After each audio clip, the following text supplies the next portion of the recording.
Good morning, Kalimera. Thank you so much for being with us. And I think I speak for everyone this morning when I say we all wish we could be in Athens together. But it's a very extraordinary year, and we're just so thrilled to be able to join you remotely. In this very newsy morning, we've just received news that President Donald Trump has tested positive for COVID-19. Overnight, European Union leaders huddled together to make a fairly significant foreign policy breakthrough by imposing sanctions on Belarusian entities. And so it's an important morning to be coming together to talk about something that has been on people's minds and policymakers' minds and thinkers' minds for quite some time now, perhaps the last 4 or 5 years, and that is the rise of authoritarianism. For that purpose, we've gathered an incredibly illustrious panel, and I'm just so pleased to be hosting them. I should probably first introduce myself. My name is Martina Stevis-Gridneff, and I'm the Brussels correspondent for the New York Times. I join you from a rainy, glum Brussels this morning, and I'm just delighted to introduce our panelists. I'll start with Mario Monti, who's the president of the University of Bocconi in Milan. He's also a senator for life for the Italian Republic and a former prime minister of Italy. In Athens, the lucky one is Anna Diamantopoulou, who, if I may say, is a Greek politician, trailblazer, and a role model for Greek women like myself. She's a former European commissioner. She is the president of the Diktio Network for Policy, as well as a former Greek cabinet member. And my neighbor in Brussels is Ian Lesser, also joining from Brussels this morning. He's the vice president of the German Marshall Fund of the United States of America, based in Brussels, as I mentioned. We have a fairly big topic to tackle in the next 45 minutes, and we're grateful that you're joining us so early. We know it's a bit heavy for start of the day, but we hope to keep it breezy and to keep it punchy. It's a really great time to be talking about the seeds of authoritarianism and illiberalism, especially in the European Union, but also in other parts of the world, and especially looking over the Atlantic to the United States. And the way we'll go about it is we'll try and keep our conversation flowing this morning. But please, once you've had a few sips of coffee, feel free to send along questions for our fantastic panelists, and I'll do my best to make sure all those questions are tackled and responded to.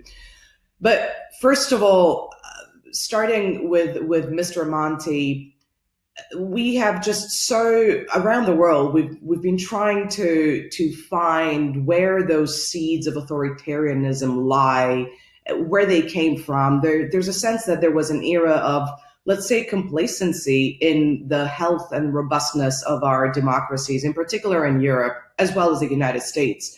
And in talking with you before this panel, you said something so interesting that basically hinted that the enemy is within democracies. Could you help us understand what that thought and what that idea is? Thank you very much. It's a great pleasure to be in Delphi, Athens, and in the world discussing this topic with this distinguished panel. I'm particularly pleased to see my former colleague, Anna Diamantopoulou. She was a role model for you, Martina, but I must say she was also a role model for us, her colleagues in the European Commission. Yes, I believe that to some extent there is a failure within our democratic systems that may well be a reason gradually bringing to authoritarianism. What is this weakness, this internal weakness? Is, I believe, the imbalance that looms large between the integration reached by markets and societies, very high, and the still very low integration between policies and institutions among the different countries. So to schematize and simplify a bit, because major problems tend to be more and more unmanageable unless they are dealt with a long-term perspective and with a high degree of coordination among countries, because these perspectives are not there, politicians being characterized by short-termism, and the construction of a global governance, let alone in Europe, is already complicated. The result is some growing dissatisfaction of people, which they tend to attribute as a cause to democracies, weak and slow democracies, they may say. Whereas the deficit in the performance of these democratic systems is not democracy in itself, but it is the consequence of the fact that the leaders in democratic countries, number one, tend to look at problems just in the next elections perspective, not in the long term. And secondly, being jealous of their national prerogatives, they have a great difficulty until there is a big crisis to coordinate internationally. So I believe that there is a link, to cut it short, between lack of sufficient progress in integration and tendency to turn into authoritarian. Oh, well, you have understood. Yeah, of course. Thanks so much for that. And what I'm getting from your response is that the seeds for the rise the rise of authoritarian traits within some democracies lie within them and are potentially inherent in the short-termism of certain politicians. And that's where other institutions that are meant to check those politicians should come in. Anna Diamantopoulou, in Athens, we spoke about how that manifests in the European Union and the broader neighborhood. Talk to us more a bit about that regional manifestation of illiberalism.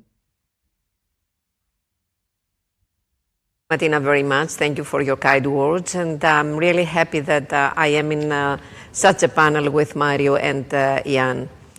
I hope, since I'm the only one that I'm in Greece, that next year we will be able to welcome you in Athens.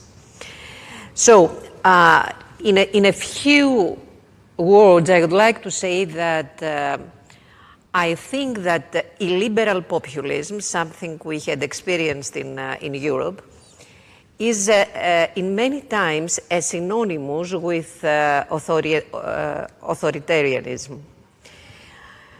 We cannot speak generally on this issue because in different places in the world there are different roots, culture, regimes, so we can focus, as you said, in European Union and in the neighborhood of European Union.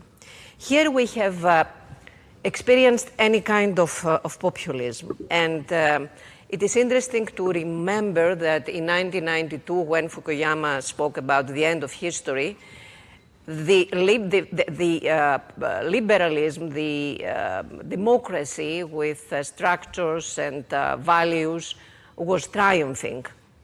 This is not the case today. And I think what Ivan Krastev has said, it's interesting that we experience the strange death of liberal consensus. And what Mario Monti has said, it's really very interesting to see the core of why it is happening. But since we have all this, for the first time after the Second World War, we see that that our institutions constructed after the Second World are fragile. It is interesting to see why and what to do.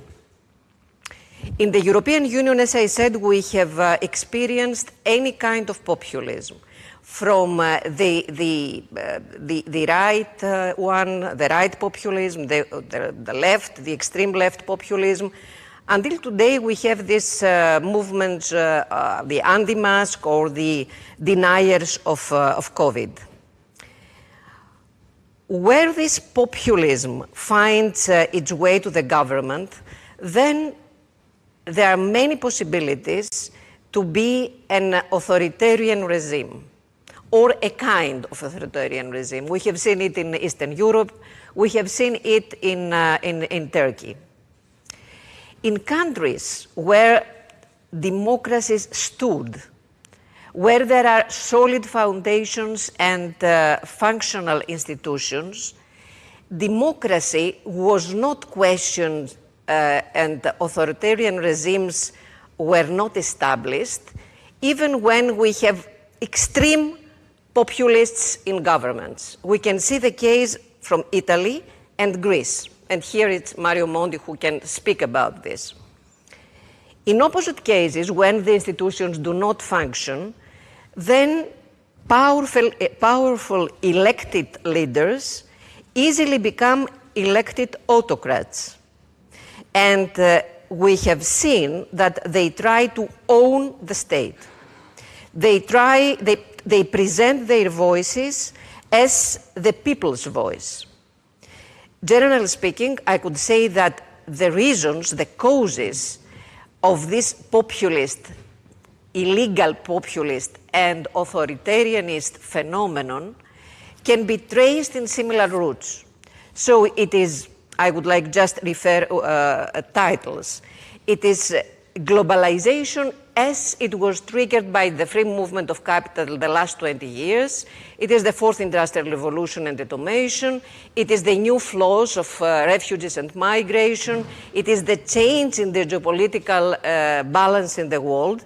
And all these new issues, which changed the reality in Europe, which changed the perspective that people had for their future, brought questions with no answers no answers by the mainstream parties. So it was time and it is time for the populists to come in, to persuade people with easy answers, and then to get in the government. And when they are in the governments and the institutions are not strong enough, then they can easily be autocrats, because this is the only way that they can perform.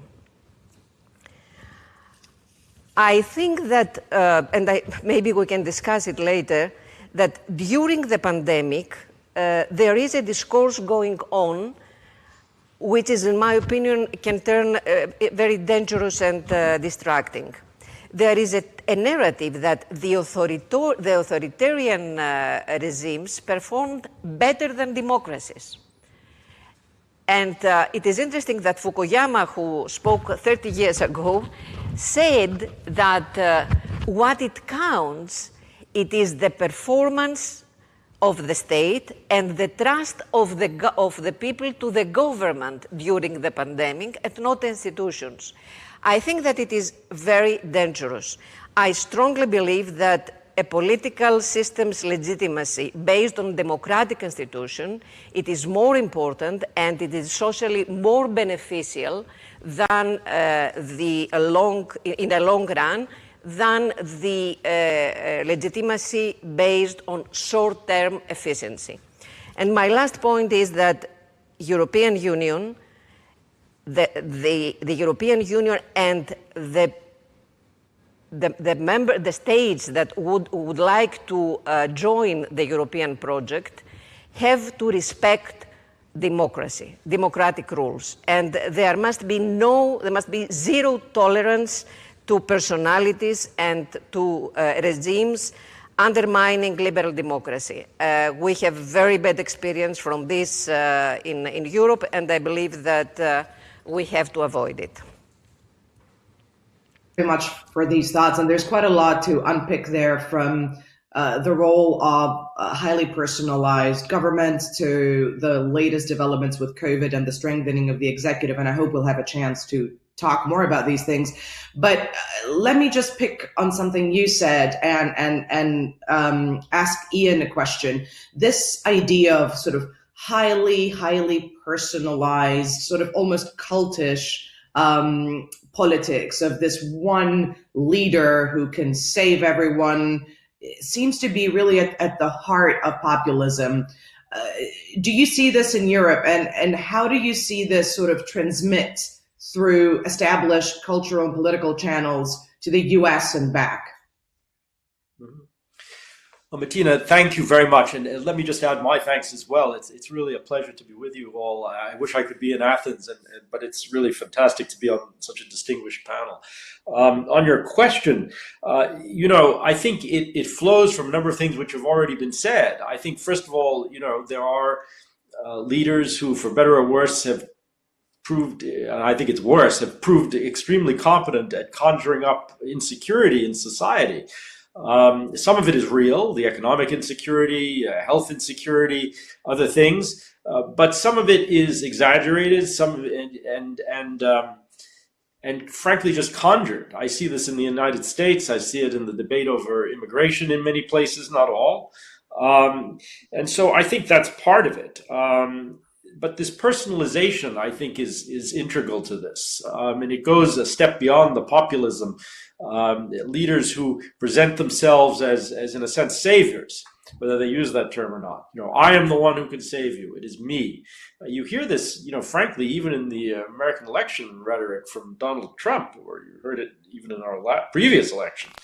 You certainly hear it in certain places in Central and Eastern Europe, and of course you hear it in other places, especially like Brazil, where it's a sort of test case for this kind of thing, this personalization, and it does go to this question of trust and culture and insecurity of identity, and there are politicians who are particularly skilled at playing on this insecurity of identity. I also think perhaps in a kind of more transactional global environment, because I think that does exist in a number of places, that unfortunately maybe we've become either complacent or simply more tolerant, willy-nilly, more tolerant of authoritarian regimes, of creeping authoritarianism, and it creates a more permissive environment. And this is very much the point that was just made about the question of tolerance, zero tolerance, the term was used for this in the European Union. But, globally, I think it's true that we're not as critical, we're not as quick to sanction. It has its consequences. And finally, if I could say, I think in all of this, because it's so personalized, as you say, Martina, that there is a kind of stickiness, if I can use the term, to authoritarianism. It's hard for them to leave, because it's interwoven with corruption, nepotism, other things. The consequences of leaving power, even in a relatively democratic setting, begin to look unacceptable. But that's probably beyond the question you were asking, but thanks. No, sure. There are so many issues to unpick here about the environment within which these authoritarian seeds thrive and then become impossible to remove, not unlike weeds. But let me start with an immediate question.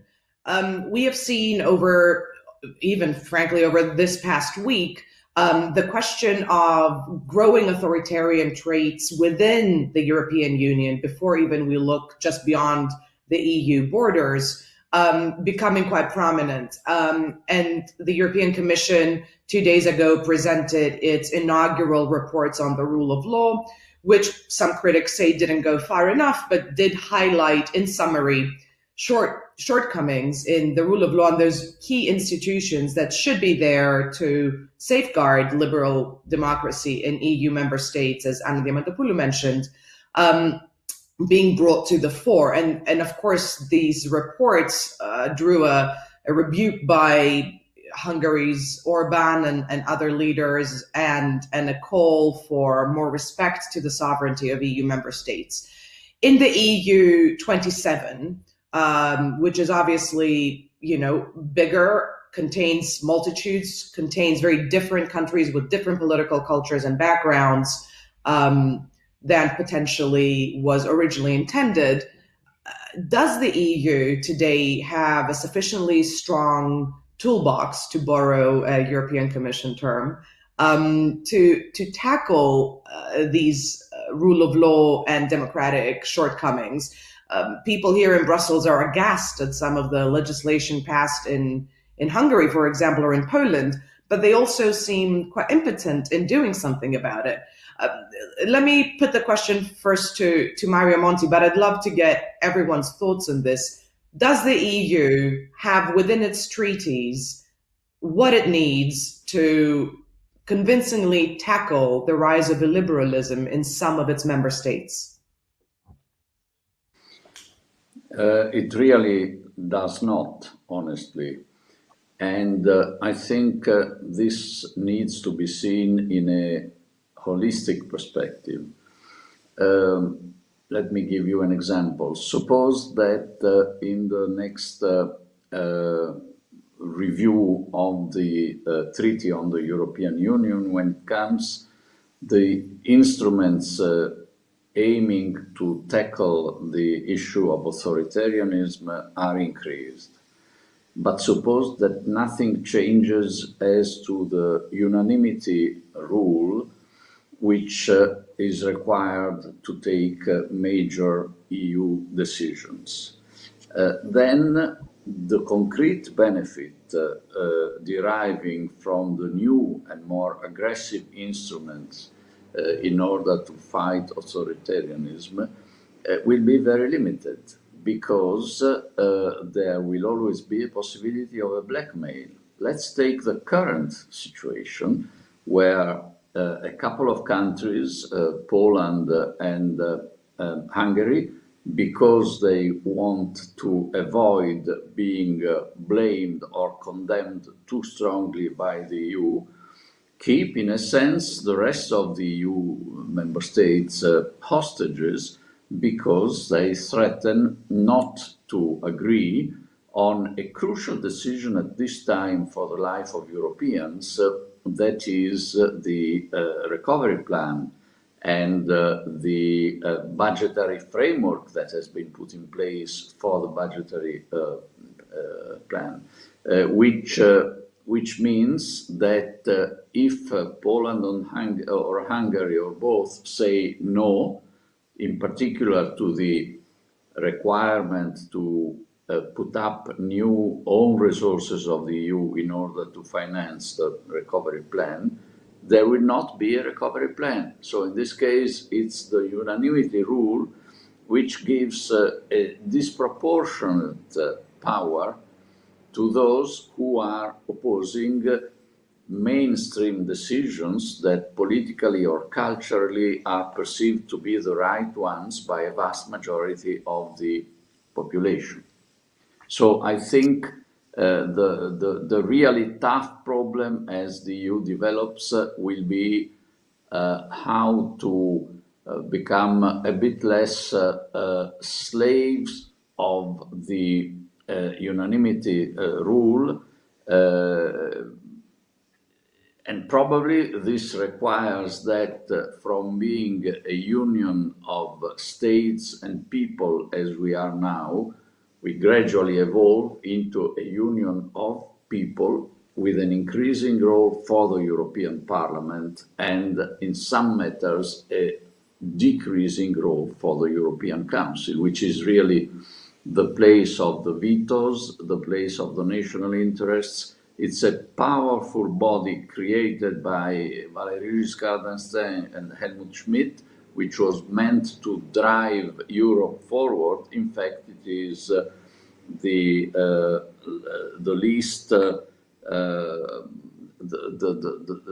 least useful instrument for the progress of Europe. I'm exaggerating a bit, but not too much, I guess. And I have been there.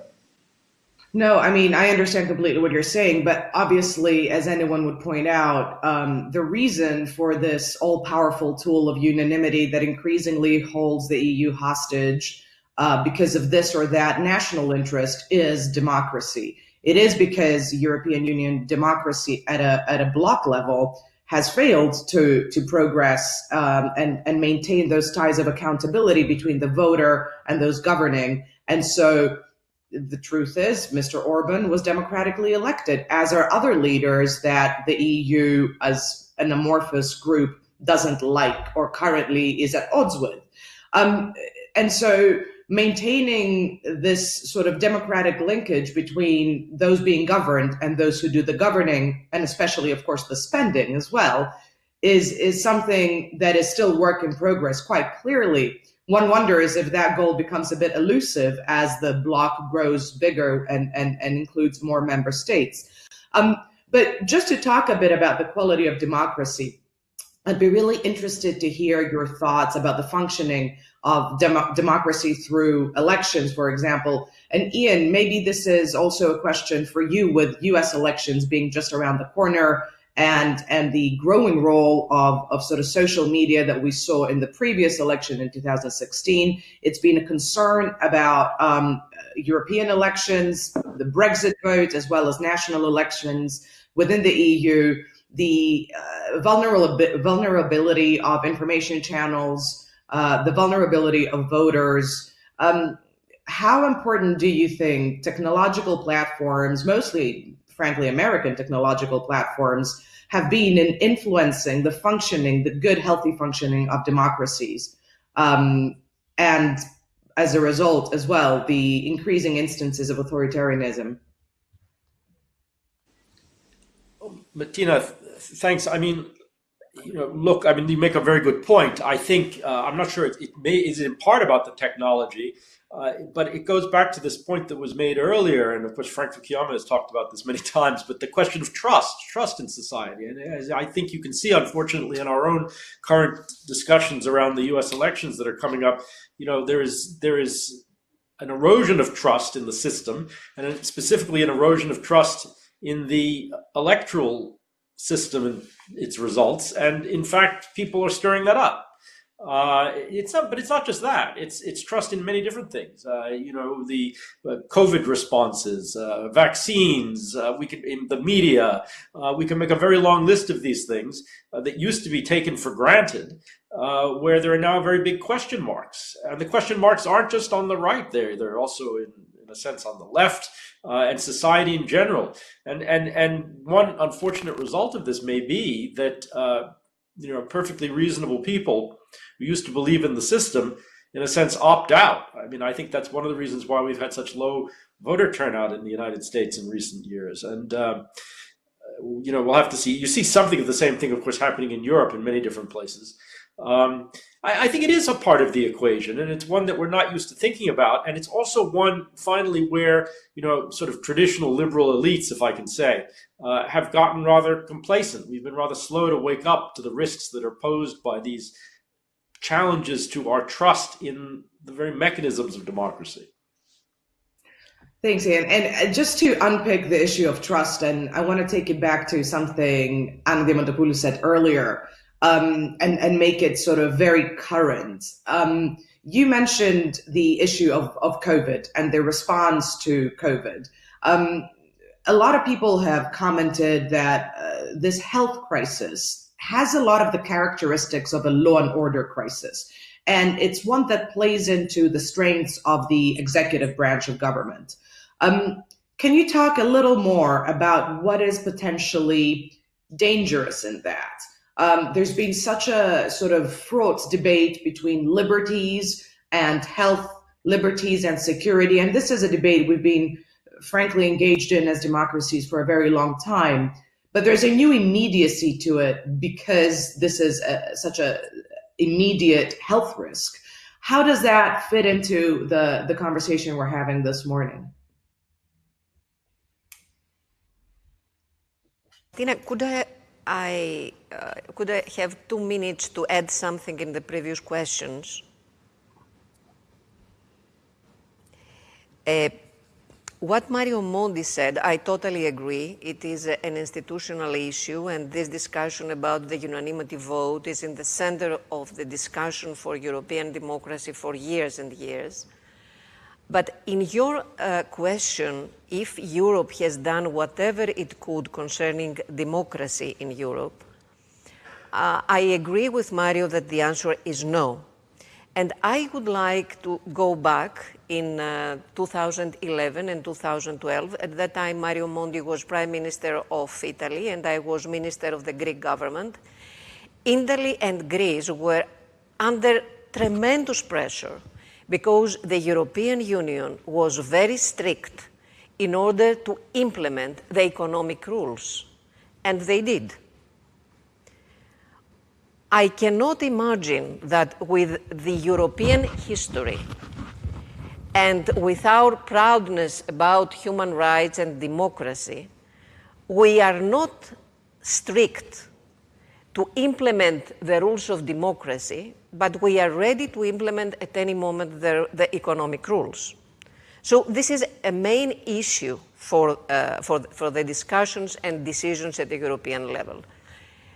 My second point on social media is that the first thing that authoritarian governments do is to prohibit any freedom in social media. But they cannot do it as they can do it with the classic, with the TV or radio. So I think that social media is a tool. And it is a tool that it can be in the hands of democracy and in the hands of authoritarianism. But it is a tool that it is closer to people than all the others we have until now. Now, to your third question, I took my time for the other questions because I have already spoken on that. And I believe that it is a false and it is a very dangerous dilemma to say what is better. A good performance in pandemic or institution and democracy? The answer is institution and democracy. Because we can evaluate the performance of a regime in a long term, not in a short term. And we need data. And we are not sure that these regimes give the right data. And of course, in order to assess the performance of a government, we need time, because this performance is not just what we have done this month for the pandemic, but it is generally healthcare institutions, it is economy, it is social cohesion, and all these things we are going to assess in a long run, and I strongly believe that in the end of the day, and because this is what history teaches us, democracy is much, much more important and social beneficial than authoritarianism, even it is efficient. Thanks so much for that. I think we have about 10 minutes left, so I just wanted to try and put one final question to all of you and also get your closing thoughts on this. One of the themes that has come up in this panel this morning has been the fact that the seeds of authoritarianism lie within the systems. Yes, sure, we've heard about manipulation of those systems by external actors, for example, Russian interference in the US elections and the Brexit vote. But ultimately, what you've all said from different perspectives on the question has been that weak institutions, the rise of illiberal populists who cling on to power and then use the tools of power to stay there, and the inability of multilateralism to just impose or push for better alternatives as well as implement the existing rules are all part of the picture of why we're seeing authoritarianist traits in some of the democracies of the so-called Western world. Just going one step further from that and again, inviting your concluding thoughts, do you think that there's an element of interaction between these illiberal movements across geographies? So, for example, Ian earlier mentioned the transactional nature of modern multilateralism, which permits doing business or doing deals with governments that are illiberal, and that not only erodes trust in democratic governments, but creates a sort of a sense of hypocrisy. We also see that through social media and other networks, illiberal movements and populist movements around the world connect to each other. They exchange ideas, much as liberal democratic movements have done so far. Are these trends potentially dangerous in bringing illiberalism and rising authoritarianism to even more countries? And how do we roll that back? How do we reintroduce trust in the democratic liberal systems and convince disengaged voters and citizens that they are a better alternative? Mario Monti? Yes, I think the best way to convince people is to have liberal democracies deliver what is at the heart of people's wishes and concerns. So we go back to the problem of performance. And I must say, and here Anna will maybe smile because when we were in Brussels, I was in charge of competition, she was in charge of the social. So we simulated big divergences which were not really there. But I believe very much in the notion of competition in political systems. Putting it differently, political systems, I believe, give their best when they are under challenge, under competitors. Give their worst when they have become monopolists. Two examples, one for the world. I believe that capitalism, after the collapse of the Soviet Union, has worsened very, very much. We have seen more short-termism in economic behavior of companies. We have seen an excessive attention to financial phenomena. We have seen a total neglect for the issue of inequalities. That was also because there was no longer globally and in many countries the challenge that communists, left-wing parties were previously putting on governments and the corporate community. Another example, which is more relevant for Europe today, I believe that this very, very remarkable response that the EU is trying to give to COVID, of course, would not have been there without COVID, but I believe would not have been there without the threat of populists and sovereignist parties in Europe. I believe that the traditional political families in Europe, the popular, the socialist, the liberal, after all, are the main responsible of the insufficient progress of Europe, of European integration during the last decades. But, and they were scared to lose control of the European Parliament on the occasion of the last elections. They did not, but I believe that the threat of a challenge by the populists gave them a greater sense of the urgency to act. And I believe that now that the traditional political families feel the pinch of the threat of populism, they are putting their act together a bit more quickly and a bit better. So this means that there are anticorps, antibodies at play. And today, if we are scared of authoritarianism and illiberalism, probably this concern will be able to produce a greater propensity to accept reforms that domestically and across nations should improve the ability of the liberal systems to deliver politically. Otherwise, we will be having more panels about the authoritarianism. Still, even in that case, hopefully in Delphi. Well, I mean, I think that's a sort of remarkably optimistic final statement from Mario Monti about the ability of these disruptive events to wake elites up and force them into action.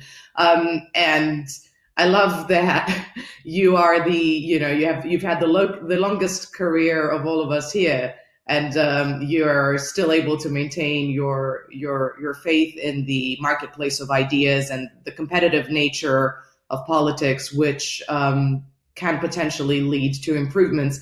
Ian, are you also optimistic that within this system that has given rise to authoritarianism, the seeds for improvement, competition, and renewal exist?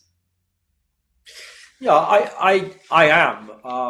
I am optimistic. Well, you have to be optimistic, don't you? I mean, I think it's true. I mean, I'm more familiar, of course, been in Europe a long time. I think I'm optimistic about this in Europe, but I think I'm also optimistic about it in the United States. I mean, part of the reason we were even having a debate about this in the United States is that people are shocked that this should even arise. I mean, we have a sense that our system, our institutions are strong enough to withstand these sorts of things. And I think that's the point I would end on, that when I look at this, some of this just relies on a combination of personality and messages that people find animating.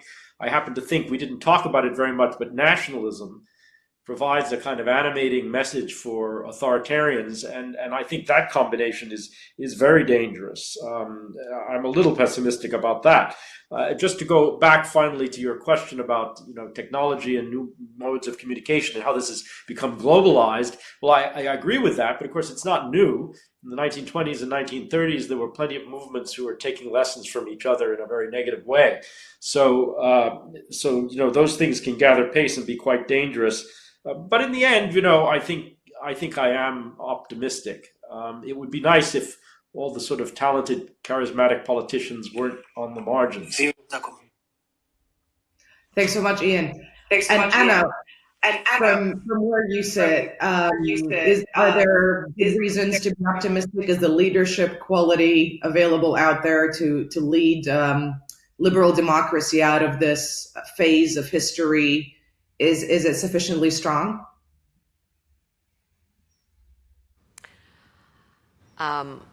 I prefer to answer if I am optimistic or not, instead of say if there are leaders, because in some countries there are leaders, otherwhere there are no leaders.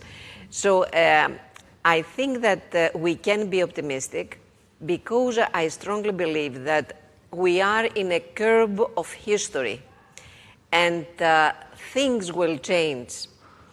We are in a curve of history because all these years after the Second World War, the Western-type democracies functioned with mainstream parties, the right wing, the Social Democrats, the left parties. These parties continue to speak and to think in an old way, and things have changed. So the Fourth Industrial Revolution has changed everything in the field of the labor market, of social state, of the way that enterprises work, in the relationship between capital and work. So we need different kind of ideas, of policies, of rhetorics.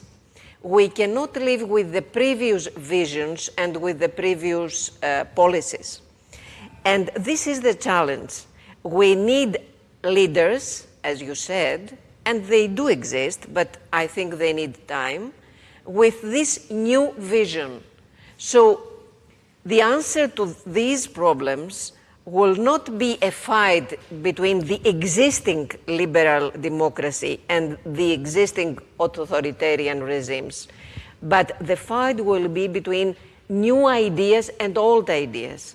And I think this is the starting point of a new phase of history in the Western world. Thank you so very much for this fantastic start of the day. Thank you so much to our hosts, the Delphi Economic Forum, and to the Athens Democracy Forum. We really hope that we'll be able to all be in the same space next year in better times. Thanks to everyone who followed us this morning. Have a great weekend. Have a great day. Thank you. Thank you very much. Thank you very much.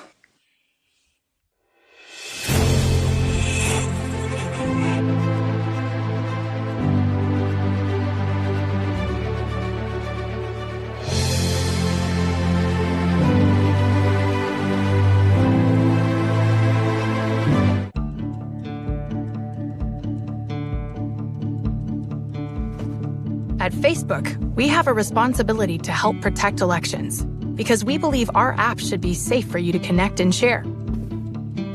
Since 2016, we've tripled the number of people working on safety and security to over 35,000. We focus on three main areas to help protect elections: preventing interference, fighting misinformation, and increasing transparency.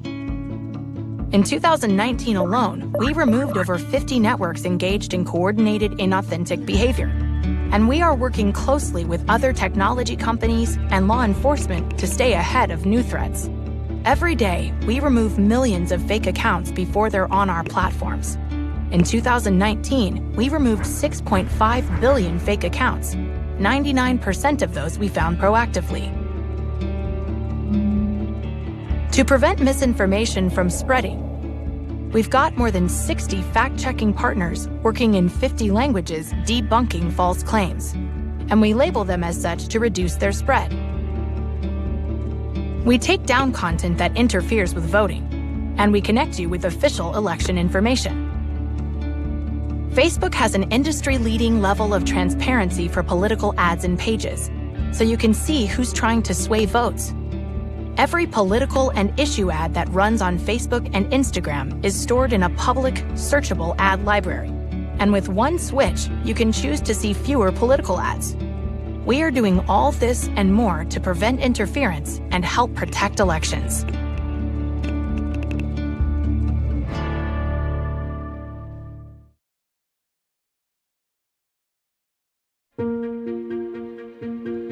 Unexpected. Harmony and well-being. A revitalizing escape.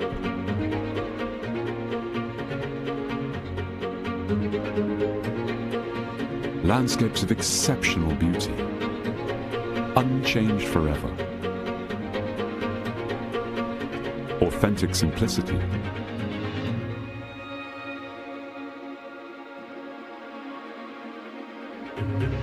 A feast for the senses. So wonderful and rare. Heartwarming.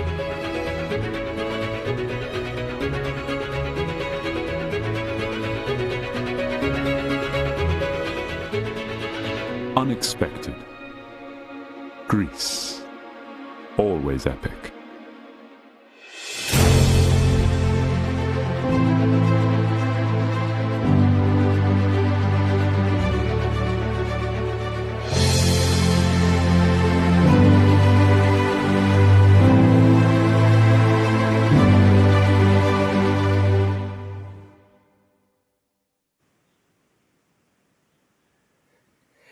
Thank you all again for joining us. Dr. Wang Huiyao is the founder and president of the Center for China and Globalization. It's one of the best known of the Chinese think tanks here in Beijing. He also counsels many important groups in China and elsewhere. He's an advisor to China's cabinet, to China's Ministry of Commerce, to China's Ministry of Human Resources and Social Security, as well as to the International Labor Organization and the United Nations International Organization of Migration. My name is Keith Bradger, and I'm the Shanghai Bureau Chief of the New York Times. I'm speaking to you from Beijing at the moment, while Dr. Wang, or Henry as he is known, is in Chengdu, China, which is his hometown, and which he is visiting for Mid-Autumn Festival, which was yesterday. While Henry and I will be chatting for the next 35 minutes, I encourage all of you to submit questions if you want us to elaborate further on any of the details, any of the issues. Just submit questions, please, via the platform or through the Athens Democracy Forum website. We want to make this as much as possible a dialogue, as opposed to holding all the questions until the very end. Also, if you want to comment on social media, please use #AthensDemocracy. On Hong Kong issues, we will also have a further panel in several hours, and that will feature Nathan Law, the Hong Kong democracy activist who has gone overseas. With that, Henry and I would like to start talking. I guess, first of all, the big news, the big surprise today, Henry, is the announcement in the United States that President Trump and the First Lady have both tested positive for the coronavirus. Is that a surprise? It has been reported already by state media in China. What is the reaction here? What is your immediate response to this? Thank you, Keith, for hosting this, and also thank Athens Democracy Forum for inviting me. It's a great to be back again this year, and so we'll be very pleased to join the dialogue with you, Keith. I think the question you raised on President Trump get caught in COVID-19 is really a big surprise, but probably also no surprise as well, because he has been working so hard. He's been campaigning. He was just debating with Vice President Biden, and he has so many campaign trails. And then one of the things I surprised me that he probably seldom wear a mask, and that probably so it surprised me. It won't surprise me because that precaution is really important. As some U.S. expert says, if you wear a mask, you probably cut half by the casualty and infection. So I really hope that President Trump will have a speedy recovery, and also hope that he can come back to his campaign, and also the final phase of U.S. democratic election process. So I wish him a speedy recovery. But also, it's really serves as a reminder that how vulnerable we are, and we really have to follow and expert advice, and we really practice social distance and wear masks. That's probably the lesson we learned from this. The wearing of masks has even faded a little bit in China in public, as there have been no locally transmitted cases reported for more than 6 weeks. Just last weekend, I was at the Beijing Auto Show, and there were thousands of people. They were wearing masks there, but even to have thousands of people gathered for a big event like that is something that's not happening in large parts of the world right now. How different is daily life right now here in China compared to the West during the pandemic? Well, I think it's really big the difference now. It seems to me. For example, I mean, this has been started in Wuhan, and then it was caught China off guard, and then I think they quickly realized how deadly this virus are, and then they locked down the whole city of 11 million of Wuhan and the 6 million of the Hubei province, and China actually basically also shut down for 2 or 3 months. But I think that the methodology that they've been adopting, that wear mask mandatory, social distance, and also big data tracing, and this quarantine, and all those measures combined with that of collectivism, of sacrifice on the individual side, it's quickly actually brought the situation under control. And now I've been in this 8 days of holiday, national holiday, and the Mid-Autumn Festival. There are going to be 100 million people travel in China. I was coming back from Beijing yesterday, and the whole plane was fully loaded. And now everywhere you go, as you said, going to be very crowded now. But I think the problem that people don't wear masks that much now is because there's no local occur cases. All cases are detected, are the imported cases. So that if there's no local cases, you don't worry so much when you go to the crowds, or go to the restaurant, or go to the elevator. So that's probably something. It's very surprising that there's almost no local occurred cases in whole China. So only imported cases, but largely. So I think that's really made a huge difference. And I think those kind of proven successful methodology that China been practicing maybe should be also applied elsewhere, so that we can really contain this together, because only when other countries also contain, when the whole world is safe, China is finally safe. There's no country is an isolated island, so we have to really work on this together. Are those tactics, though, compatible with democracies? For example, here in China, almost anywhere I go, I have to show a QR code, which has been tracking whether my cell phone has been anywhere near anybody who might be even potentially infected. So there's a lot of cell phone tracking going on. In addition, while there may not be cases right now, anybody who has tested positive has been isolated, and that has included even taking children away from their families until the children get better. Do you think other countries are going to be prepared to make those kind of compromises on privacy and on very forceful isolation procedures in order to try to bring the virus under control? Yeah, I think that you ask a really good question. And, I think this Oriental culture, like not only China, but you can see Singapore, Hong Kong, Taiwan, South Korea, and even to some extent Japan, the individualism sometimes give way to the collectivism because of if one person get affected and then he goes around and then he has no the collective in mind, then the whole community suffers. So I think sometimes probably we have to balance a little bit about individualism and the well-being of the whole society, of the whole community. So probably if we suffer a little bit of individual rights, but then you give the certainty, you give the assurance, you give the great health to the community, maybe it's worthwhile. So that's why you see other countries may have a second wave or third wave coming back, whereas China basically has astonishingly has kept this under control, whereas no new cases occurring throughout the country. That's really this big data and also quarantine, social distance, and all those methodology worked. But of course, you're right. I think we have to respect individual privacy, data privacy.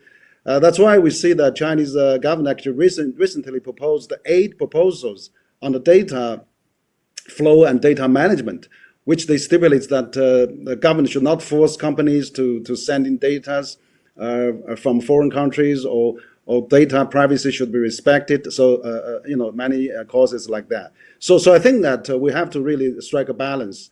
That we have to maximize the benefit. We also have to really jumpstart the economy. We can't just everybody stay at home. So how to do that? I mean, China is almost 95% back to normal in terms of the production and the working hours and things like that.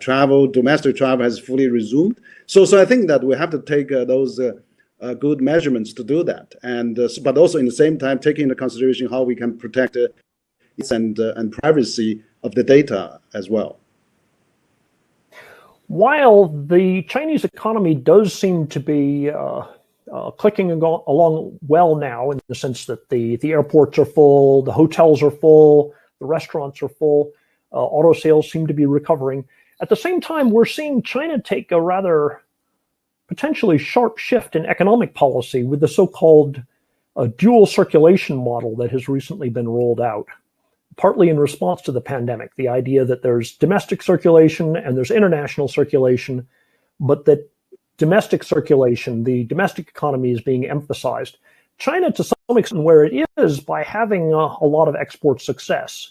Is the pandemic pushing China into a more inward-looking policy that might leave China, for example, less open to foreign investment in the technology it brings, that might limit China's ability to continue to play as large a role in foreign markets as it has? What is going to be the effect of this dual circulation policy that's been introduced partly in response to the pandemic? Thanks, Keith. This is an excellent question. I think probably many people are really wondering these questions and wondering why China is proposing a dual circulation policy.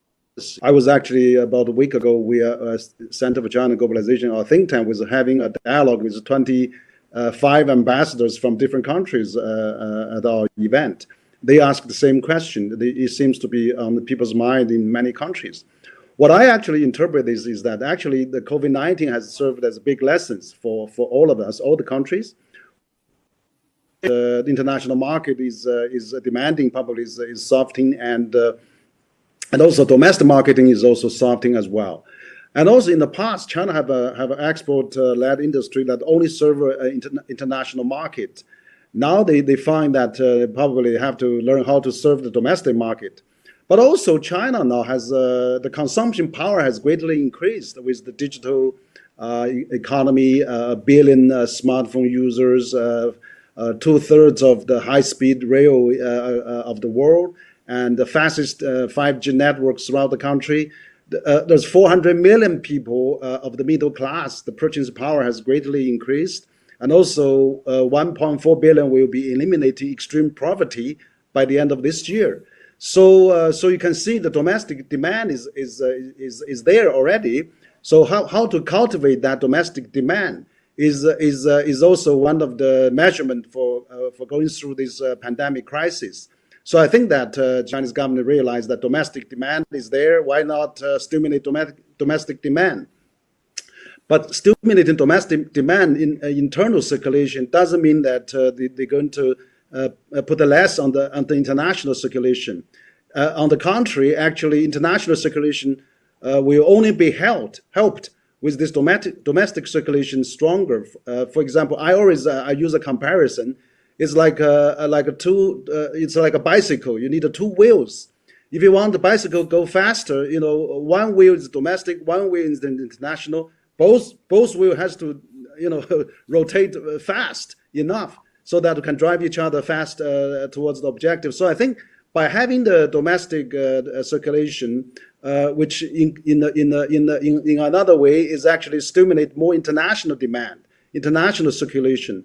For example, China just announced they're going to add a few more international free trade zone in China. So now 21 provinces and municipalities, including Beijing, has been designated as a free trade zone. So that is really for foreigners, for international trade and investment. So I think that the dual circulation strategy is really to stimulate Chinese economy, but on the other hand, also to stimulate the domestic demand for the international products, but also better serve the international community and the countries from the global value chain that China has been really building in the last 4 decades. So I think it's really for both to work. It's not really more China and less international. I think it's probably more international with strong China with the domestic circulation. Okay, thank you. Let's switch to Hong Kong. Particularly as this is a democracy forum, a lot of people all over the world have been expressing concern that the Chinese government is limiting the opportunities for democratic expression in Hong Kong with the new national security law that took effect on July 1, and with the delay for a year of the Legislative Council elections that were to have been held several weeks ago.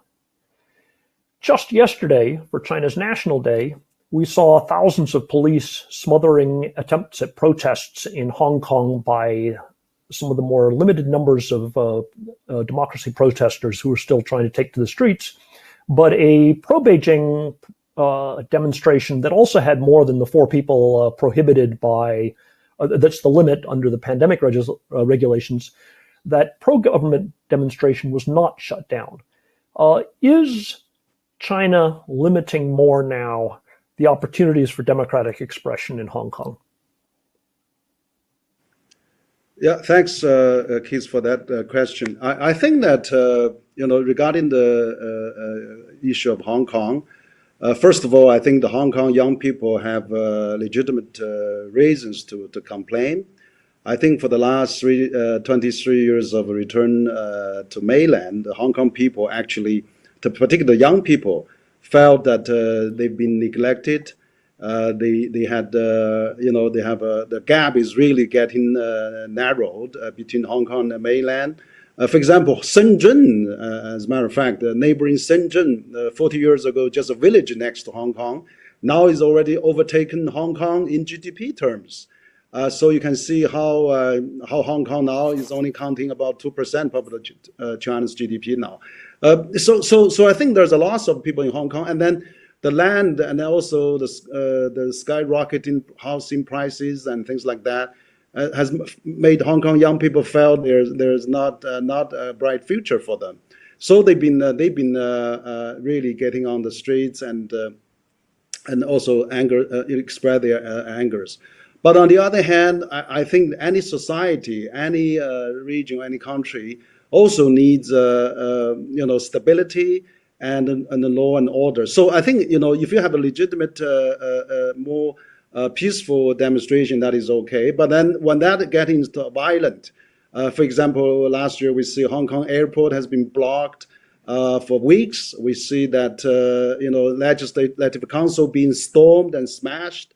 We see the shops being vandalized. We see the bystanders being putting gasoline to burn and things like that. It's really very chaotic, and nobody's coming to Hong Kong. Hong Kong is really felt not safe anymore. No people get there to go out. It's become probably a ghost town, and that's really also. They used to have 8 million mainland tourists to Hong Kong. Now they have no more. So I think, and also even worse is that some people even propose that Hong Kong going to be independent, and Hong Kong wants to have a universal re-election, which is probably too advanced for China to go on that route. So I think at some point of time, Hong Kong has the time to put this on its national security law. Article 23 has allowed that. And for the past 23 years, they haven't done that. Probably in retrospect, they should pass that in 2003. But chaotic situation, no country can now, even in the United States. So that I think the central government has the legitimacy of, they have the authority on defense, diplomacy, and security. So I think it was they were forced to come up with the national security law to really bring the order and the law back to Hong Kong. But also they've been launching this Great Bay, Guangdong Bay project, where Hong Kong young people can come and freely, and now they can buy housing, they can, with subsidy, they can go work there, go school there, get married, buy cheaper apartments. So the government has really proposed many policies to address the Hong Kong issue, and also Hong Kong property price will be dampened, for the working class. So I think there's some measures taken. So it probably takes time, but what I can see this since national law come into place for the last 3 months, Hong Kong is really now safe to walk around, and business are back. Tourism are probably starting to come back. You know that 80 to 90% of Hong Kong listed companies are from China. And now we're going to see the biggest IPO in the world going to happen in Hong Kong with Ant from Alibaba Group. So business is coming back, including many U.S. investors and the pension funds and things like that. So I think, certainly it's not an ideal situation. There is a price to pay. But I think the majority of people, which is 3 million people, voted in favor of this national security law. They want peace and stability, and they want their routine life and also come back. So I think in that sense, this is not an ideal situation. But I think in the long run, if we give a bit of long horizon, we'll see Hong Kong continue to prosper. We'll see Hong Kong continue to be as a meeting point between East and West. We'll see Hong Kong be because Hong Kong hosts over so many thousands of Western companies. So I hope that some of the issue will be addressed gradually from the Hong Kong young people's concern, and they should not be neglected. Just to remind our viewers, we will be getting a very different point of view on this from Nathan Law, a Hong Kong democracy activist who will be speaking in about 5 hours. But let's briefly cut to a question from the audience that has just come in, and that is not one I'd expected, which is expressing concern about antagonism between the United States and China as a risk to humanity, and asking what role you see for China in particular at the United Nations Security Council in order to try to limit the potential for further confrontation between the United States and China. Over to you, Dr. Wang, on that question from our audience. Yeah, I think that U.S. and China being the founding member of UN, China is the first to sign the Charter of UN. it's really unfortunate to see U.S. and China being the two largest economy in the world is not is not really working with each other. So we have to really have that under control. And so what I think the most urgent issue actually for us is now the pandemic fighting. That the two largest economy in the world has the moral responsibility to lead the world on that efforts to work with the EU, Japan, and other countries to India and to work on that. Second, I think that climate change is the world is burning. I mean, we are affected by that. We should shift from the mutually assured of destruction to a mutually assured of dependency. I think that we really dependent on each other. We are in the same boat. We are on the same planet. So it's really I think that this pandemic has really getting out of control is precisely because of U.S. and China and not working together that we having probably more casualties. I think we really need to work together. And so I really think that now we are having 75 years of UN. That 75 years ago we have a Bretton Woods conference that really set up the UN and prevented the Third World War. Now we have a worldwide virus war now, and fighting human beings. We should, as a human being, we should all united and work together, so that we now need the new Bretton Woods moments. We need really working with each other, and so that I think that U.S. and China and other EU and Japan, all the other countries should really work together, so that we should set aside our differences. We should really think about the human beings as a whole, so that U.S. and China and the United Nations should be strengthened, WHO should be strengthened, and WTO should be strengthened, and then we should really rely on the multilateralism rather than unilateralism to solve all those problems that facing United States and China. Okay, thank you. Why don't I pick up a little more on the question then of U.S.-China relations?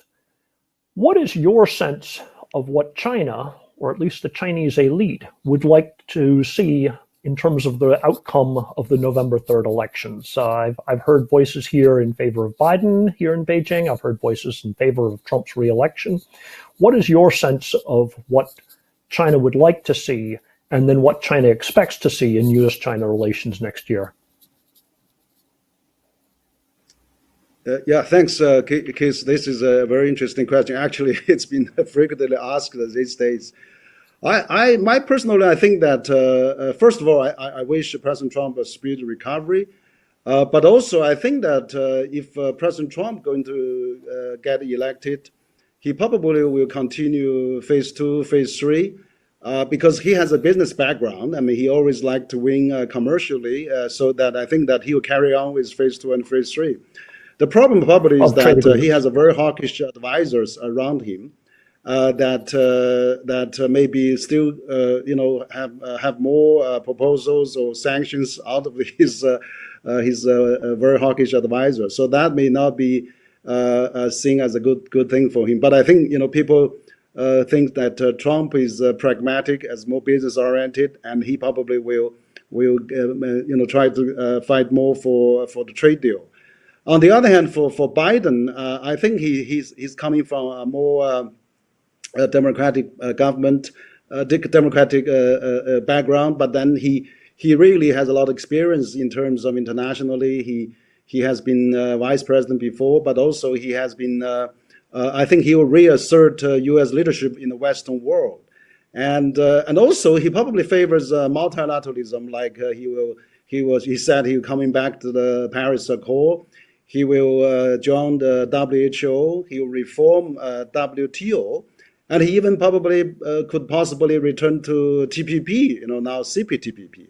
So, which means that he will pursue more channels. For example, on the climate change, and U.S. and China being the two largest polluters in the world, they have to talk to each other.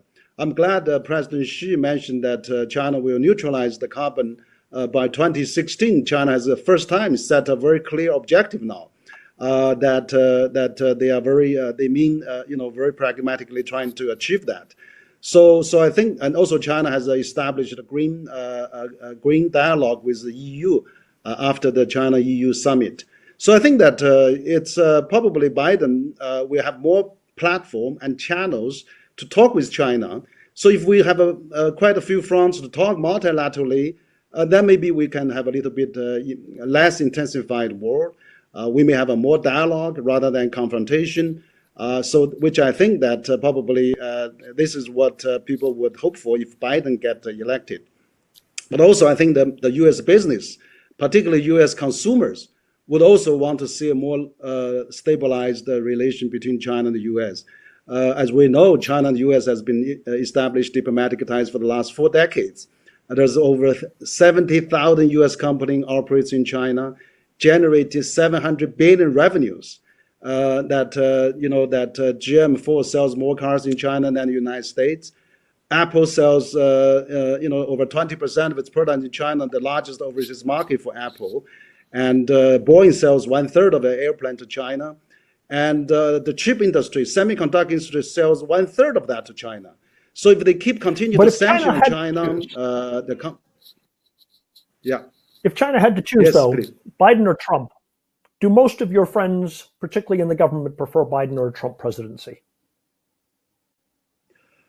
I would say it would be mixed. I would say it would be mixed. I think people rationally would probably think that at least Biden probably will get some good advisors around him. Because right now, I think the problem President Trump has is that he may be a good friend of President Xi, but then his advisors are very hawkish and has been generating a lot of sanctions on China. So which is not very, very healthy. But also, I think the business is really hurting. Consumers are hurting. The economy is hurting. The fighting between China and U.S. will lead the world into a recession. That probably is the biggest threat that facing the whole globally. And then we really have to solve this in a peaceful manner rather than continue the confrontation. Because China hasn't sent out a soldier or has any countries or do anything like that in the last 4 decades. So I think that generally China is quite peaceful in 5,000 years history.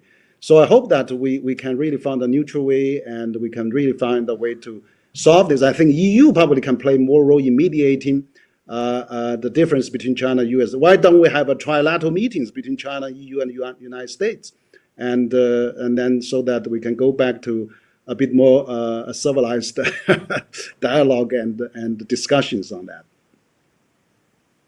Okay, thank you.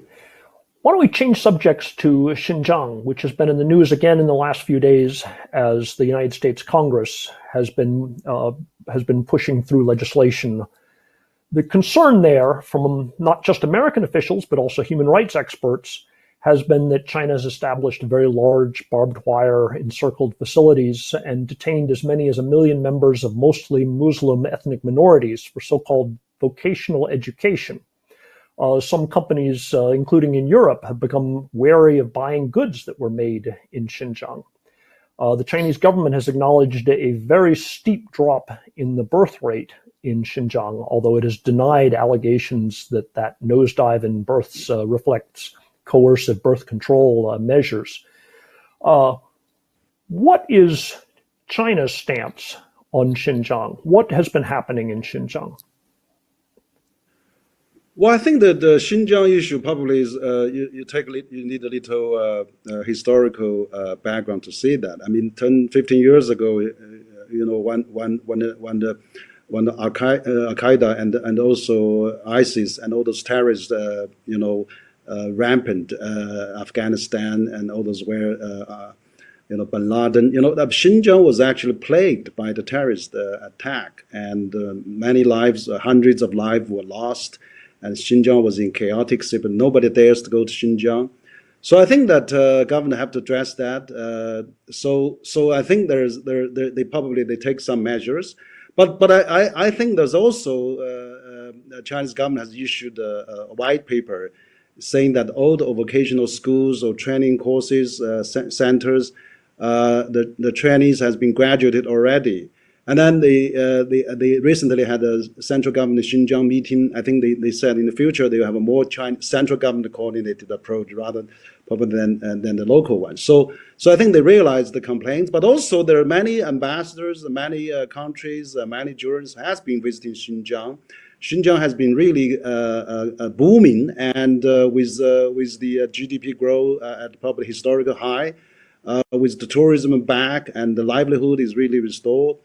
I think there could be some problem. I mean, I don't deny there may be some problems, but the thing is that the number they said 1 million Uyghurs was in a camp. I don't know where that 1 million is coming from. I really has puzzled on that, because there's only 8-9 million Uyghurs totally in Xinjiang. If 1 million is already in the camps, I mean that means probably one from every family, which I think it's probably not true. It's not really accurate. So the data, the evidence, I don't know where that come from. That 1 million number, I don't know where it's originated. I mean, now some people say 3 million, 2 million, 3 million. So the number go wild. But in fact, if you go to Xinjiang these days, you see very peaceful. There's no more terrorist attack. Everything is peaceful. I think that the government has realized the international complaints. They're trying to correct that. Maybe giving Xinjiang more support, more way of wishes as the local people do. So I think that we really welcome foreigners to visit Xinjiang, and ambassadors, journalists, maybe they should visit Xinjiang and really get a picture out of that. So I think that it's a terrorist problem that plagued the world in many years in the past. So China has done something, have set up a vocational school, training school for some people that trying to let them have a stable life, and so that really so you haven't seen a single incident of a terrorist attack in the last 5 years. So I think probably I'm not from Xinjiang. I'm not also a government person. I cannot speak for the government. Just from a think tank point of view, I think that China is realizing international attention on this. China is trying to, make Xinjiang as prosperous, as peaceful, as lively, as loved by the people locally as much as possible. So I think in the time to come, it will be fine. Yeah. Unrestricted visits there, so I appreciate that that there is talk of that. One last question. You are one of the leaders, really, in helping to encourage Chinese scholars to return to China after studying and working in the West. But now the United States has been expressing a lot of concern that as a result, a lot of technology may have been transferred to China. Should the United States be imposing all of these restrictions and putting so much scrutiny on Chinese scholars, including those who have gone back to China? Yeah, no, I think it's really not serving the purpose of both countries. I mean, U.S. has been a magnetic for attracting talents all over the world. I think that's the core competence of the United States. That's the American dream that admired by worldwide. So we actually, China is a net talent loser to the United States, even though we have a large number of students going to the United States. But in terms of the PhD in the science and technology area, 80% remained in the United States, which generated enormous innovation and society building for the United States, which I think U.S. is really harvesting a lot of talents from China. But now that U.S. is starting to really attacking on student visas, or maybe stop some of the exchanges, I think it's really no good, because these people-to-people exchanges are so important.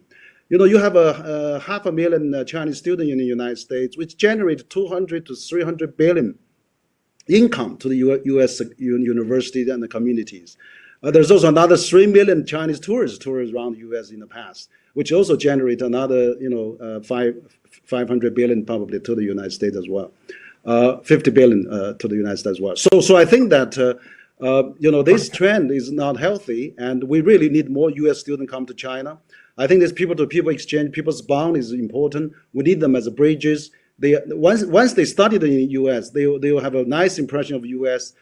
They really become the bridges and help U.S. company do business in China, help Chinese company investment in the U.S.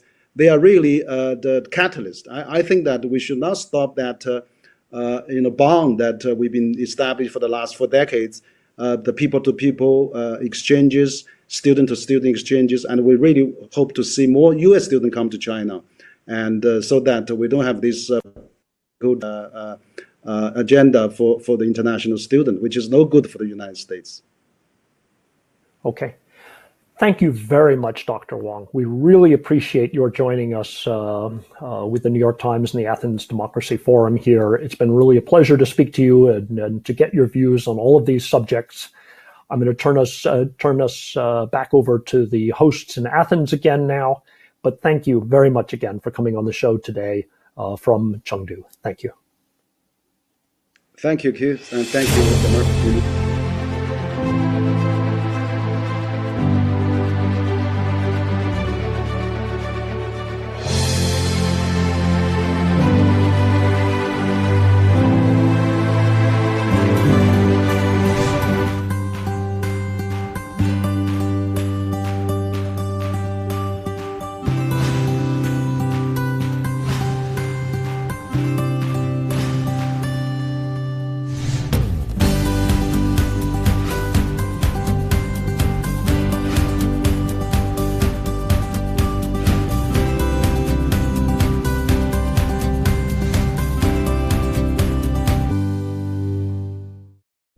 Artificial intelligence isn't coming, it's here.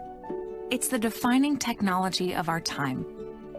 But it's human ingenuity that makes it so powerful. Jane started losing her vision when she was 12. California Street. She uses Seeing AI. I crept down the stairs and out the door, which enables her to read and navigate her world. Microsoft AI is helping farmers adapt to climate change. We can use technology to help feed the world without wrecking the planet. Enabling wildlife conservation. The ability to use AI really democratizes science.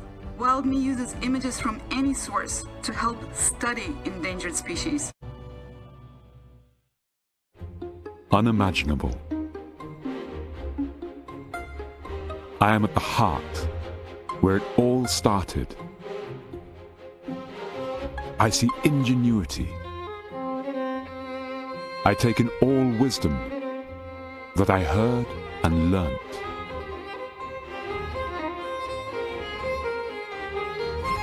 Beauty and harmony. Vision and virtue.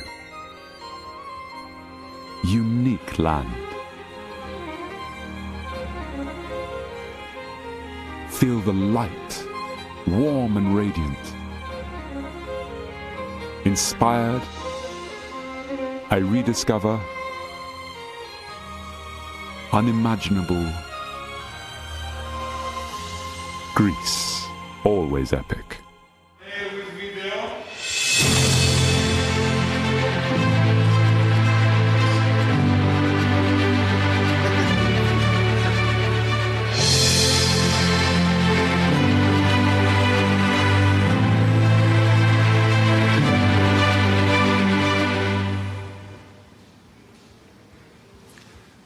Good morning, everyone. I'm Alexis Papachelas. Welcome to the Athens Democracy Forum.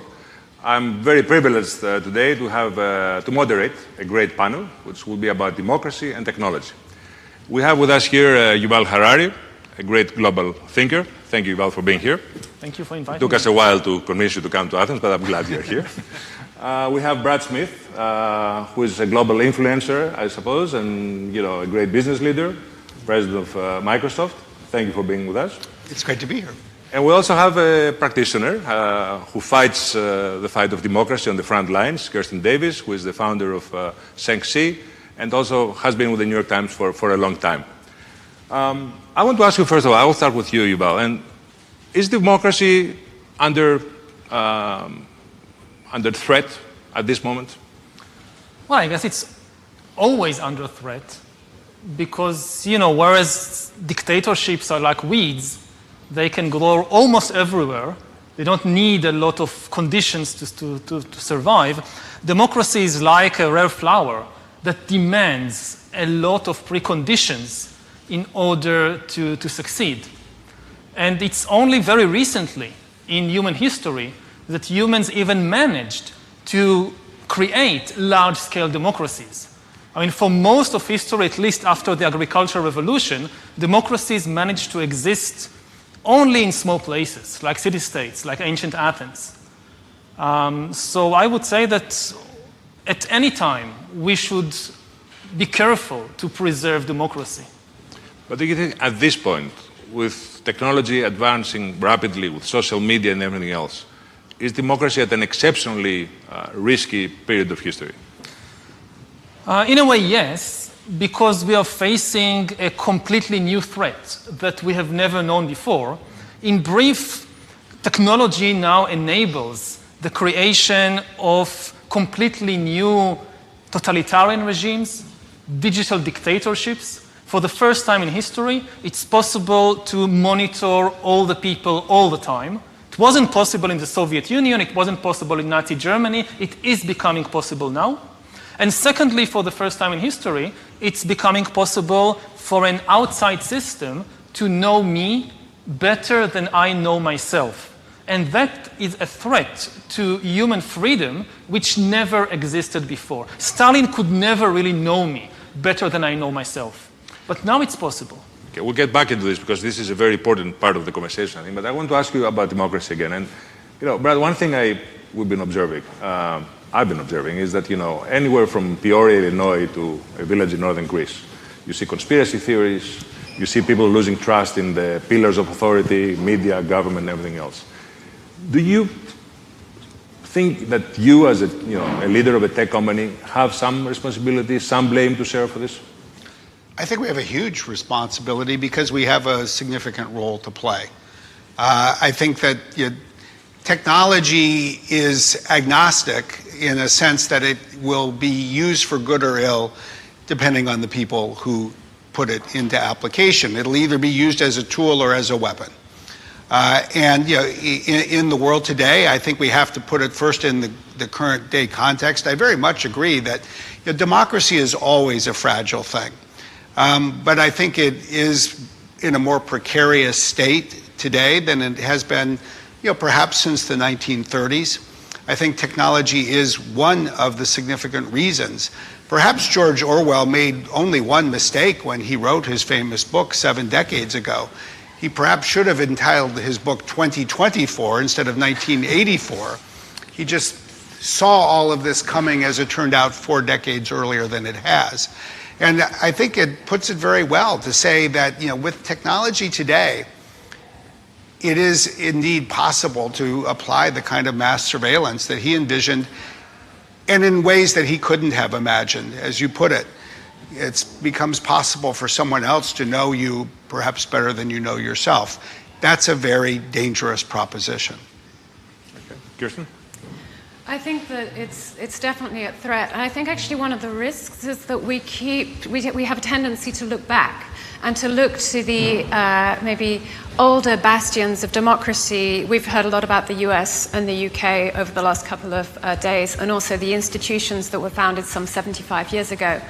It says up here, reimagining democracy, and there are, in fact, a number of nations out there that are reimagining and recreating democracy. I have the pleasure and the luck to be able to spend a lot of time in Estonia, where they have actually recreated their government and their public services using technology to actually create a more empowered citizenship.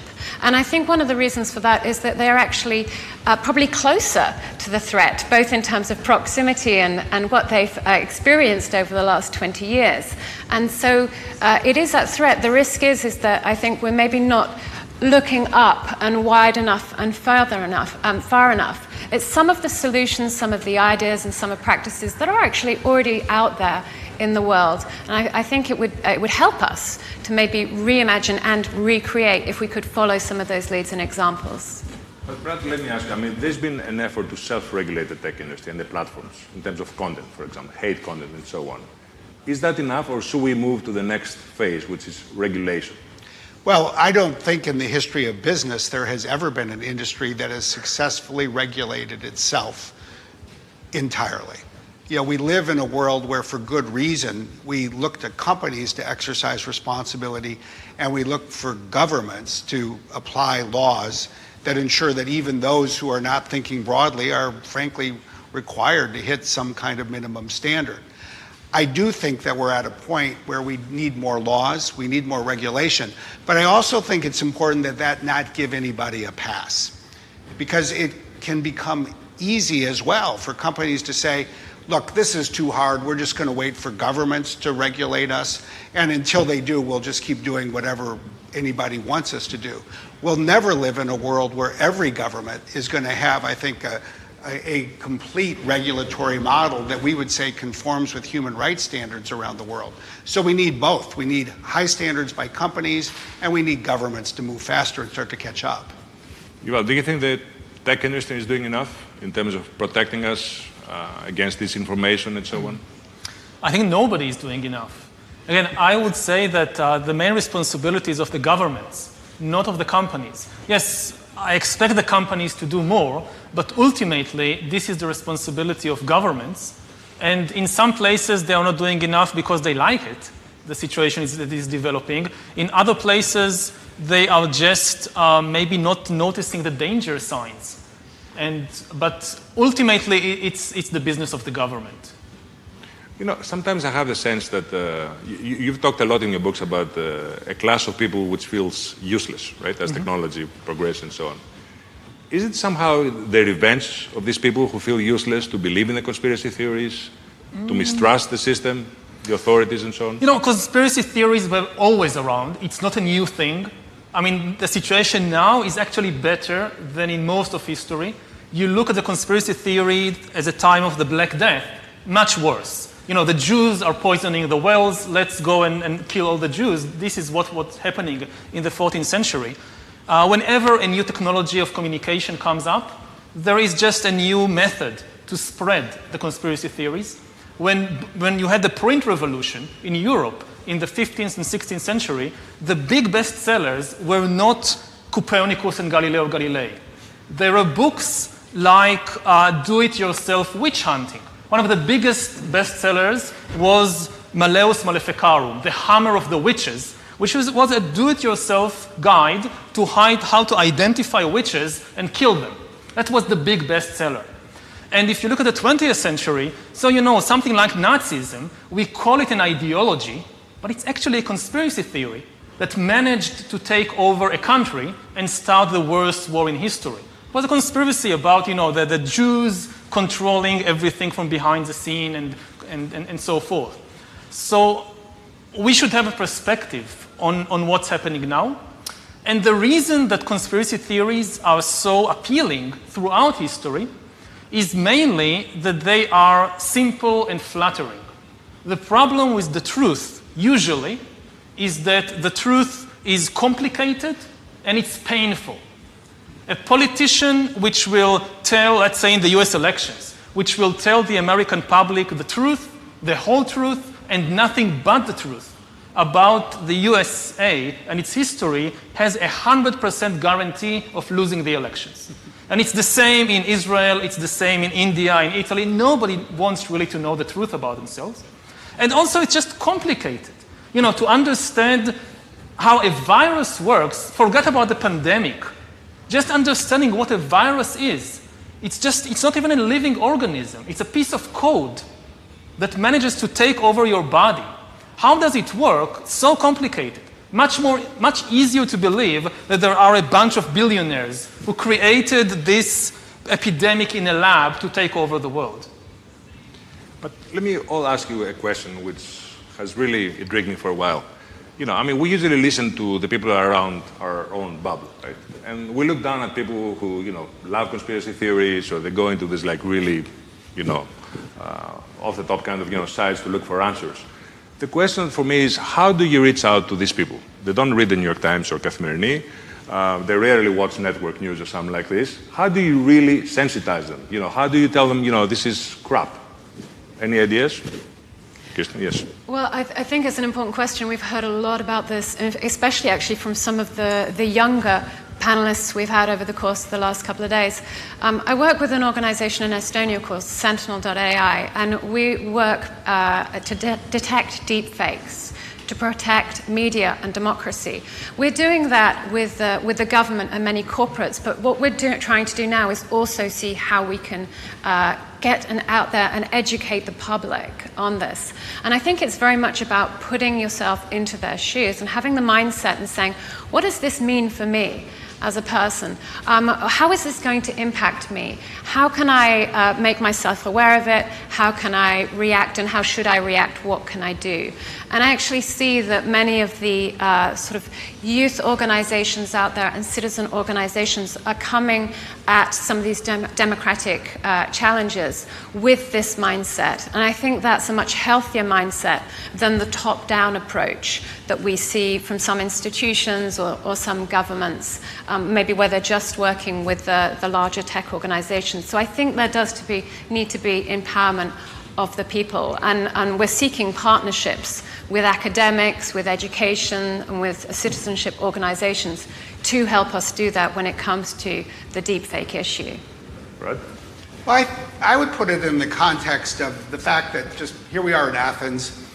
You know, Athenian democracy was based on this notion of having a conversation with the entire community, because the entire community literally was engaged in the democratic process itself. If you fast forward 2,300 years and go to the early United States, it was a democratic model that at first was, frankly, based on having very strict standards about who even got to vote and participate. And over the course of 2.5 centuries, that became broader and broader to the point where obviously voting is available to everyone who is of a certain age. And then you inject technology. Technology has played this ongoing role for leaders to communicate more broadly with the people they represent. And if you look at people who have succeeded over the course of American history, what you see is that Abraham Lincoln was elected in 1860 in part because of the power of the telegraph and the ability to use that to inject this new idea of ending slavery, into the American conversation. Franklin Roosevelt basically prepared the United States for war and managed the country through the Greatest Depression by using radio in a way that no one had ever had before, by bringing himself literally into people's living rooms through the power of radio. John F. Kennedy and then Ronald Reagan both mastered television. And I think one of the things that, frankly, Donald Trump did very well in 2016 was use social media. And what it really calls on us to do, I think, is think about two things. First, it's back to your point. You better get great leadership out of government itself, because there is no substitute for it anywhere else. That means you need great leaders that can use the medium of the time to connect with people broadly and not just narrowly. But second, we need to think about the technology and the way it's organized and the way it's being managed. And I think, in my own opinion, one of the biggest challenges right now is that it has turned us back into a community of different bubbles that are isolated from each other. These other technologies kept broadening the reach. We may have vigorously disagreed about the events of the day, but at least we were talking about the same events. And so we do have to return to, I think, sort of an understanding of how to ensure that technology fosters a more singular conversation and not a series of silos. Now, one question is, can machine learning help counter, the damage that has been done? Because we know what algorithms did, for a while. Could you embed in your platforms, some methods that will detect deepfakes, disinformation, and so on? There are so many ways that technology can help. Let's just take deepfakes as just one example to start with. Certainly, yes, in the first instance, something like machine learning can and is increasingly being used to detect deepfakes. Reliance on that alone will always be imperfect, because it becomes yet another cat and mouse game. But in the same way that we've created a system to sort of combat counterfeit money, where you create certain standards, we're already at work to create, what is a more secure media provenance system, so that when the New York Times publishes some content, a video and the like, it becomes much more difficult to tamper with it. So it's a systemic technological approach that we need. And I think what it really requires us to do is start to break these problems apart, take deepfakes as one problem, how do we go solve it, and then think about the other problems we need to go solve as well. And even within deepfakes, there's those that are actually creating the deepfakes, those that are distributing the deepfakes, and those that are the target of the deepfakes. And we have to tackle all of them. I think it was the UNESCO and ITU report that put up some sort of 11 different ways to actually look at some of these things. We can't just handle one part of it. We have to handle the problem holistically. Yeah, exactly. Eva, you have a question for Brad on this? Do you have, as part of your recruiting and training system, an ethics course for engineers, for programmers? I mean, do you think that, like a doctor cannot start practicing without going through a process of some kind of ethical education? And today, I would say that computer engineers are the most important people shaping the world. They are, every time that they think they write code, but they actually write human lives. They shape society. They need to understand the ethical and political implications of what they do. So do you have an inbuilt ethical course? And if not, do you plan on doing something like that? We have been developing such an ethical code for, say, Microsoft around artificial intelligence. I would first say, I think the question that you've just posed is such a critical one. To me, it is deeply ironic that, for example, in the United States today, you cannot graduate from one of the military academies without taking a course in ethics. But you can get a computer science degree from most of the top 10 computer science universities in the United States or the world without ever taking a course in the ethics of, say, something for artificial intelligence or computing more broadly. Mm-hmm. I do think there's cause for optimism in this space, especially just the way momentum has accelerated over the last couple of years. We defined in 2018 6 ethical principles for AI, and it just in summary form, it's around fairness or avoidance of bias, protection of privacy, safety and security, inclusion, transparency, and accountability. And we've been building a whole system of training engineers and identifying engineering practices. And if you look at the trends around the world, the most encouraging thing to me is that you see this convergence around a set of ethical principles. I think what we're learning is that's just step one. It sort of tells us the answers to the first round of questions. There is so much more learning ahead of us that then gets put into training. I don't think by 2030 you'll be able to graduate and get a computer science degree without taking the kind of course that you've just mentioned. People have now, and especially this next generation has now realized that they want to do things that are going to serve the world and not just create this agnostic code. Well, we can't wait 10 years. I mean, at least Microsoft can just take a decision tomorrow morning, or like you can leave this panel, pick up the phone, and okay, from tomorrow, nobody is accepted to Microsoft unless they have, I don't know, so and so many points in ethics course. What I can say is the easiest thing for us to do is to say, you won't be at Microsoft for more than 6 months without taking a course that we give you ourselves. Mm-hmm. And I think that's where we're going first. And then we're encouraging the universities to get on board. Which books would you have a computer engineer read?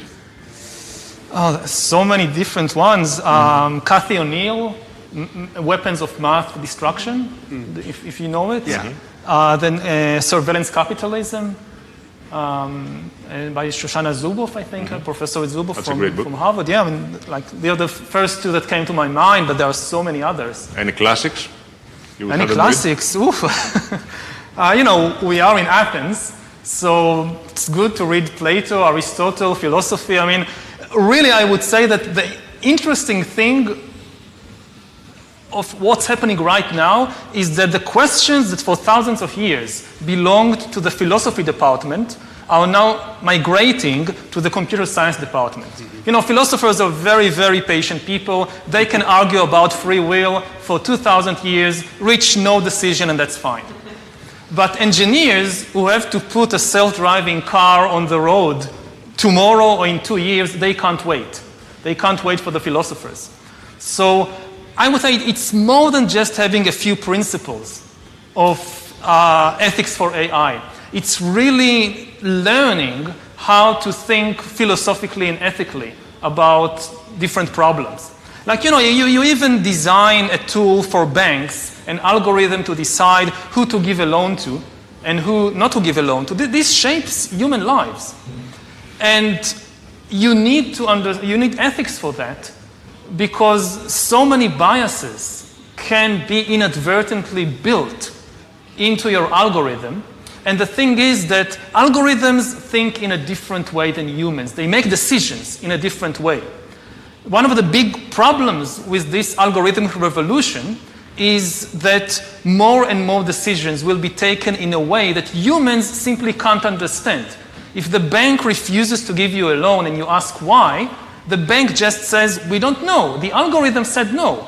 We can show you all the data the algorithm went over, but you know, it's millions of pages. You can't do nothing with it. So the place to intervene is when you design the algorithm. And for that, you need really not just a few principles. You need a structure of thinking which comes from the world of philosophy and ethics, and not just from the world of engineering. But do you actually have faith that the industry will do this and bring it upon itself, or you think government needs to step in? Again, ultimately, I believe this is the job of government. You know, the same way that you can regulate that doctors need to take certain courses before they can start practicing, you can legislate it also for computer scientists. It would be good if the industry will do it tomorrow, because governments will take longer. But ultimately, yes, I hope to see government action on that level. Are you optimistic about self-regulation? Well, we've been hearing people call for it. The major tech organizations are calling for it. The government, are calling for regulation, because self-regulation, just as Brad said, it would be lovely to think that it would work, but let's be honest. One of the questions, if I may for a second just take off my professional hat and put my citizen hat on, is say that we've been talking about this for a very long time. There is a need to build on what the League of Nations tried to do, to create a digital Geneva Convention, to build on the Tallinn Manual. This is clear, the need is there. You started talking about the Digital Geneva Convention in 2017, I believe, and we clearly hear the need. So as a citizen, I ask, what is needed to make it happen? What do we actually need to do? We're clear that it's needed, but with my citizen hat on, as a citizen, what can I do to actually have influence, impact, give empowerment to you yourself, Brad, or whoever else is needed out there, the great thinkers, the great talkers, and how do we get from think, talk to do and actually make this happen? Well, I think there's two different concepts we're talking about here, and it's worth thinking about how they come together, because at one level, first of all, I agree, we need new international norms. We need the world's democracies to step forward. We need governments to recognize that they are the first and last line of not just defense, but I think responsibility in addressing these issues. And I do think that citizens actually have a voice. One of the things that we've sought to do is think about diplomacy in the 21st century, and the role for really citizen activism in people using their voice. So we've been one of the companies that's actually been very supportive of civil society efforts to use this technology to enable people to ensure their voices are heard. I also think this does connect back with this other point. I share your sense that you don't think that you can come up with a set of principles and feel like you're done. I think if you create a set of principles, you can think that you've begun. You've started to identify the questions and some potential answers. To me, part of what we're talking about here is the need to recognize that technology development is now really a multidisciplinary exercise. from say the 1970s to I'll say the 2010s, if you look at tech companies, it was really this great sort of castle filled with computer scientists and then data scientists. And in the world today, we urgently need to educate the people who are creating technology in a much broader approach. I think philosophy is a piece of it. I actually think myself that history is a great piece of this. I mean, you read your books and you're reading history because history is the proving ground for these different ideas. It's where you learn what worked and what failed. And I've always found that there are lessons in what happened with society's attempt to regulate railroads that speak clearly to what we need to do to regulate information technology today. So I do believe a lot of this starts in universities. Looking to the people in the engineering schools and the computer science departments to be getting a stronger dose from others of the liberal arts. I think we're at a moment in time where people who major in the liberal arts really need a course in computer science and statistics and the like. And we're going to need to help the rest of us catch up with what we didn't study when we were university students, for example, and bring that into businesses and into government. And I think actually throughout our entire lifespans, education is still perceived as something that goes on whilst you're at school and university. But because tech is changing so fast and we're using it throughout our lives, I think education now needs to be a lifelong process. We know that it's the 65-year-olds who share the fake news and the conspiracy theories more often on social media, in fact 7 times more often than the rest of the population. And so I think the education around technology needs to now become a lifelong learning process and not just in the schools and universities. Can I ask you if there is progress, if you can be candid about this, within Microsoft? Was there a time when the financial or the tech guys, they will look at you and say, what are you talking about? Why should we bother about social justice or all these issues? Oh, I think the climate today is vastly different from, say, the climate 27 years ago when I started at Microsoft. We always were fortunate as a company to have somebody like Bill Gates, who was a very broad-minded thinker. But Bill's been among those to say, gee, he thought in the early 90s that the best thing he could do to Washington, D.C. was ignore it. That has changed. Now, in part, that's changed across the industry out of almost purely pragmatic conclusions. Well, boy, if you ignore governments, they'll end up doing things to you that you don't like. To me, what we have today, increasingly, certainly at Microsoft, I feel it, is a broader-minded and more enlightened approach. What fundamentally we rely on is not just attracting, but retaining people who care deeply about doing something good for the world. And they look to us as the company's leaders, sometimes, frankly, perhaps even with unrealistic expectations about what we can do to solve the world's problems. But that is a very powerful motivator. Our mission today is, it's really grounded in empowering people and organizations around the world to achieve more in what they're doing. So, the debates that we have on an ongoing basis are very much the debates that I think you would hope to see inside a company. What is it going to mean for human rights if we provide facial recognition for this purpose or not? What is it going to mean if we build a data center in this country and potentially subject data to being seized by that government? And, as we say, we strive to be principled, but we're only principled if we actually apply the things that we've called principles and be prepared to turn down business opportunity when they conflict. You've talked about the COVID crisis as a watershed moment in terms of surveillance, data surveillance, and so on. Explain to us your fears, your concerns about this, and how we can deal with it. Well, I think maybe in a couple of decades, when people look back, the thing they will remember from the COVID crisis is this is the moment when everything went digital. And if this was the moment when everything became monitored, that we agreed to be surveyed all the time, not just in authoritarian machines, but even in democracies.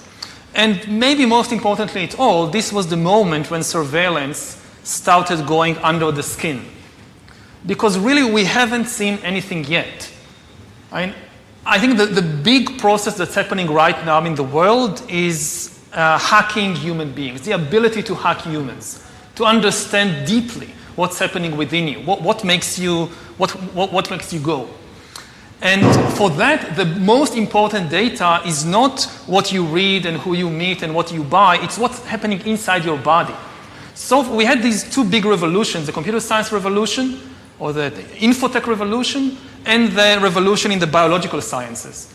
And they are still separate, but they are about to merge. They are merging around, I would say, the biometric sensor. It's the thing, it's the gadget, it's the technology that converts biological data into digital data that can be analyzed by computers. And having the ability to really monitor people under the skin, this is the biggest game changer of all. Because this is the key for getting to know people better than they know themselves. I often give the example from my own personal life that I realized I was gay only when I was 21. And I keep thinking about the time when I was 15, 16, how could I have missed it? You know, something so important about myself should have been obvious, but I didn't know. Now, today, or in 5 or 10 years, any algorithm of Microsoft or Amazon or the government would be able to know such a thing when I'm 12 or 13, just by monitoring what's happening in my body, what's happening to my eyes when let's say I see a boy and a girl walking on the beach. Where do my eyes focus? So this is the crucial revolution, and COVID is critical because this is what convinces people to accept, to legitimize total biometric surveillance.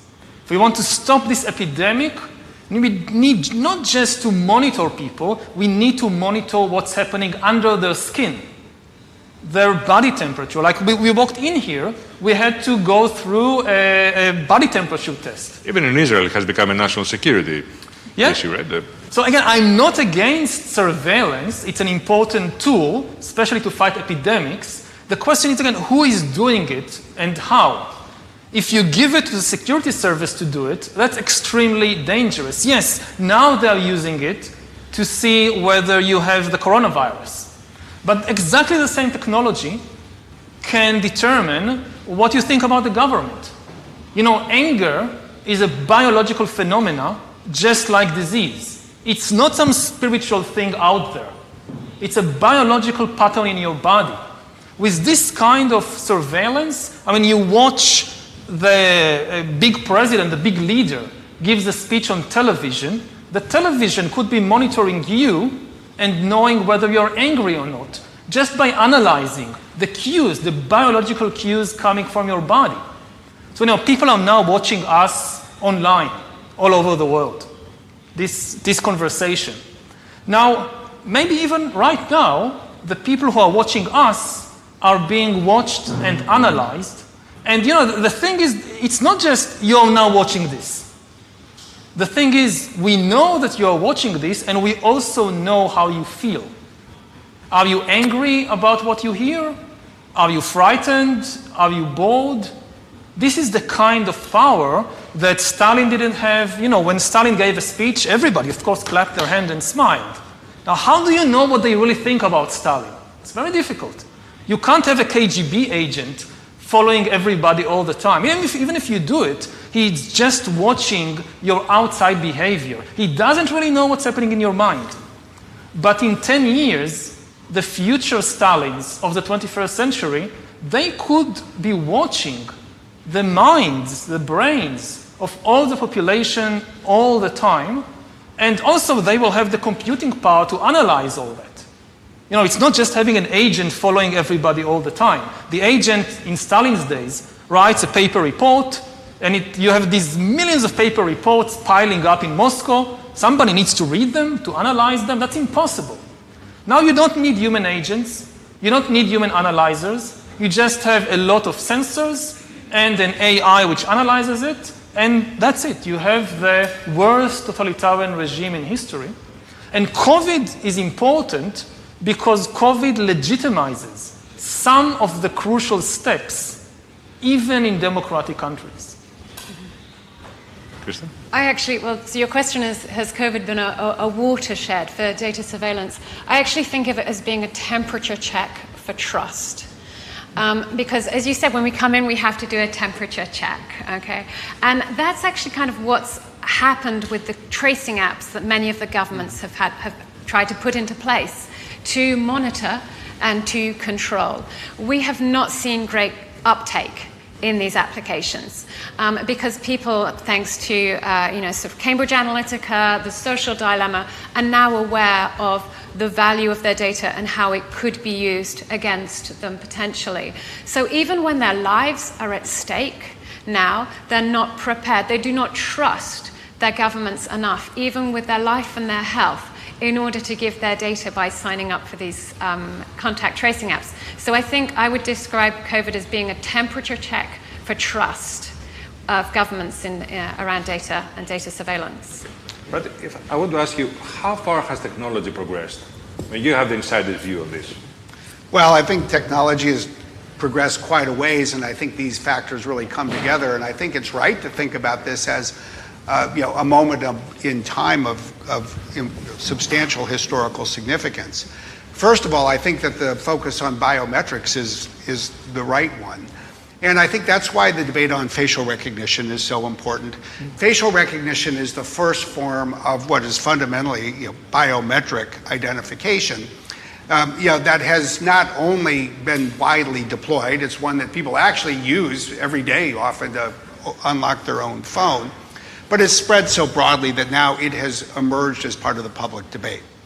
And as governments steer a course on facial recognition, what they're really doing, I think, is creating a model that they may end up emulating for all forms of biometrics. So it's really important to get that right. And frankly, I think it's really important to go beyond a relatively almost simple debate, do we allow it or ban it, to wait a second, how do we regulate it? What uses do we permit? What uses do we ban? I think the COVID crisis is fascinating for both of the reasons that you all are describing. First of all, it is absolutely being used in some countries, especially by authoritarian regimes, to put more controls in place. And in many ways, even in the world's democracies, the privacy issues around COVID-19 are not really getting the full debates that I think they deserve. It's one of the reasons that we, as early as May, came out with a set of requirements for our involvement in, say, tracing apps. And we said, look, if all of this additional information is going to be available and needed in this time of crisis, first, it should be used only for this specific purpose and no other. Second, it shouldn't be retained after the crisis passes. Third, we should look for ways to minimize the privacy impact. It's one of the reasons that I've been very enthusiastic about technology that keeps somebody's information on their own device rather than putting it where it can be accessed by someone else, and then it's only shared in an anonymous way if somebody actually is notified that they've, for example, tested positive. Because what we're fundamentally finding is exactly what you described. The world created this technology that arguably will help keep everyone safer, and in most parts of the world, people are responding by saying, no, thank you. I don't trust this. Now, in some cases, they're saying, I don't trust it, and I don't really have confidence that it's going to make that much of a difference in my life, so that's all the more reason to say no thank you.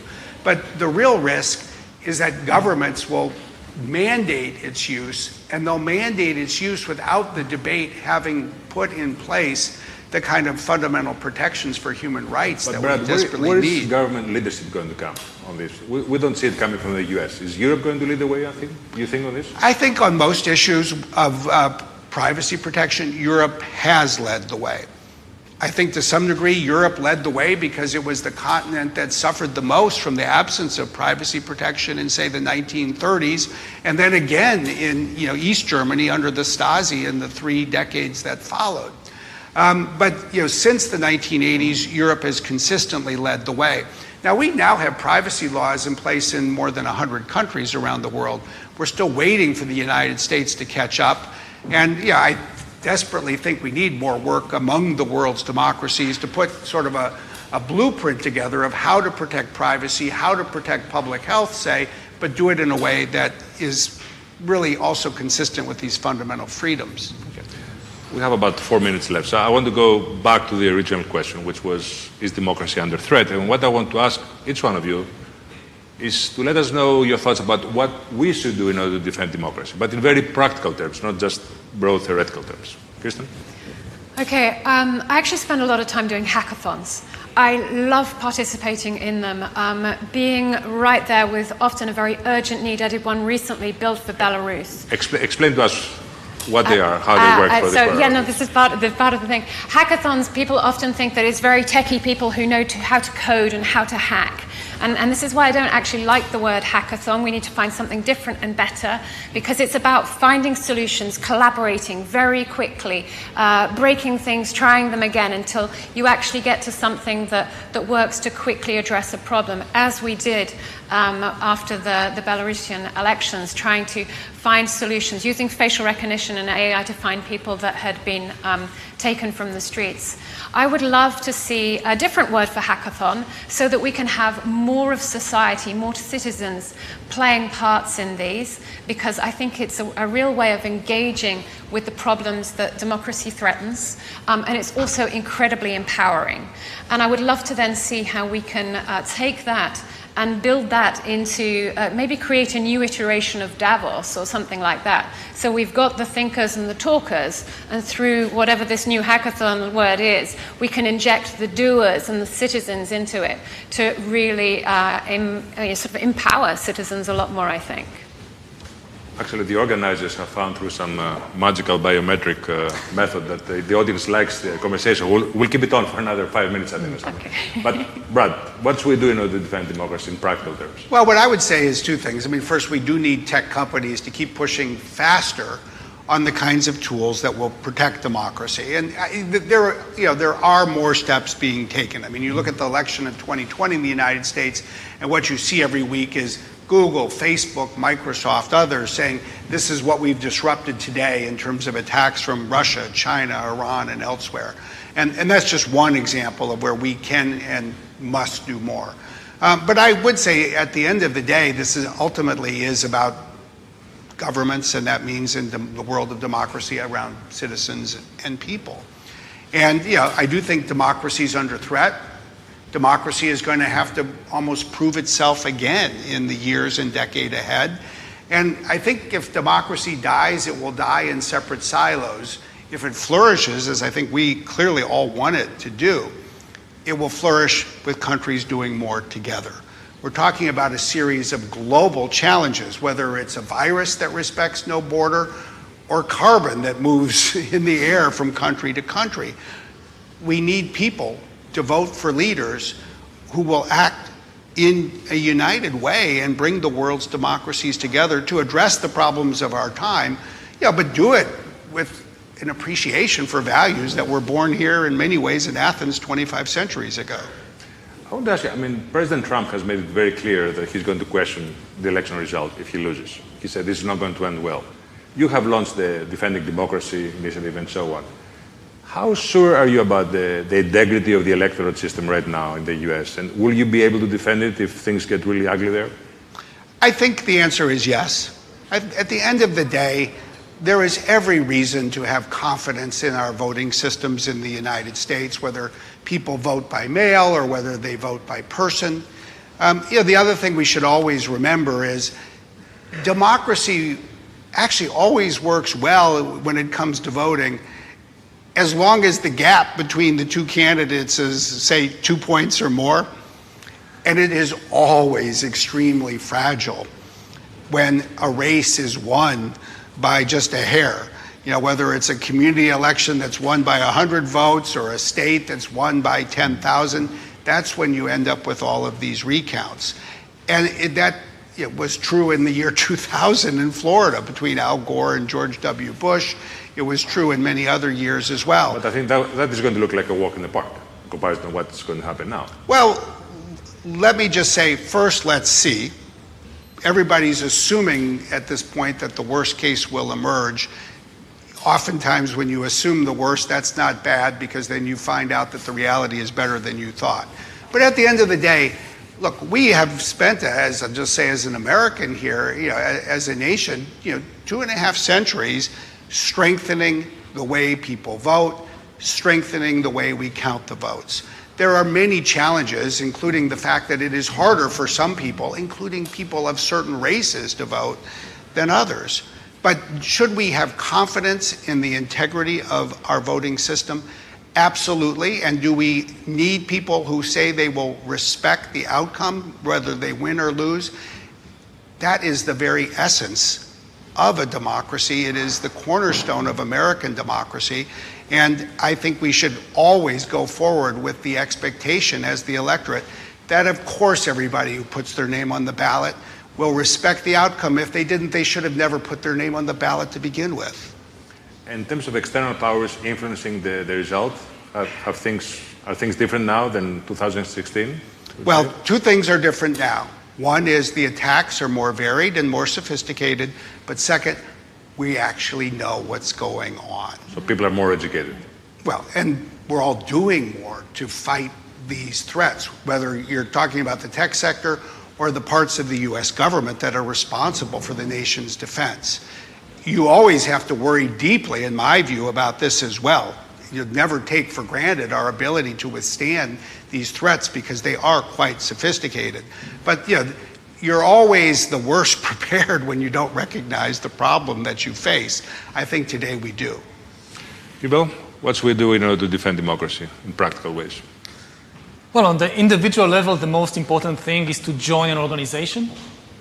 50 people belonging to an organization can accomplish far, far more than 500 individuals working on their own. So whichever cause is dearest to your heart, join an organization. You can accomplish far more.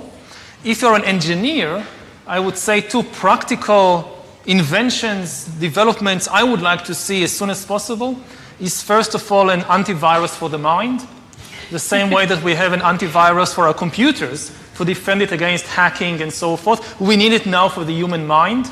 Again, something that works for me, not for Microsoft, not for Google, not for Baidu, but something I can buy and that gets to know me in order to protect myself against being hacked. And secondly, I would like engineers to work on kind of balancing the surveillance equation. Yes, we have more surveillance of citizens. We need more surveillance of the people on top at the same time. So we need to build more tools to, for example, fight government corruption. And, the technology, as you said in the beginning, it's neutral. You tell it to survey, to monitor the citizens, it monitors the citizens. You tell it to monitor the presidents and CEOs and so forth, this is what we'll do. So I would like to see more engineers working on developing tools that monitor the presidents and CEOs and ministers in the service of the citizens. Okay, tomorrow morning you have a conversation with our Prime Minister, which is widely anticipated. So what are you going to ask him? I mean, what is the main theme of this conversation? Ooh, I haven't thought about it yet. I mean, I like to see what the conversation goes. I can give you a few ideas if you want. It's like, I would like to see what the conversation. I mean, leading a country is far, far more complicated than writing books. And the main problem is that people in those positions, they are usually so busy and so they are so busy that they don't have time to look at the big picture. So I would like really to understand how the big picture looks from the viewpoint of somebody who is on the front line of actually acting. Okay, great. Kirsten, Brad, Yuval, thank you very much for this conversation. I would love to have the same conversation a year from now. I think things will be very different in many ways. Anyway, I thank you all for this lively conversation. Thank you. Thank you very much. Thank you. All right. Okay.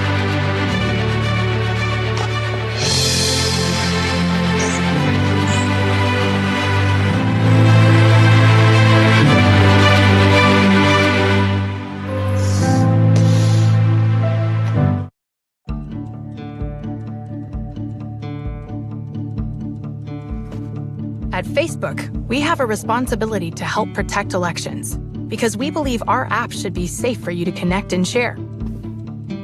Since 2016, we've tripled the number of people working on safety and security to over 35,000. We focus on three main areas to help protect elections: preventing interference, fighting misinformation, and increasing transparency. In 2019 alone, we removed over 50 networks engaged in coordinated inauthentic behavior. And we are working closely with other technology companies and law enforcement to stay ahead of new threats. Every day, we remove millions of fake accounts before they're on our platforms. In 2019, we removed 6.5 billion fake accounts. 99% of those we found proactively. To prevent misinformation from spreading, we've got more than 60 fact-checking partners working in 50 languages debunking false claims, and we label them as such to reduce their spread. We take down content that interferes with voting, and we connect you with official election information.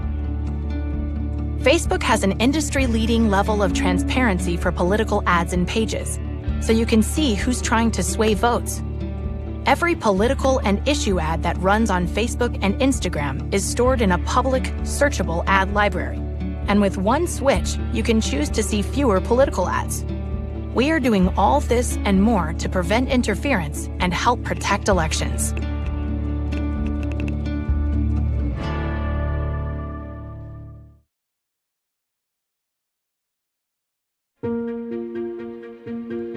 Unexpected. Harmony and well-being. A revitalizing escape.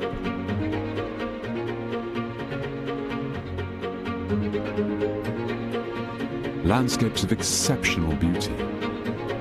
Unchanged forever. Authentic simplicity.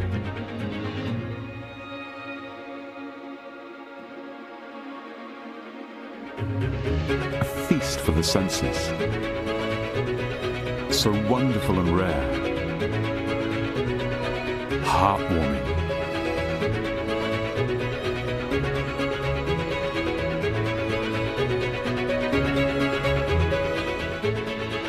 Unexpected.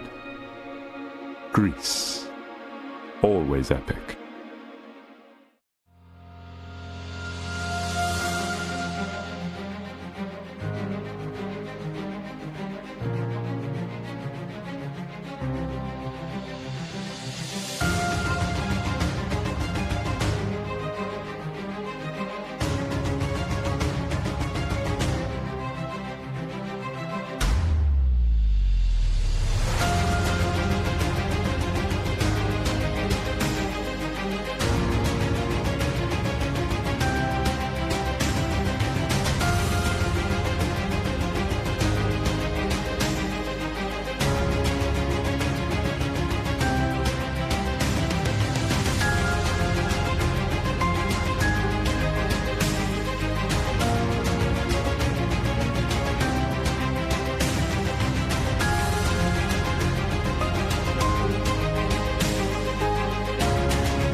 Maybe you're one of the lucky ones.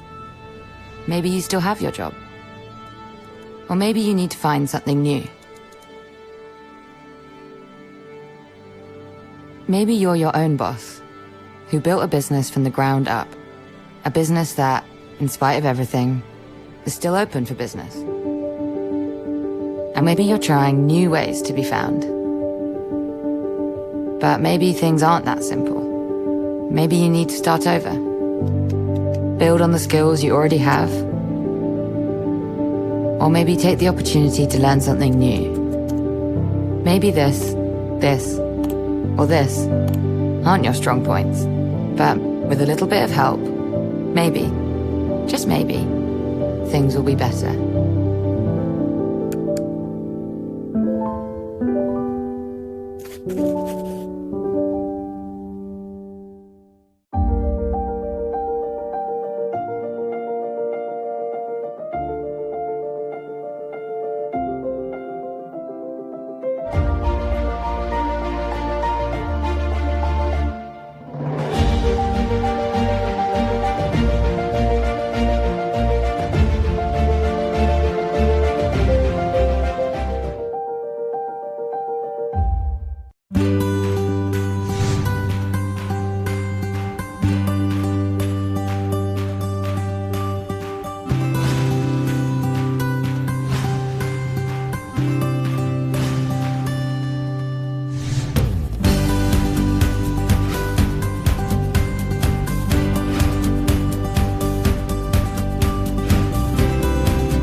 Artificial intelligence isn't coming, it's here.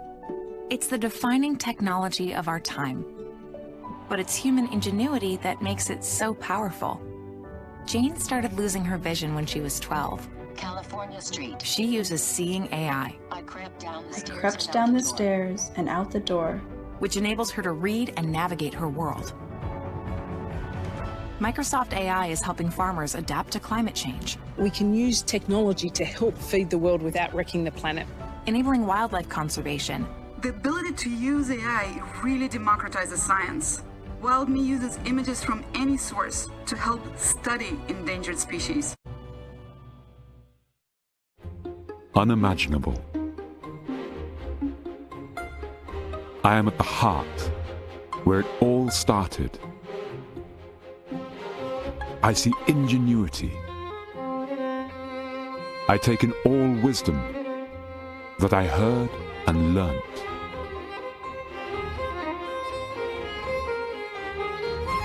Beauty and harmony. Vision and virtue. Unique land. Feel the light, warm and radiant. Inspired, I rediscover unimaginable Greece, always epic.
Uncharted. From mountain to sea, every path a new adventure. Fueled with adrenaline, we feel alive. Inspired by the unknown. From day to night. From winter to summer, we write a new story. Explore. To be woken. To be thrilled. Bond and recharge. A world away from your own. Breathe it in. Uncharted. Greece. Always epic. At DERE, we believe that the future can be mastered. Our innovative programs and unique facilities meet the rapidly evolving market and the technological breakthroughs. Discover the wide selection of majors and minors, the increased financial assistance, and the combined on-campus and online courses. DERE, create your future self.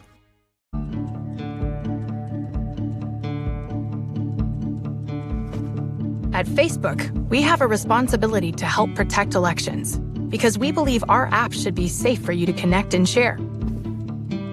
Since 2016, we've tripled the number of people working on safety and security to over 35,000. We focus on three main areas to help protect elections: preventing interference, fighting misinformation, and increasing transparency.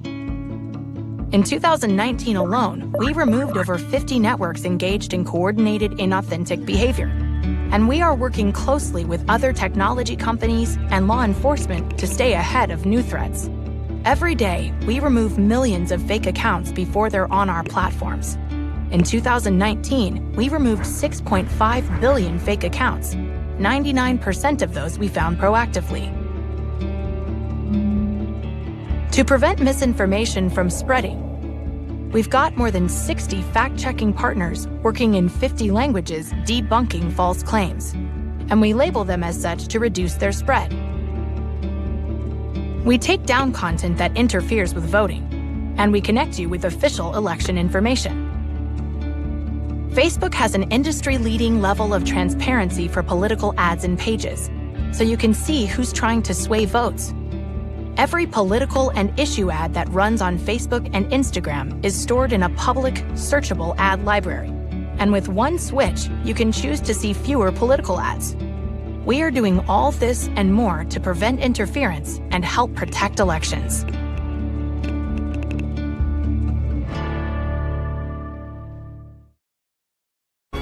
At DERE, unexpected.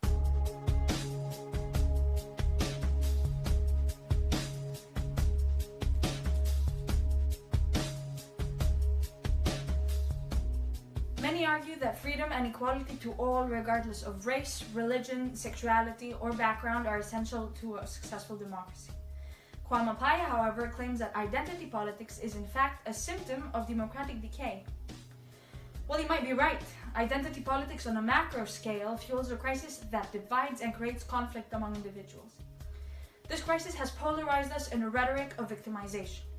We unrealistically demand to be recognized as equal, but also to be treated as special because of a particular identity. A democracy, however, cannot function in such a highly individualistic and self-segregated state. We choose to imprison ourselves in a myriad of different identity groups. The threat becomes evident when populist parties exploit this obsession of ours to promote their own agendas. This undermines the nation's constitutional values, and democracy itself becomes wounded. But we are too preoccupied with our own identity to notice. Religious beliefs act as a powerful unifying force which is fundamental to a healthy democracy. I think a healthy democracy is where efficient and wise decisions are made for the people, while a substantive representation of their beliefs is preserved as well, because democracy affirms people's sovereignty. People form groups based on shared beliefs, whether it be religious or political. This is why we have Christians, Muslims, Democrats, Republicans, and so on. These different groups that people voluntarily choose to be a part of indicate that people are, for one, practicing their freedom of expression, and two, representing themselves through such associations. By fostering such powerful communities of common values, religious beliefs complement democracy in bringing forth efficient decision-making through consensus, as well as the representation of diverse groups of people and their beliefs.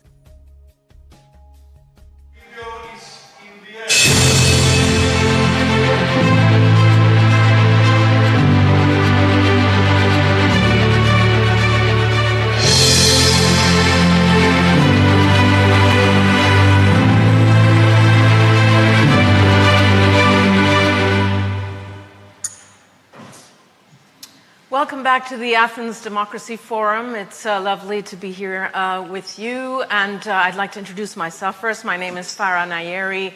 I'm a culture writer for the New York Times. The theme of our discussion today is religion. Is religion, the question is, a force for good in a secular democracy, or is it a force that can breed problems and issues such as populism, such as exclusion, such as intolerance? Now, it's a very topical, I guess, theme. Religion is always topical, never goes out of fashion. And we have three distinguished panelists who each will bring a very different answer to this question because they come from very different walks of life. My first panelist is Archbishop Nikitas, who is the Greek Orthodox Archbishop of Great Britain. There are more than 500,000 Greek Orthodox in Great Britain, so he's got a lot of followers, more than any of us on Twitter, I think. And the second guest we have here today is Fatima Zaman, who's an advocate from the Kofi Annan Foundation.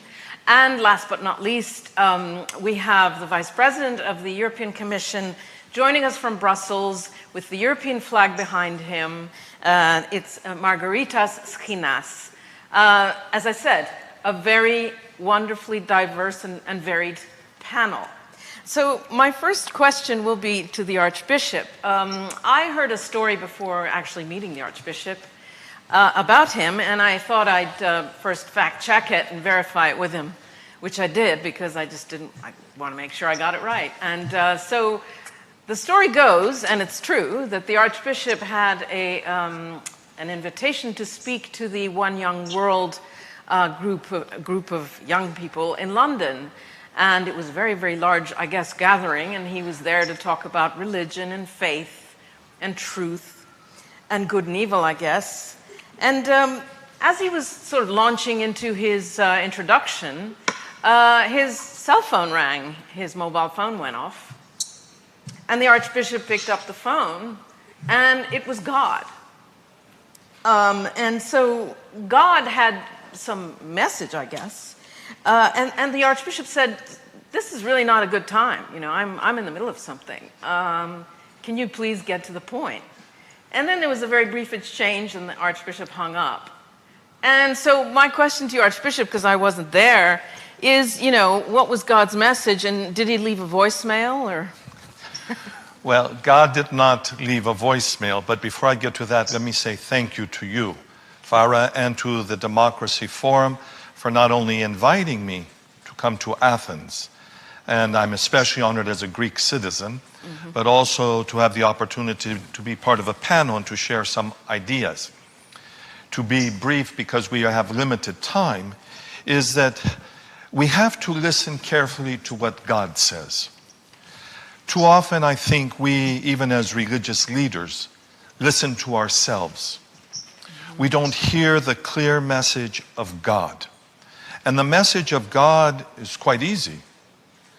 It's summed up in love, peace, goodness, harmony, tranquility, other positive aspects of life, no matter which faith tradition you examine.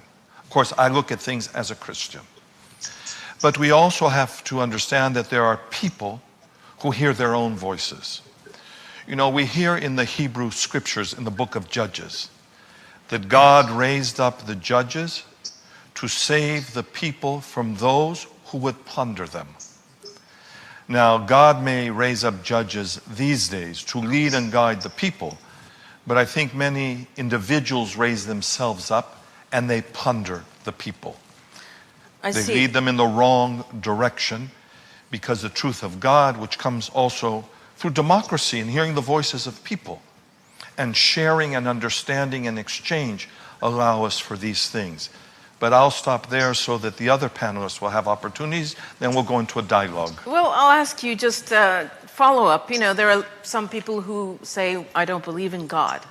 And so what would you say to them? If you believe in God or not, I think you still espouse and accept the same virtuous qualities in life. An atheist does not want to believe in war or murder or all sorts of other things. Any person with reason And reason is a human being with logic, with tradition, with understanding, with values, even if they're cultural values, will say that we have to work for good. And our responsibility, whether we're atheists, we're Muslim, Christians, Hindus, is also to make the world a better place than we found it. So the next generation might see something more positive, but also have examples. That there are people who labored for good, and for goodness and truth. And yeah, I mean, when we had a few email exchanges, I have to say, and in one of them you said, I am a bit radical for an Orthodox clergyman. You need to get out of the past. And I think you really do, when one meets you in person, you're very accessible. You know, you're truly someone, you know, very comfortable and relaxed, etc. And so do you think it's important for men and women in your position, religious leaders, to speak to the young and to have a kind of young presence as you do? Is that part of being more modern as in religion, or? Well, I don't know if it's being more modern, but I think for myself and my own tradition, I have to ask myself two questions. If Jesus were in my position, how would he act? What would he say? What would he do? And the second question is, if the other person is Jesus, how would I treat that person? So he went to the leper, to the prostitute, to the poor, to the indigent, to those suffering. And I think that is the core value system that we all have to embrace. And we feel that especially through the ecumenical patriarchate, the most open, the most prepared for dialogue, for cooperation, not only with Orthodox, with other religious systems and traditions. Yeah. Let's move on to Fatima. Fatima Zaman, as I said, you're an advocate for the Kofi Annan Foundation, and you define yourself as a modern Muslim. Yes, and you say that you remain convinced and that religion or faith is a force for good, and that you recognize that it can be used as a weapon for destructive actions. Absolutely. But so can you develop that idea a little bit more? And I mean, we are seeing, unfortunately, in the world today, in almost all religions, but also in Islam, ways in which Islam has been used to justify violence. And so how do you reconcile your faith with this kind of complicated reality? So, Farah, I like to call myself a bit of a hybrid. I'm British, I'm Muslim, I'm South Asian, and those three identities born into me have been at odds with one another for a long time. And so as you come into your formative years, you have to, as any young person, you have to figure out, who do I want to be? And I call myself a modern Muslim because I truly believe and I remain hopeful that faith is an integral part of modern society. It's an integral part of democratic societies. And that is because, we are in Athens, the mecca of democracy. And to bring people together of different cultures and values is something that the ancient Greeks practiced for so long. So I truly believe that religion has a place in modern day society. However, being a Muslim, working in countering violent extremism, myself being exposed to people who have become radicalized and chosen very violent religious ideologies as a result of certain grievances, I've seen both the light that religion offers and also the dark side of religion. Working in countering violent extremism, you see people who politicize religion, who peddle it to achieve very violent means. And equally, you've seen those in power who run nations also use religion as a way to enforce violence upon people. So there's this how can I put it? There is this constant struggle where faith or religion is pulled by forces of good and forces of evil. And as a young, modern Muslim woman, do I believe that young people do need to engage with faith? Absolutely. Do I think, you and I should be having these conversations as interfaith dialogues? Absolutely, because that's when you can push out and drown out those evil and dark voices. I'd like to turn to Brussels, where Mr. Schinas is joining us, the Vice President of the European Commission. Mr. Skinas, you're working very much on the issue of the European Union's relationships with religious institutions. And I believe that there's an Article 17, in which basically the European Union, pledges to respect and not prejudice the status under national law of churches and religions, and to maintain open, transparent, and regular dialogue with churches and organizations. Now, of course, as we know, that Europe has had this very, very long battle, church versus state. You know, it took many years. You know, it was only about a century ago that church and state were separated in many of these countries. And so how does a secular institution like the European Union engage in dialogue with religious institutions? First of all, let me tell you how happy I am to join you this morning. A particular good morning to His Eminence Archbishop Nikitas, whom I met 20 years ago in Hong Kong. Yes. And it's a pleasure to see him after so many years. In Europe, as you know, everybody fought everybody else for centuries, and basically on everything. There were so many cleavages, and the religious cleavage obviously was the central part of this conflict. Since the European integration kicked off almost 70 years ago, there was not one single shot that was fired in what is now the European Union, which clearly shows that the European Union is the world's epicenter of peace and peaceful coexistence. And where one of the things that we managed to do well is to blend our identities, our values, our diversity into a single project of communality, if you like. And of course, it's inherent in European Union politics. Identity politics is very much what Europe is about. But looking back, our main tragedies, our biggest tragedies, were precisely because of identity politics leading to exclusion.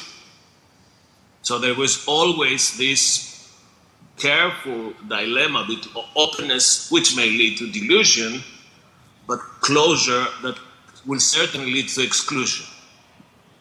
So over the years, the European Union, I think through what we now call the Charter of Fundamental Rights, found a way to reflect all this in a way that constitutes a corpus of values that we can all share in, where we do not view our journey together as us versus them.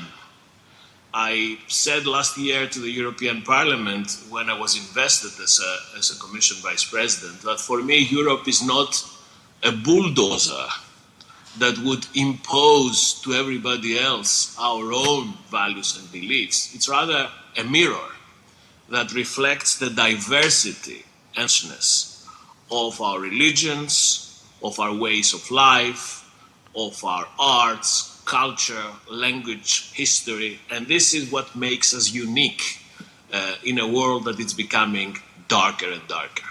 Yeah, but and the final point on Article 17, you rightly point out that Article 17 of the treaty introduces a regular dialogue with the churches and religions and communities of belief. But this is not a dialogue between the different religions and churches. It's a dialogue between all the churches and the European institutions on the issues of the day, like migration, the economy, cohesion in society, Europe in the world. And this gives us strength because it reinforces this sense of communality coming from different contributions. Yeah, I mean, you say that the European Union is, you know, a kind of mirror reflecting the realities of basically the continent of Europe. And that mirror also has some sort of dark spots at the moment, and as you referred to some of the tragedies of the past having to do with identity politics, the Holocaust being, the most important one, at least in recent times, and so you also, Mr. Skinas, are in charge of looking at the issue of anti-Semitism, and that's, of course, a reflection of how religion or how religious difference can breed true difficulty. So what is the European Union doing about anti-Semitism and sort of combating it concretely? Yes, you're absolutely right. The European Union is facing, especially after the 10 years of the economic crisis that exacerbated lots of social disequalities and friction and alienated many people from politics. We do face rising phenomena of racism, xenophobia, intolerance, hate speech, anti-Semitism, but also Islamophobia. This is again something that we are determined to fight against. We will not tolerate these voices that want basically to undo the success of 70 years of integration. We are very encouraged by the fact that as the economy in Europe improves and as we manage to find collective ways of responding to major crises like migration, like the pandemic, these voices are being weakened. Because the best antidote to these policies, to this phenomena, is good policies. If the European Union is perceived as an entity that can protect or empower Europeans, the voices of hatred, of extremism, of xenophobia, intolerance, anti-Semitism will subside. Mm-hmm. So we are working very actively on this. We are also, in terms of anti-Semitism, trying to address major issues that have to do with security of our Jewish communities in Europe. We are fighting also fake news, disinformation, and we are involving now a very close working relationship with the platforms to make them see that they have also an interest to give us a hand in all that. But this is, of course, a process. It's not something that will happen from one day to another. Right. I mean, we're not hearing Mr. Skinas very well in the studio. If we could turn up the volume just a tad. Archbishop, I was going to bounce off what we just heard from Mr. Skinas in Brussels. Clearly, there are religious communities in Europe today who that are persecuted, that face persecution, face intolerance, face vandalism, face violence towards places of worship. I imagine that the Greek Orthodox community in Great Britain is not one of those communities, that you're not, that you're very well accepted and integrated. But have you encountered this sort of identity politics and us versus them in Britain in other ways?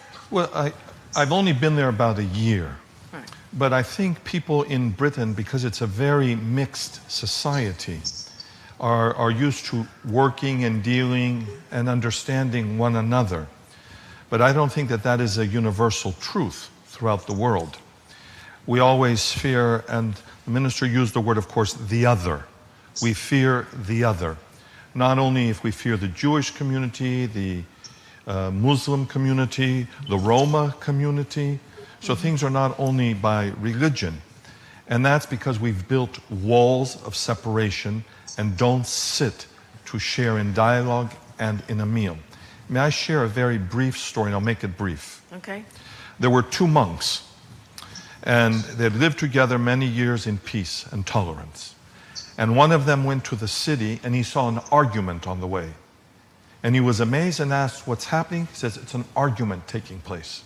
Mm-hmm. I'll share it with my brother monk when I return. He returned to the monastery. He said, brother, I saw the most amazing thing. I saw an argument. The second monk said, what's an argument? And he began to explain. He says, I have an idea. I'll take this brick and I'll put it between us and I'll say it's my brick. And you will say it's your brick and we will argue whose brick it is. So the first monk took the brick and in an adamant way forced it down and said, "Brother, this is my brick." And the second monk says, "If you say so, it is." Now we can take bricks and make them ours and build walls, or we can take bricks and build bridges. And the time has come for religious leaders who are supposed to guide the people to build bridges. And if religious leaders can come into dialogue and take away that expression of the other, the xenos, and the word for fear, phobia, and put it to the side, then the followers should be real followers and follow the true religious leaders and build bridges of understanding, cooperation, and partnership. Thank you, Archbishop. Fatima, we have a question coming in from one of our listeners or viewers today. It's saying, do you think that the religiosity of political leaders has an effect on the practice of democracy? In other words, if our political leaders are religious as well as being political, does that actually spoil or in some way harm democracy? I think, Farah, that's a great question. Before I answer that, I do want to respectfully disagree with my European fellow panelist for a second here. I fundamentally disagree with the experience that Europe is a home where different religions are currently coexisting peacefully, and the account that our EU Commission colleague gave is not the lived reality that I face in parts of Europe when I travel.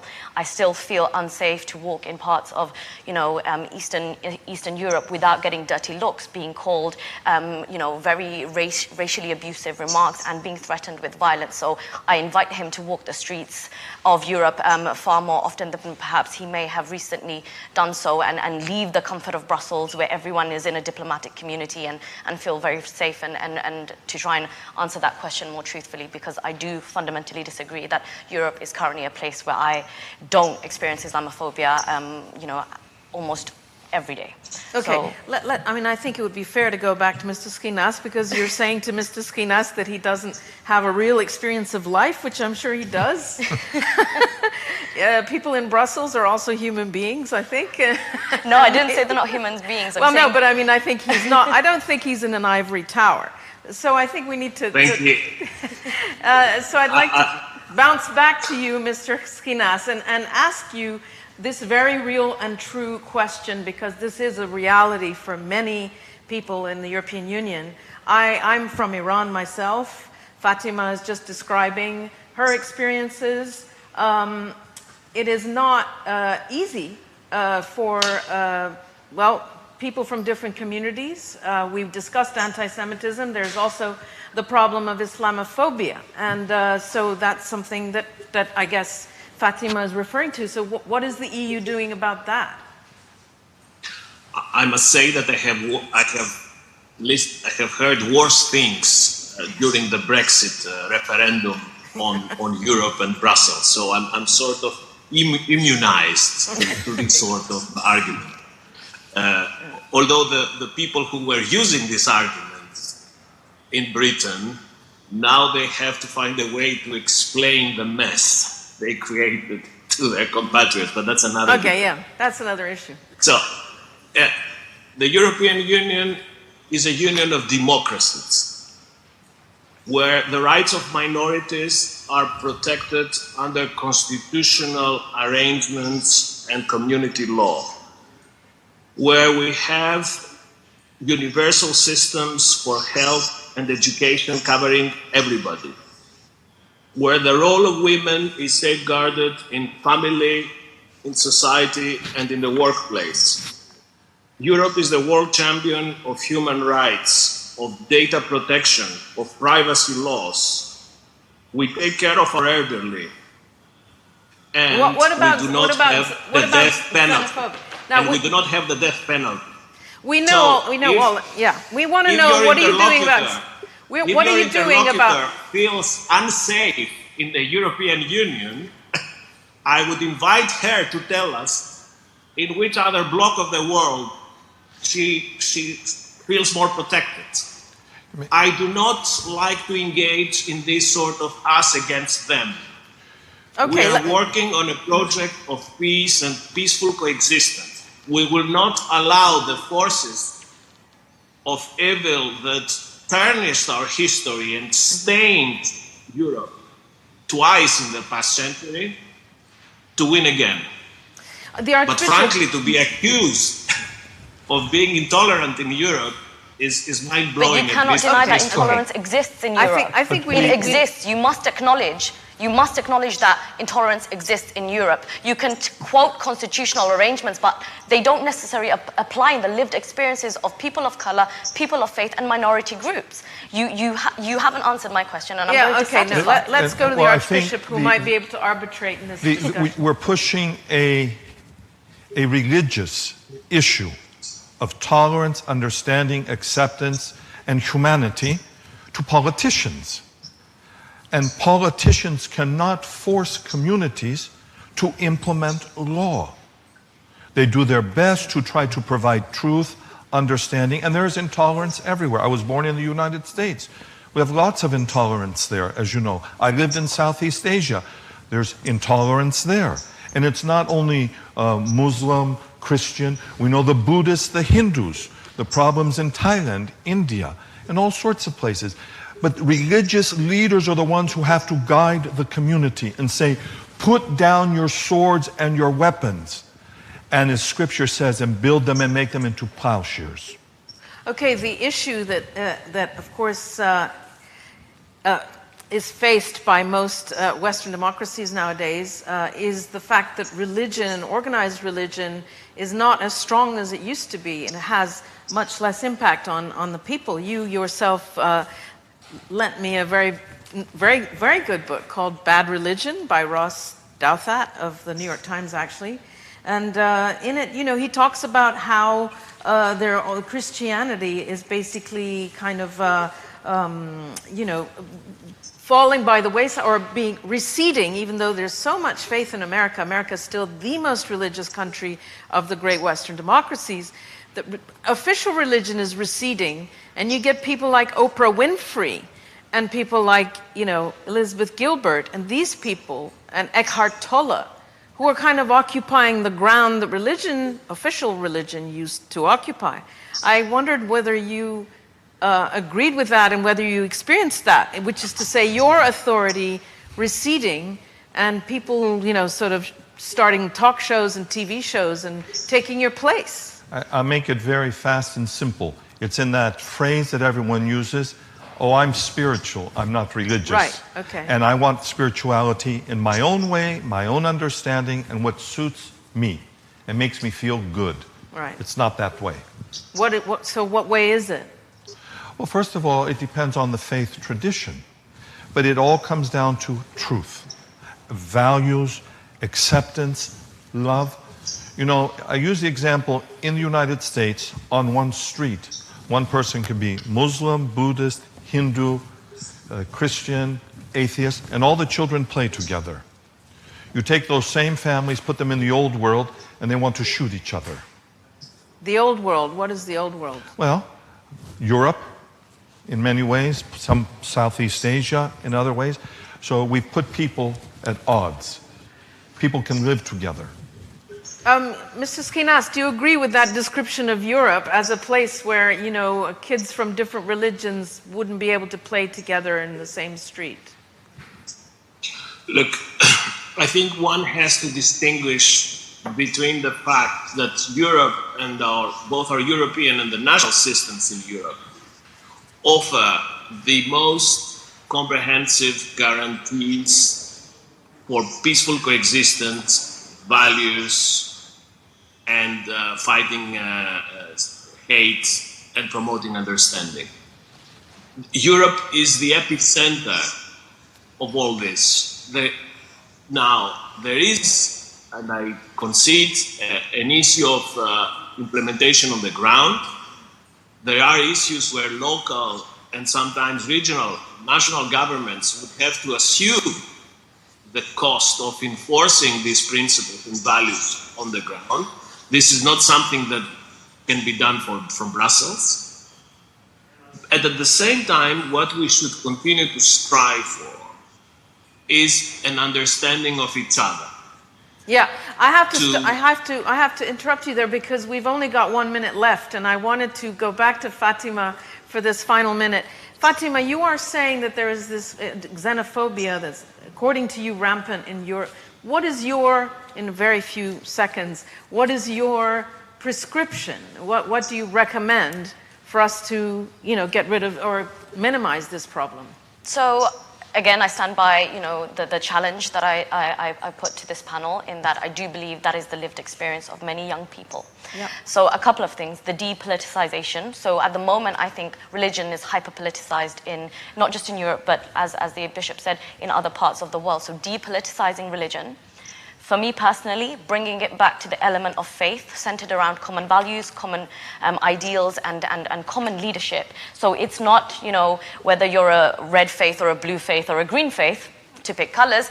It's about whether you stand for peace, equality, justice, and fraternity, and all of these things. These are the common values that I would prescribe to depoliticize faith and to depoliticize religion, but also to bring different groups of people together and build harmony, as you said before. I think that's a really good note to end on. As expected, our panel on religion got a little bit controversial, but I suppose that is to be expected. We were very, very happy to be here with you this morning. Thank you so much.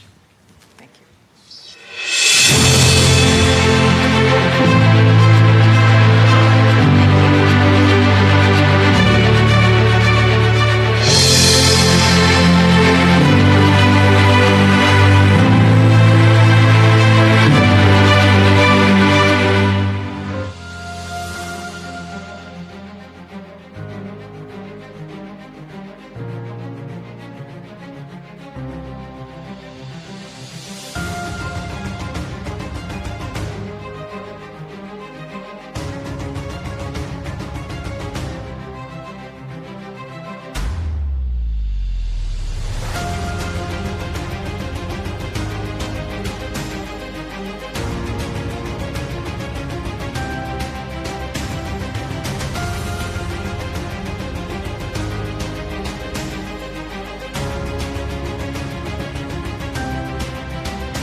Maybe you're one of the lucky ones.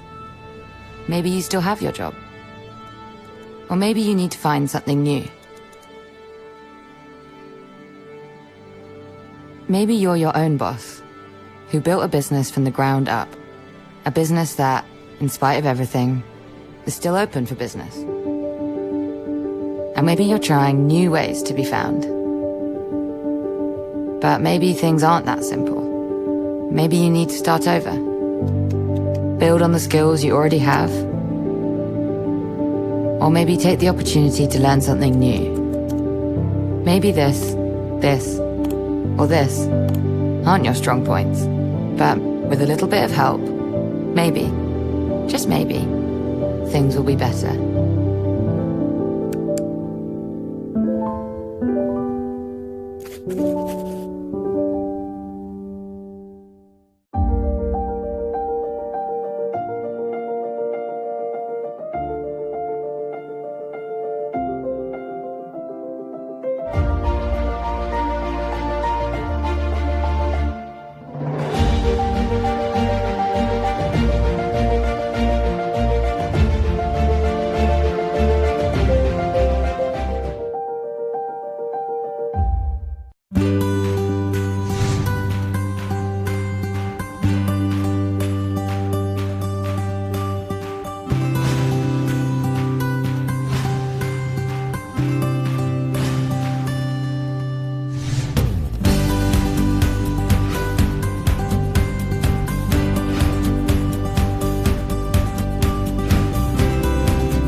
Artificial intelligence isn't coming, it's here.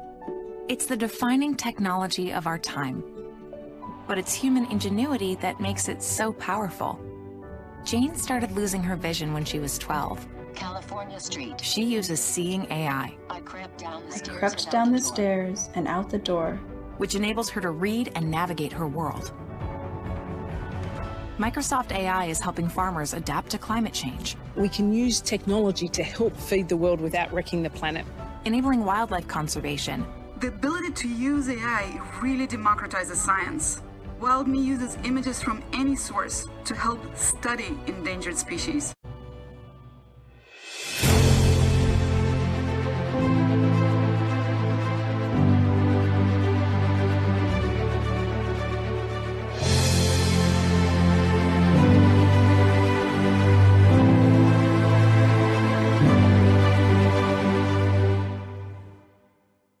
Europe's future 10 years from now, which is an interesting topic to ponder. What's even more important, however, is what is awaiting us in the meantime. For we are at present facing grave and unresolved problems, all of which will have an impact on what will become of us in 10 years' time. One of the most burning problems, and this is what the question must be, is that there is no vision, no strategic thinking, and no planning of a common future in sight by the European elite. We have different interpretations of the past and of the present, and therefore images of the future are also divergent. The two main concepts what we have now on the table are a European future, where Europe is based on the nation states, and the concept of the United States of Europe, an empire led by Germany. So Europe is divided on that question. The foundation of Europe was based after 1945 on the transatlantic bond. The United States of America has been guaranteeing our West Europe's security over decades until the collapse of the Soviet Empire. They guaranteed the freedom and independence of Western Europe.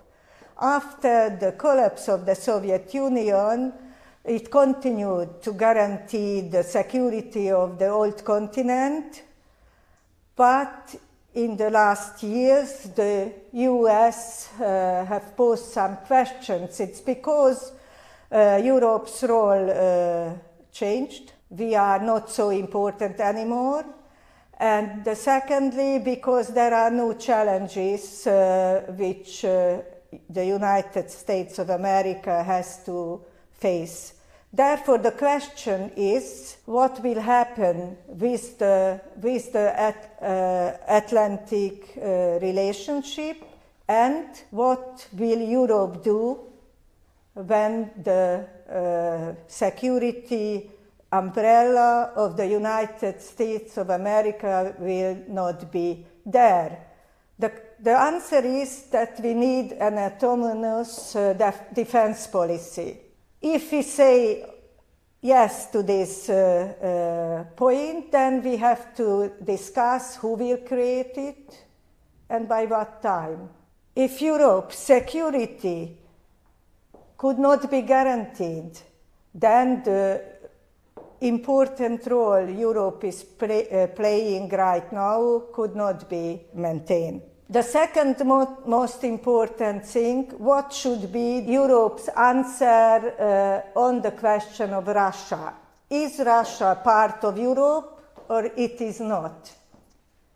If it is not part of Europe, then we have to take into consideration that a Sino-Russian relationship or alliance will be built, which will also cause problems. Or maybe the Russians may ally with the United States, or what we see right now, that the German-Russian relationship and axis is in making. We should also get an answer on the question whether the European Union continue to enlarge itself or not. Will it incorporate the Balkan countries, Ukraine, or possibly even Russia? If the answer is yes, then we should make the steps in that direction shortly. If the answer is no, then we will also clear our relationship to that countries. In 10 years, we have to get an answer on the question, what I posed at the beginning, whether European Union will be a union of nation states or a United States of Europe, and what other countries and nation states will do with Germany, with the German leadership, which is right now in the making. The German leadership of the European Union put on the table a huge loan program which influence several generations ahead, and will also decide on the maneuver for possibility of different countries in the near future. It is very difficult to answer how Germany will lead Europe, because Germany is very strong in economic sense, but very weak in security terms. Germany did in the last century 2 attempts to get the leadership over Europe that caused 2 world wars, and it is sure that those countries who opposed its dominant position, as the United States of America or Russia, will again put steps against it in the future. Right now, the European Union faces a lot of problems which are unsolved.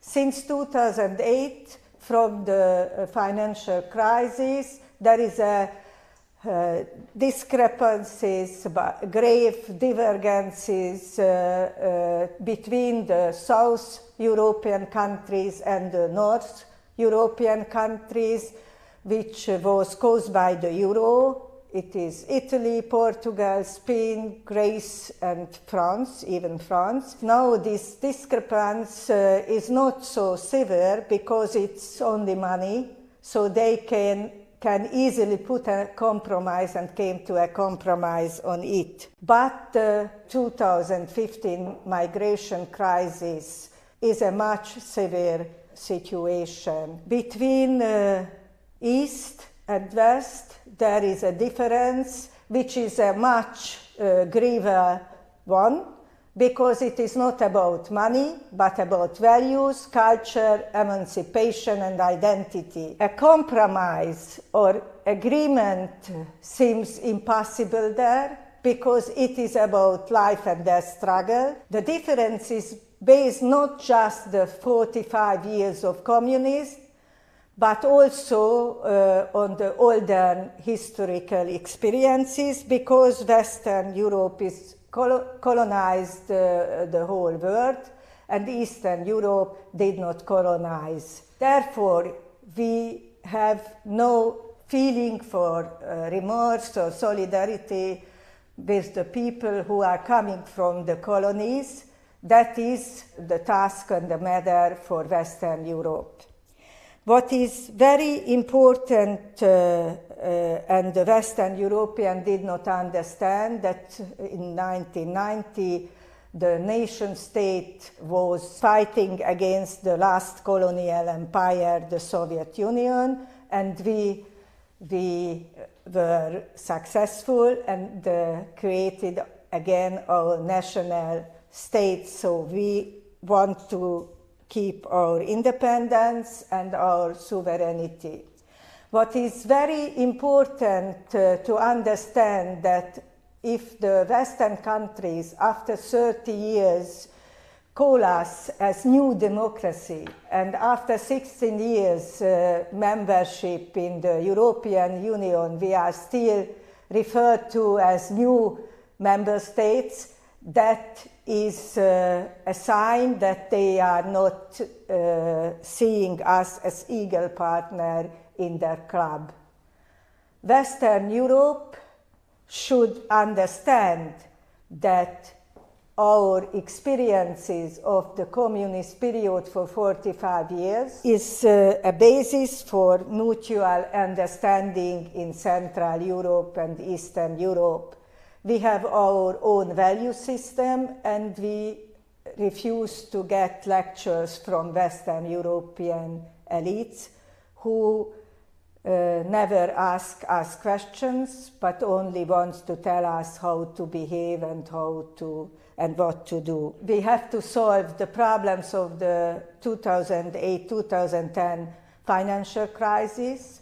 We also have on the table the problem of the migration. We had to face the COVID-19 pandemic problem also. In this pandemic, the European Union's bureaucracy also has again proved useless. The solutions came from the nation states. Countries closed their borders and began to get national solutions to the COVID. The institution of family was used in the lockdown to give support and help to the members of families, to the children, to the elders. We also was confronted with our weakness. Europe depended on China for face masks, ventilators, and the rest of medical equipment and material. That is a great lesson for us, which we have to learn. I very much hope that Europe will be coming to the senses and will draw the proper conclusions. So outsourcing our productions must cease. We have to go back to work and be able to produce the most important basic productions which we need, which are necessary. Europe must realize that China, India, Africa, and South America can be top competitors in the future. And we have to make improvements in the education also, where standards are falling since decades, and as a result of which we are being overtaken by Asian students in all fields. The most important thing is that we abandon the utopian dream of a bureaucratic United States of Europe under German leadership and Western domination. Let us settle for using the principle of the smallest common denominator and following the pattern of the Austro-Hungarian monarchy from 1867-1918, where only have to maintain shared defense and shared foreign policy as the financial aims to base both. And all the other problems should be left to the sovereign nation states. Let's enjoy the advantage of the common market, but let's part with the cultural and moral imperialism which could not make peace in the continent. I really hope that we will learn these lessons. We must work more and better in order to achieve higher growth if we want to preserve our present living standards. We have key years ahead. Let's make good use of them. First, I would like to thank the organizer for inviting me to this forum to present my vision for Europe. I am honored. We all know it's been a year of hardship. As tragic as the COVID pandemic has been and continues to be, it has also given us unique opportunity to financially kickstart the necessary transition towards a climate neutral economy. This also gives us an opportunity to address the growing socioeconomic inequalities in our society, which have been reinforced by the pandemic. This is the moment for Europe, because we need to ensure that the massive government spendings and investments reflect our priorities and our values as defined in the EU Charter of Fundamental Rights. In other words, these massive funds must contribute to build the society we want to create for future generations. So, what are these priorities and what are the values I am talking about? My vision for Europe is clear and simple. My vision is a Europe based on the principle of solidarity and a sustainable future for all, existing and future generations to come. A union where we act in solidarity with the planet we have been given, the nature and the oceans that surrounds us. My vision is also a union where we act in solidarity with all people, regardless of gender, sexuality, identity and race, and where we have a working democracy based on the rule of law and not on tweets and populistic propaganda. Quite simple, my vision for Europe is completely grounded on the principles and values enshrined in our treaties. It is actually astonishing that we have come to a point where we need to debate and defend them. Let me give you a few examples to illustrate what I am talking about. Examples of battles we are fighting. Greta Thunberg and the young activists in the Fridays for Future movement keeps reminding us. We need to see the climate crisis for what it is, a crisis. And we need to act accordingly. The European Green Deal must go beyond nice words. And all commitments made in the Paris Agreement must be streamlined in all policy areas. The European Commission is proposing to increase the 2030 target for emissions reduction to at least 55%. That is not enough. We must be brave enough to listen to those asking us to listen to the scientists. We know we need to reduce our emissions, but at least 65%. Our young citizens are ready for change. They are waiting for the political system to deliver on a sustainable future according to the treaties and the Paris Agreement.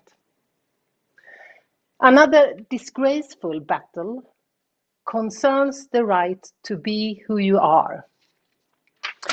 2 weeks ago, President Ursula von der Leyen stated in her State of the Union speech, "Being yourself is never your ideology, it's your identity. LGBTQI-free zones are humanity-free zones, and they have no place in our union." And I repeat these words. LGBTQI-free zones are humanity-free zones, and they have no place in our union. We cannot accept authoritarian leaders who don't fully respect the rights of LGBTI people. We must do everything we can to prevent member states from sliding into autocracy. It is simply not acceptable. And we must continue to work, to fight for a union of equality and a union of diversity where our LGBTI friends are equally respected in all member states. Again, I refer to the treaties and our fundamental values. This intolerance that we can't accept brings me to another matter of intolerance, racism. The deaths of Breonna Taylor and George Floyd became a catalyst for demands for change. In all corners of the world, people gathered in protests. Colonialism has defined American and European societies for centuries. It has created deeply rooted prejudices and inequalities that still prevail and de facto kill people. There can be no room for hatred in this union. There can be no room for racism and discrimination. To quote Martin Luther King, a riot is the language of the unheard. It's time that we listen and in accordance adopt the anti-discrimination directive that has been blocked in Council since 2008. I am astonished how this can still be an issue in this time and age. And it's also astonishing in this time and age that men still think they have the right to decide over women's bodies and expose them to abuse and suffering. Freedom from violence is a basic human right, but yet it remains controversial. 4 days ago, on the International Day of Safe and Legal Abortions, I posted a picture of myself standing on a chair on Instagram. So did many thousands of Swedish girls and women in a protest to stand up for safe and legal abortions. We have to defend girls' and women's autonomy and ability to free and independent decisions about their bodies and lives. The pandemic has left many women at home with their abusers. National helplines have been flooded with calls. Let us answer their calls. Let us take a clear stance and push for every member state to ratify the Istanbul Convention. Women must be equally protected from violence, and we must harmonize the legal standards. It's not only our legal duty, but also our moral duty to do so. Unlike other politicians, I don't want Budapest in Brussels. We must protect our true European values of humanity, solidarity, and diversity.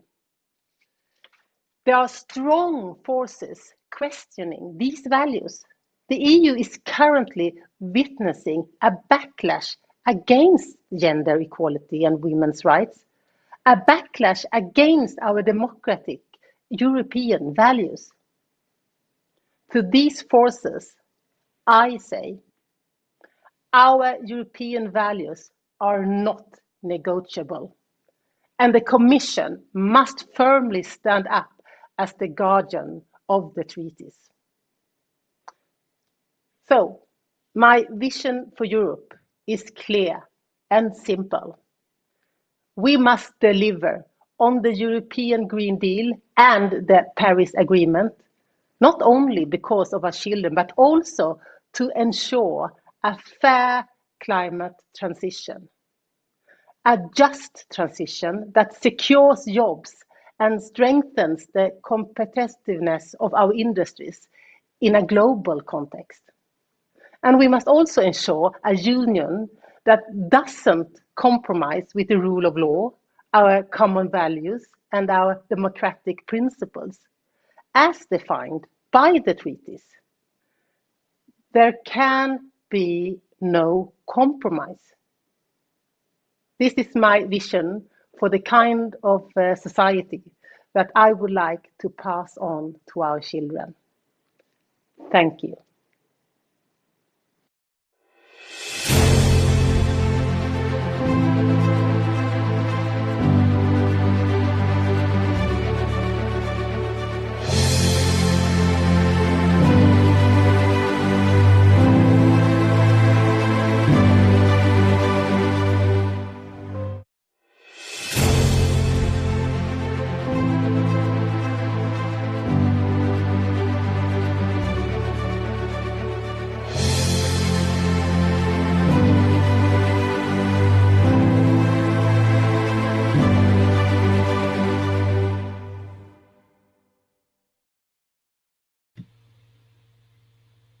Ladies and gentlemen, welcome to another discussion in the context of the Athens Democracy Forum.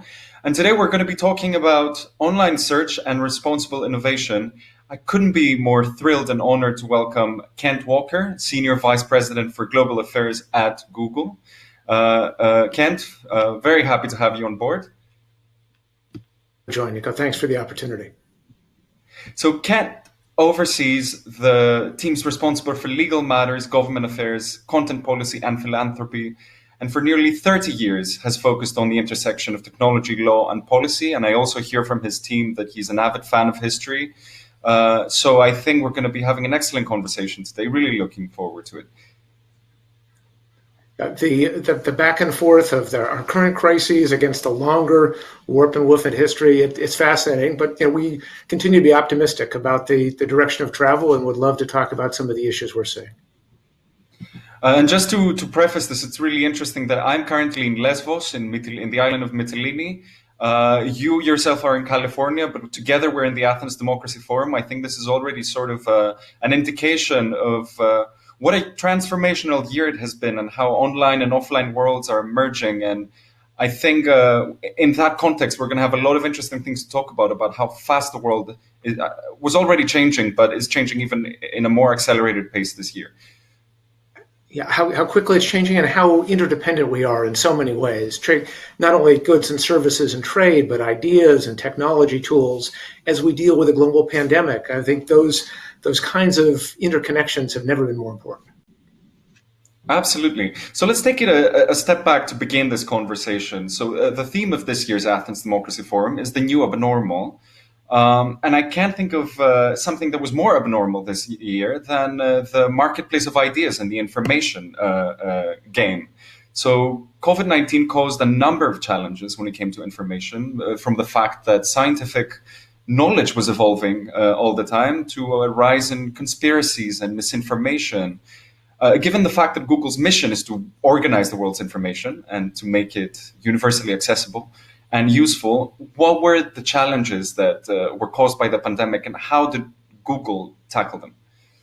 I think we started out with the same challenges that you and many of our listeners started out with, that we were shifting our entire teams to work from home. We wanted people to be safe and we wanted to be socially responsible. But at the same time, we recognized that our platform gave us the opportunity to do some good in the world and an obligation to make sure that conspiracy theories weren't spreading and the like. So one of the first things we did was to go out and ask our employees, Googlers, for their ideas about how we could contribute. We got more than 100 ideas back. Things like ways of using artificial intelligence to identify bad content online and to promote authoritative content, which is the flip side of the coin. We rely on the World Health Organization and national public health authorities for their guidance as to what's appropriate and not. But beyond just the content side of things, as a company, we wanted to pitch in. We contributed more than $250 million in ad grants to the WHO and to national governments. $150 million in Europe has gone to both public health authorities and to European-based nonprofits who are dealing with fallout from the pandemic. And then on the technology side, we've pursued, for us, a very unusual partnership with Apple, one of our key competitors, to come up with a privacy-protective exposure notification tool that's already being adopted throughout Europe and increasingly around the world. So things like this, community mobility reports for public health authorities, which can help them understand what measures are working and what aren't, support for small and medium businesses, et cetera, it's really been an all hands on deck effort, but we hope we are making a contribution. You know, one of the things that, one of the cliches of the year, I guess, was the word unprecedented. We kept talking about how this is an unprecedented crisis, a unique pandemic. But I think one of the benefits of the Athens Democracy Forum is that it puts contemporary problems into a little bit of a perspective. And it often makes us realize that modern day problems are reincarnations of old ones. So in that context, were there any previous phenomena that were similar to the pandemic in terms of how it affected the information that's out there? And to put it more bluntly, where did Google get its inspiration for the policy responses to the challenges in information caused by COVID-19? You're right to say that this is an unprecedented circumstance, although in a sense, every day is new. We forget that on Google, for example, at least 17% of the queries we get every day we have never seen before. Humans are endlessly inventive, and the news is constantly changing, and people are always looking for new areas of knowledge to explore. And then we've seen this in response to an explosion of content that's online. There's more information been stored in the last 20 years than in all of human history combined. So this incredible demand, this incredible supply coming together, that's created new opportunities, more ability for people to learn, and I'm sure we'll talk more about new forms of employment and connectivity, but also new challenges. But the larger historical example is exactly right, because every time there's a new form of communication technology, society responds in important ways. And that you can go back to Gutenberg and the printing press, setting off challenges to governments and religions across Europe, the rise of the post office in the 1830s and 1840s in Europe, then gave rise to the revolutions of 1848, as people across the continent were able to talk to each other and exchange then radical ideas. Radio and the rise of demagogues, television with narrowcasting and kind of the first filter bubbles. So each time the new technologies come along, I think it calls on us to develop new social norms, new rules of the road. How do you balance these new capabilities, but at the same time, innovate in responsible ways? Definitely. And you sort of touched upon the next theme that I want to talk about, which is the idea of the online and the offline worlds merging. We've always had change, but it goes through different paces, and sometimes it's more accelerated.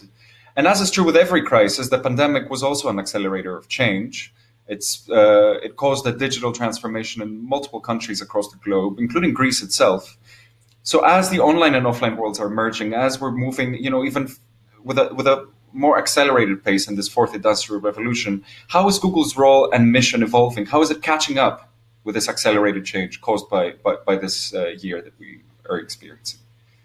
Yeah, I should start by saying it has been great to see the Greek government's new digital governance bill and real commitments to being what they call a cloud-first country, with more digitization and finding ways that can lift up citizens across the board, giving people new access to opportunities and to learn new things, to grow, to find new employment. Our contribution is trying to build on our experience, our expertise where we have it, in data storage and management, and using some of the tools I talked about, artificial intelligence, machine learning, and the like, to not only help consumers find more useful information, get them the things that they want to get done, help them get things done, but also expanding our cloud efforts to help with businesses out there who are struggling to recover from the pandemic. I know in the United States, we've seen something like 1 in 6 businesses have gone out of business as a result of the pandemic.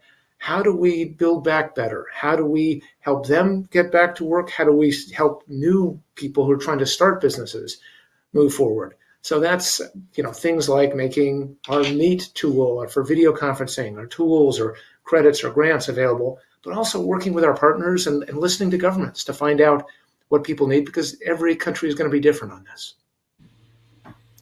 You mentioned two things that I sort of want to touch upon, or the intersection of these two things. So on the topic of machine learning and artificial intelligence, and also the role of governments, following up on the accelerated pace, I think what we've seen in the past couple of years is that technological change is faster than governments can cope with or can understand, and they sort of retroactively legislate or implement policies. How did you see this phenomenon coming to fruition this year with the pandemic? And where do you see this going in the future? Is it really a problem that we're just innovating so fast that governments can't really catch up with the pace of technological innovation? Well, I think it's always been the case that the private sector is flexible and traditionally moves quickly. And that's important with something like the pandemic. You've seen big pharmaceutical companies really pivot quickly to put their resources against the notion of developing a vaccine and figuring out how to distribute it. So I think there's a lot of energy there that you want to be able to harness to lift up society generally. And more generally, we are at the same time seeing that governments, while they want to have checks and balances and good democratic processes, because the decisions they're making are important ones, they're also seeing the advantages of digitization and recognizing that no one wants to be left behind in that. The goal is to lift up all citizens, including disadvantaged citizens or citizens who've been disproportionately impacted by the pandemic.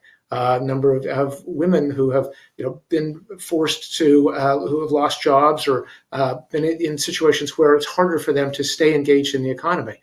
How do we use the tools we have and put them at the service of government to be able to do things like move onto the cloud, make government services available to people generally? And we're seeing incredible interest there. One of the fastest growing parts of our business is the public sector business. And new people coming into government are accustomed to tools that they've used in schools or the private sector. They're a driver for change. I think they're helping government become more nimble and think things through. There's always going to be a balance, of course, because you want government to regulate responsibly. There's a desire to future-proof sometimes, and the risk of that is that you cut off innovation and actually keep some of the social improvement from happening, but you don't want to lag behind either. So different governments are coming at it in different ways, but generally speaking, I think you're seeing a real focus on this. No, absolutely, I agree. And then another question related to governments is the fact that one of the biggest impacts of the pandemic, beyond the health crisis, was the economic downturn. And now we've seen national economies facing a significant downturn. We have yet to see its depth. But at the same time, a number of tech companies have withstood the crisis, and they often saw their profits soar as we're moving to this digitization that you're talking about. So as we're now shifting our conversation to strategies for economic recovery, how do you see Google fitting into this global effort to sort of reshape the economy of the future? What do you think its responsibility is? Sure, I think we have a real responsibility, even as our business has been challenged in a lot of ways. Obviously, we make the primary source that funds all of our different tools and services has been advertising. And advertising has dropped off significantly during the pandemic, especially in sectors like travel and entertainment, but also retail as a whole. Still, as the economy comes back, we think digital ads can actually be an important part of letting businesses scale back up, reach new audiences. And so we want to be part of the solution on that and are working with our partners. So let me give you a few examples of the kinds of things that we've been working on. Today, as part of our effort to support Greece's efforts, we are announcing that Google.org is committing $1 million in funding to Greece, focused on economic recovery, distance learning, and digital skills for citizens. That's, of course, just one element. More broadly, digital's an enabler for personal development and work opportunities across the board.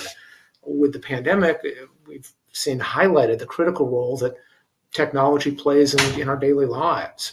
Some parts of the economy have been able to continue precisely because of remote work and online shopping, home entertainment, telemedicine, all of these new trends, which have accelerated quickly. Some have said that we've seen more change in 5 months than we had seen in 5 years before.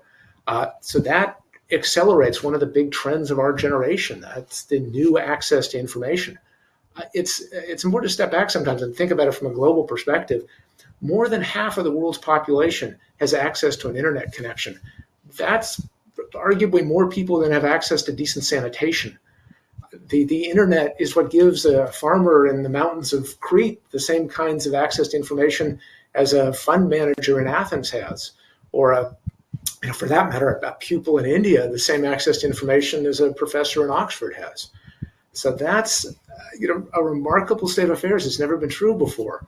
And we are seeing this new normal of remote work and online meetings that have become the norm for some. We're seeing the the peak usage of our video conference platform, for example, Meet, grow by 30 times. We're now hosting 3 billion minutes of video meetings every day, and that's just one company. We're seeing new trends in online learning, huge spikes in interest in free digital skills training all around the world, 2 and 3 times increases in countries that are sheltering in place. So but that's the good news. We also see dramatic challenges. McKinsey did a report in the last couple of months that suggests 60 million jobs are at risk just in Europe alone. So I think we all have to be committed to help with something of that scale. We've got a few examples from just in Greece that we launched a few years ago, a digital skills education program, working together with the Ministry of Tourism. Since that time, we trained 140,000 people to grow their businesses and careers in tourism. Many of those people felt that the training really mattered to them. It helped them grow their businesses. It helped them find a new job or helped them grow in their career. Just in the last couple of months, we launched Grow Greece with Google. And that's a program that helps economic recovery by giving free training and tools to support small and medium enterprises and employees. We have a job search tool, which helps job seekers by bringing together job postings from around the web. And we're now working with the Greek government on an internships program, which gives free digital skills training to 3,000 unemployed people. And then the government connects them with SMEs for paid internships. And that model has actually been a real success for us every time we've worked with it. If you can give the training combined with the promise of an internship or job at the back end, then people both learn and they're motivated to learn. And they really have turned things around. Yes, and the efforts have not gone unnoticed. I mean, I don't think we've ever seen Google be in the public eye so much in Greece. I mean, this year was really noticeable. And I think Google also started to enter the general conversation about how technology helps us sort of reshape the future. It's been a tough decade for the country. And before the pandemic, there were high hopes that there was going to be sort of an exit strategy from that. And we're still hopeful. But to sort of follow up on some of the programs like Grow Greece with Google, and when it comes to the digital skill set, automation really is replacing jobs. New jobs are being created, and there is a need for a skills transfer. What are some of the challenges in that process from Google's experience in countries like Greece? What are some of the challenges of trying to approach people digitally to transfer a digital skill set? And what is the role of governments themselves working in tandem with companies that, out of their goodwill, of course, want to train the workforce? Sure. I think jobs matter everywhere. Jobs matter to governments. Jobs matter to the economy. Jobs are what give people a sense of purpose and meaning in their life, as well as providing a source of income and giving people what they need to survive. So it's important not just that we have robust economies, but that we have equitable economies with people having the opportunity to contribute in the right ways. People are in very different places when it comes to the digital economy, because some of the digital skilling, the digital opportunities have come on so quickly in the last couple of decades. There are people who are at a lower level of digital skills. But we found that if you can give people relatively basic tools, that they can learn in months rather than years, they can be really productive, contributing workers, feeling great about themselves.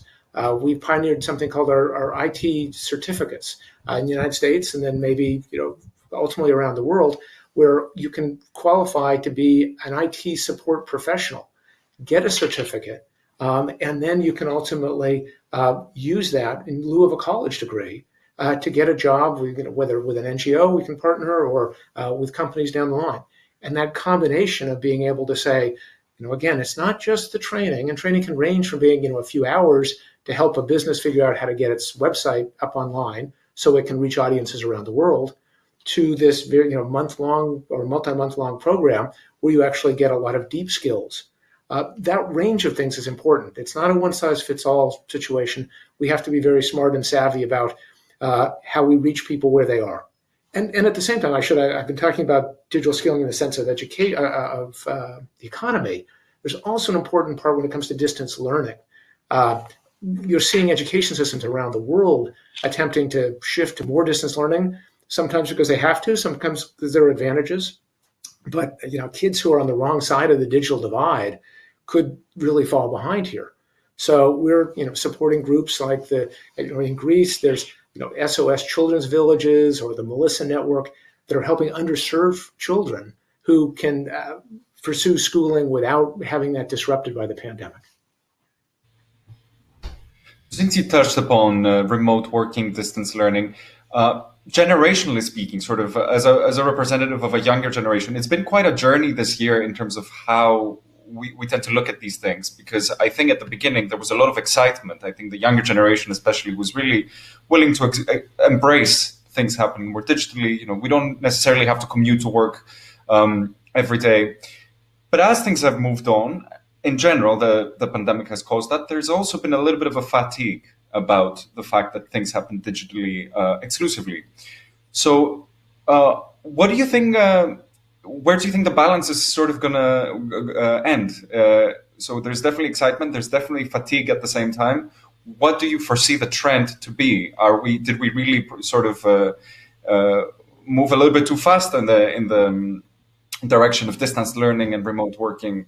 Or do you think the fatigue is more related to the pandemic itself?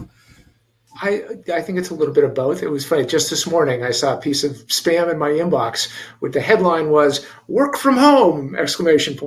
Which, a year ago might have been an exciting opportunity for somebody. And now it says, work from home is the last thing I want to do. I want to get back with people and engage. But we've actually surveyed people at Google to understand what their preferences are. And in many cases, people have long commutes that they no longer have to do in both directions. They're able to spend more time with family in different ways. But there are challenges with work-life balance and making sure that we are respectful of the different needs that people have and the different circumstances they may be in.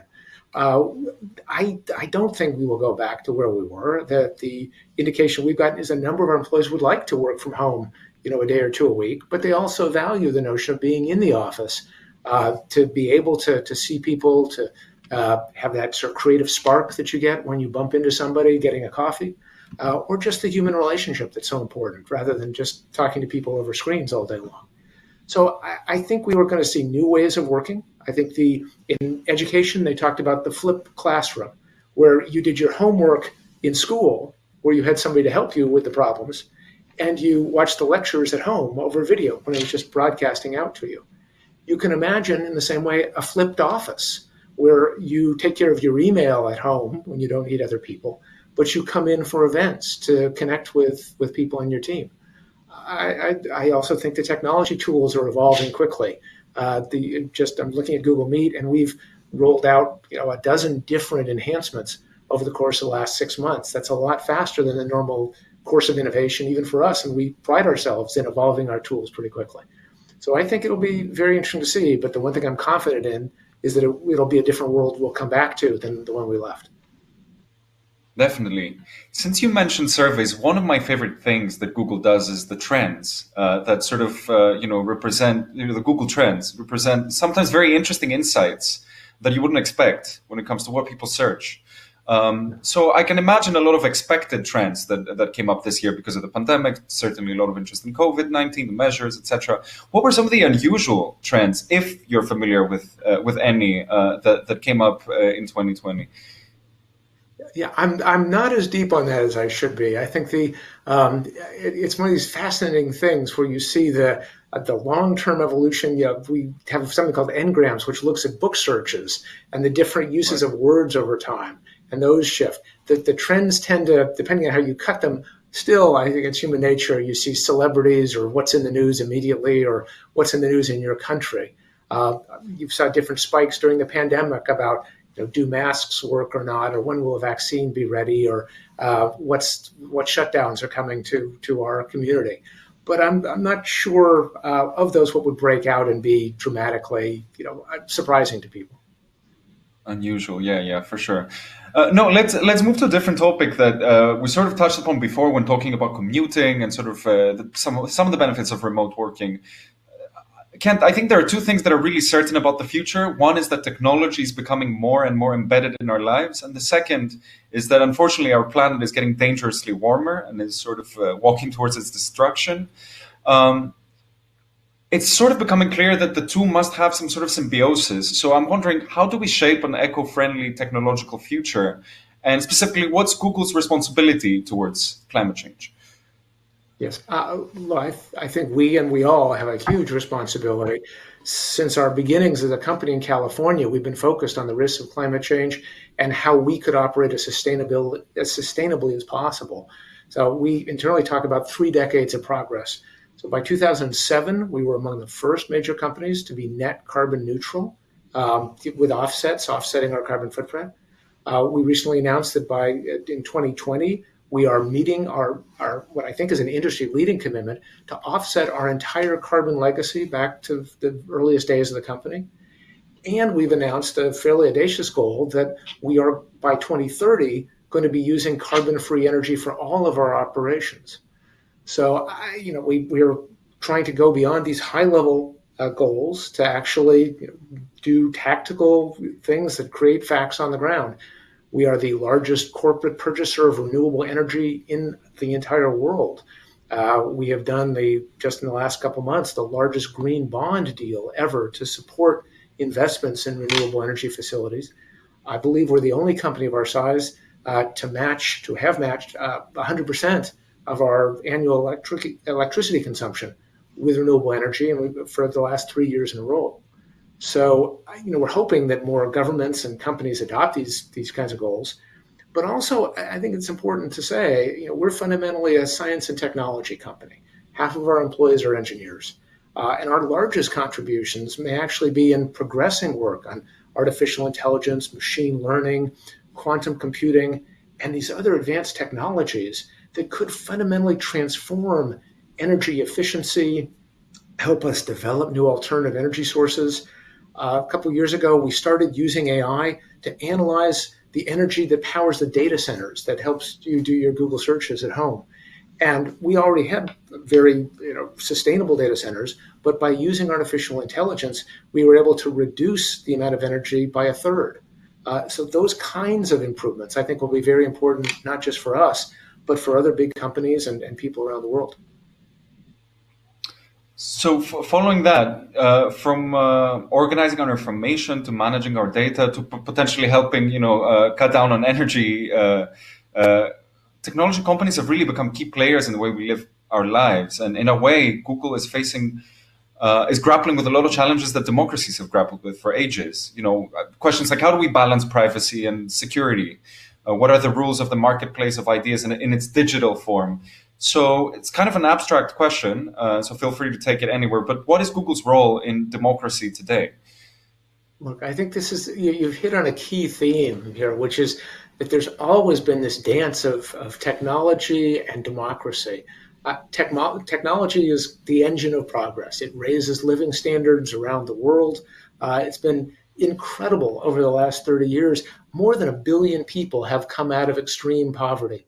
And that's unprecedented in human history. And that's in part because the technology has spread so broadly so that people throughout developing countries now have access to cell phones, to other ways of getting information. So, a farmer in India can learn whether it's going to rain in the next week, so whether he or she should plant their crops, or a fisherman in Africa can understand where best to sell their catch. Those are life sort of changing sorts of things. But also, it's if you have a sick child and there's no doctor within 50 miles, can you get information from the internet that will help your child be healthier and live a better life? But even while we recognize that the power of technology, that if technology is the engine, then democracy is the rudder of progress. We have to work with democratic governments on the best approaches here to make sure that there is social trust, social buy-in, understanding and acceptance of these new trends, governance and checks and balances that are appropriate. So we're very committed to that. You're right in your question. You talk about the trade-offs, the balances. There are very few of these questions that have just a single answer or just one side to the question. Every day when we're looking at questions of, do you remove content from YouTube, or how do you prioritize content in search, or even how do you build an algorithm that's fair and balanced? We have a responsible innovation team that is just focused on the idea of making sure that new technologies are safe, that they have humans in the loop, that they are explainable, that there's accountability, and that there's fairness, that they operate across all people in society in a responsible way. But how do you simultaneously promote free speech and access to information, giving everyone a printing press, but at the same time having a sense of social responsibility and saying certain content, terrorist content, say, etc., is over the line, but then how do you draw that line? How do you promote this new energy around innovation? But also remember, you need to have equity. Many of these questions have deep trade-offs that we're working through, we're talking with governments about in Europe and around the world. The AI technologies I talked about a few minutes ago have incredible potential, but as they get more effective, they get more complicated, more sophisticated, harder to understand. In the same way that, when I grew up, I could look at my car and with a screwdriver adjust the carburetor. Now it's a bunch of computer chips under the hood and I wouldn't know where to start. But the car operates better and doesn't break down as much. How do we deal with that when it comes to information and strike a thoughtful balance? That will be the key to developing social trust for that process and ultimately letting technology flourish in a way that helps everybody. You're right. And then another issue, I guess, is relativism, in the sense that AI ethics, that question would be answered differently in the US, differently in Europe, differently in China. Some of the questions we mentioned before, the balances of privacy and security, countries will come up with different responses to that. And sometimes that's not necessarily a bad thing. It's kind of good to be testing different responses in different parts of the world so that you can, see the different outcomes. But following that, how does Google as a company sort of respond to this challenge? You have there's a different kind of discourse happening in Europe, say, the different kind of discourse happening in the US. How does Google navigate that? Does it want to come up with one singular response, or does it adapt sort of these dilemmas and these questions in local contexts? Yes, it is challenging because we have to be both global and local. We have services that are available in more than 190 countries around the world. And as you say, that the variance can be valuable in some ways. In the United States, we talk about our individual states as laboratories of democracy that can pursue different experiments and see what works and what doesn't work. But it's challenging at the same time. We have a commitment across the company to access to information, making information universally accessible. That conflicts with some countries' desire to limit the information that their citizens can access. Famously, we were ultimately pulled our search engine outside of mainland China when we could not comply with some of the censorship rules that they wanted to impose. And we have versions of those conversations in many countries around the world because, as you say, each country has its own unique cultural sensitivities, their unique histories. We want to be a voice for encouraging the positive and useful use of information, upholding human rights around the world, and working on frameworks with other companies, and with countries that are like-minded to progress individual freedoms and liberties, and simultaneously make sure that we can offer as much value as we can to everyone in the world. It's very challenging, but it's a really important conversation. Definitely. And there's another thing you mentioned that I sort of want to touch upon to sort of conclude our conversation. Incrementally, things have been improving over the past few years, but there's generally a level of pessimism in society for some reason. And definitely 2020, for obvious reasons, has been a rather pessimistic year. So Kent, on a personal note, what makes you optimistic about the future? Well, I mean, you're right to say, of course, that 2020 has been extraordinary, from the pandemic to the political division we're seeing around the world to, here in California, we're seeing the signs of climate change with the fires that have broken out. There are any number of challenges. But, as you said at the beginning, Nico, I am a student of history. My bookshelf behind me is full of books about the cycles of turmoil and progress that we've experienced over the generations. And, in the spirit of the Athens Forum, it is important to look back at the long sweep of progress ever since the Industrial Revolution. That curve is up and to the right. Sometimes there are hiccups, but we live today better than ever. We live today better than the King of France did in 1700, with better healthcare, better food, better access to information and entertainment. It's an extraordinary story of progress. And that's just in the developing world. I talked before about the more than 1 billion people who have come from extreme deprivation into having enough to eat and clothe and shelter their family, with health care, etc. I think we can be proud of what we collectively have accomplished. And based on that, I am optimistic that working together with companies, NGOs, governments, we can and we will continue that progress. Thank you so much, Kent. And indeed, I think we started by saying that there's nothing really unprecedented, but everything is unprecedented at the same time. There is no doubt that things are moving really fast and there's a lot of innovation, and there's no doubt that this innovation needs to be responsible. I'm really happy you shared a lot of ways that Google makes sure that that innovation certainly is responsible and is helping lead us towards a more sustainable future, a healthier future, a more democratic future. Thanks so much for your thoughtful questions. I thought it was a great conversation. And thanks everyone for logging into this discussion, Online Search and Responsible Information. Hope you enjoy the rest of the discussions in the context of the Athens Democracy Forum. Bye, everybody. Bye.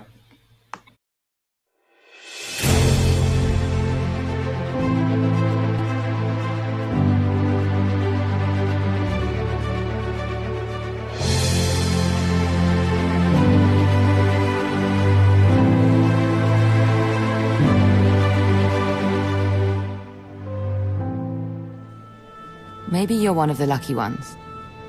Maybe you still have your job. Or maybe you need to find something new.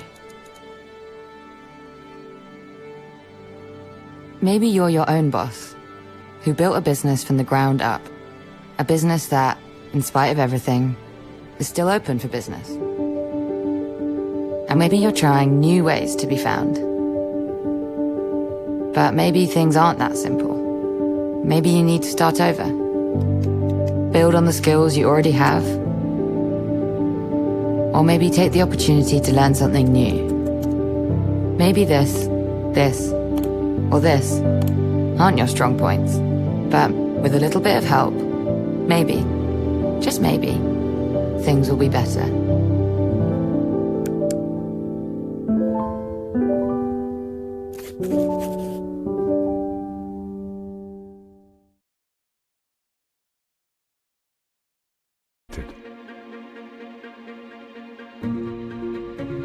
Harmony and well-being, a revitalizing escape.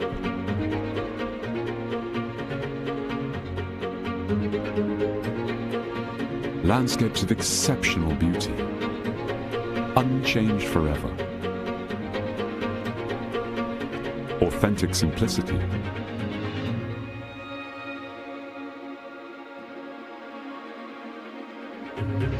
A feast for the senses. So wonderful and rare. Heartwarming.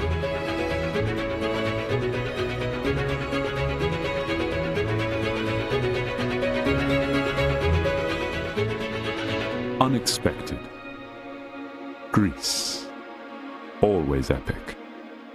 At DERI, we believe that the future can be mastered. Our innovative programs and unique facilities meet the rapidly evolving market and the technological breakthroughs. Discover the wide selection of majors and minors, the increased financial assistance, and the combined on-campus and online courses. DERI, create your future self.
Artificial intelligence isn't coming. It's here. It's the defining technology of our time. But it's human ingenuity that makes it so powerful. Jane started losing her vision when she was 12. California Street. She uses Seeing AI. I crept down the stairs and out the door, which enables her to read and navigate her world. Microsoft AI is helping farmers adapt to climate change. We can use technology to help feed the world without wrecking the planet. Enabling wildlife conservation. The ability to use AI really democratizes science. WildMe uses images from any source to help study endangered species.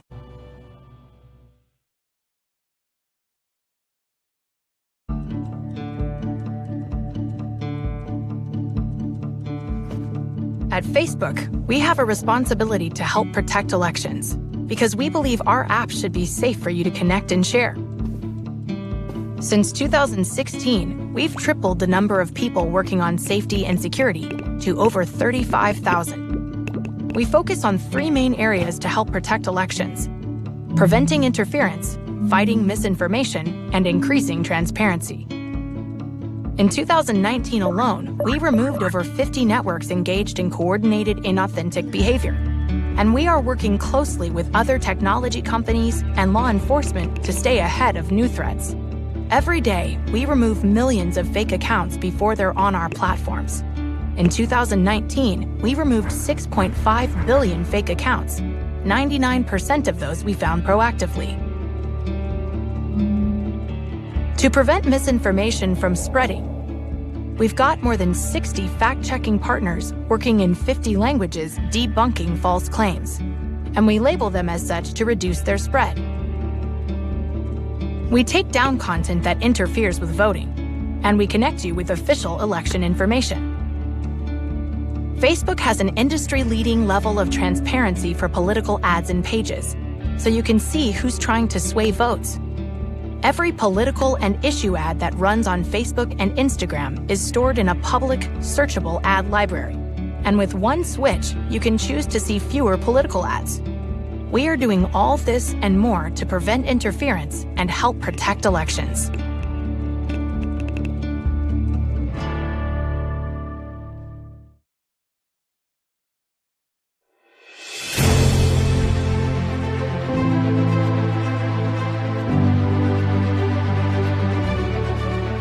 All right, thank you all very much for staying with us. For this next panel, we are taking a look at capitalism in a post-COVID world. We just heard Roger Cohen, my colleague, in conversation with Anand Giriharadis, and one of the main takeaways from that discussion is the idea that companies and governments amid this COVID crisis are increasing their chokehold on power in a variety of ways. The COVID crisis obviously has shaken up how we view the world and how the world works. In particular, this crisis appears to be serving as a wake-up call for reforming capitalism in the different forms that it takes around the world. Shareholders are pressing businesses to take more responsibility as concerns about inequality, climate change, and populism grow. And at the same time, governments in the United States, Europe, China, and elsewhere are stepping forward with massive financial support for their economies, but raising at the same time questions about cost and competitiveness trade-offs, and of course this issue of a growing chokehold on power. I'm Liz Alderman. I'm the Chief European Business Correspondent for the New York Times, and I'm really happy to be welcoming a distinguished panel today to discuss these issues that are confronting us.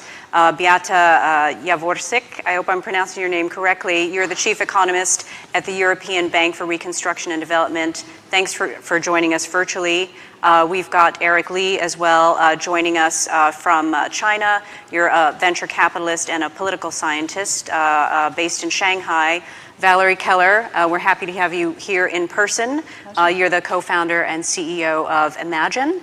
And Frederica Pierucci, you are currently an author, former senior executive at the French company Alstom, and currently a founding partner at Icarian. Let me start with, I want to ask all of you sort of this question, if I may, this question, and that is, will the coronavirus pandemic change capitalism as we know it? And to the extent that it's happening, how big of a change are we seeing? Beata, maybe I could toss that question to you to respond to first. It's a pleasure to be part of this conversation. So I think that the pandemic will leave the world with a much greater public support for state ownership in the economy. Now, this is not a new trend. Public support for state ownership has been growing steadily over the last 2 decades. And that's a reflection of dissatisfaction with increasing inequality and dissatisfaction with the shifting of risk away from business onto the workers who are least able to bear those risks. So workers with little education, workers who get low incomes. And if you look at surveys, 1/3 of respondents in advanced countries support expansion of public ownership. And that's an increase of 6 percentage points over 20 years. Now, in post-communist countries, this figure is even larger. It's 45% of people who want to see expansion of public ownership. And that support is greater among lower income people, among women, among those currently employed in the public sector. Now, what the past pandemic teach us, or past recessions, is that people who came into adulthood during a recession are much more supportive of public ownership. People who have come into adulthood during epidemics also view public ownership more positively. So, and these numbers, these changes in people's preferences may be enough in some countries to actually sway the majority view. So what I would expect is that we are more likely to see state as part of the solution rather than a problem in the post-pandemic world. Thank you. Eric, from where you're sitting in China, is that how would you describe how the situation has panned out there? Obviously, the pandemic started there, but yet China took swift action, and now the Chinese economy is rebounding. The state obviously played a major role in that. Describe to us, if you would, sort of that interaction. How is that changing capitalism, Chinese capitalism as we know it? Well, thank you. First of all, let me say that I'm happy to report that things are going great here. We've been back to normal for a long time, since April and May. Although albeit Q2 was somewhat slower than before, but when we began the summer, everything was going on full steam. I'm a venture capitalist. I've got a lot of companies. Virtually all of them have been going on full cylinders, all cylinders. So I've been busier than ever, traveling everywhere in the country. It's a big country. I haven't been able to fly internationally, but it feels like I've been flying just as many kilometers domestically in the last few months. I've been flying internationally. So business is going great. We pretty much eliminated, I believe, the pandemic. So that's the good news. But to answer your question, obviously, I don't live in a capitalist society. I live in a socialist country. So perhaps let me address the question as capitalism in the capitalist world, if you will. Capitalism is a loaded word, of course. Nobody knows what it means. But the short answer is to the question whether the pandemic is changing capitalism as we know it. My answer is it should, but it probably won't. Because capitalism in the capitalist societies around the world has gotten into a state where, I would call it political capitalism, or some people call it neoliberalism, which really means that capital or special interests that represent capital have captured the political system for their own good, and it's being ossified without drastic political reform. I don't think you can change capitalism for the better. to solve problems like the pandemic. And the pandemic really has what has revealed is this great dysfunction in governance in many capitalist societies or liberal societies, if you will.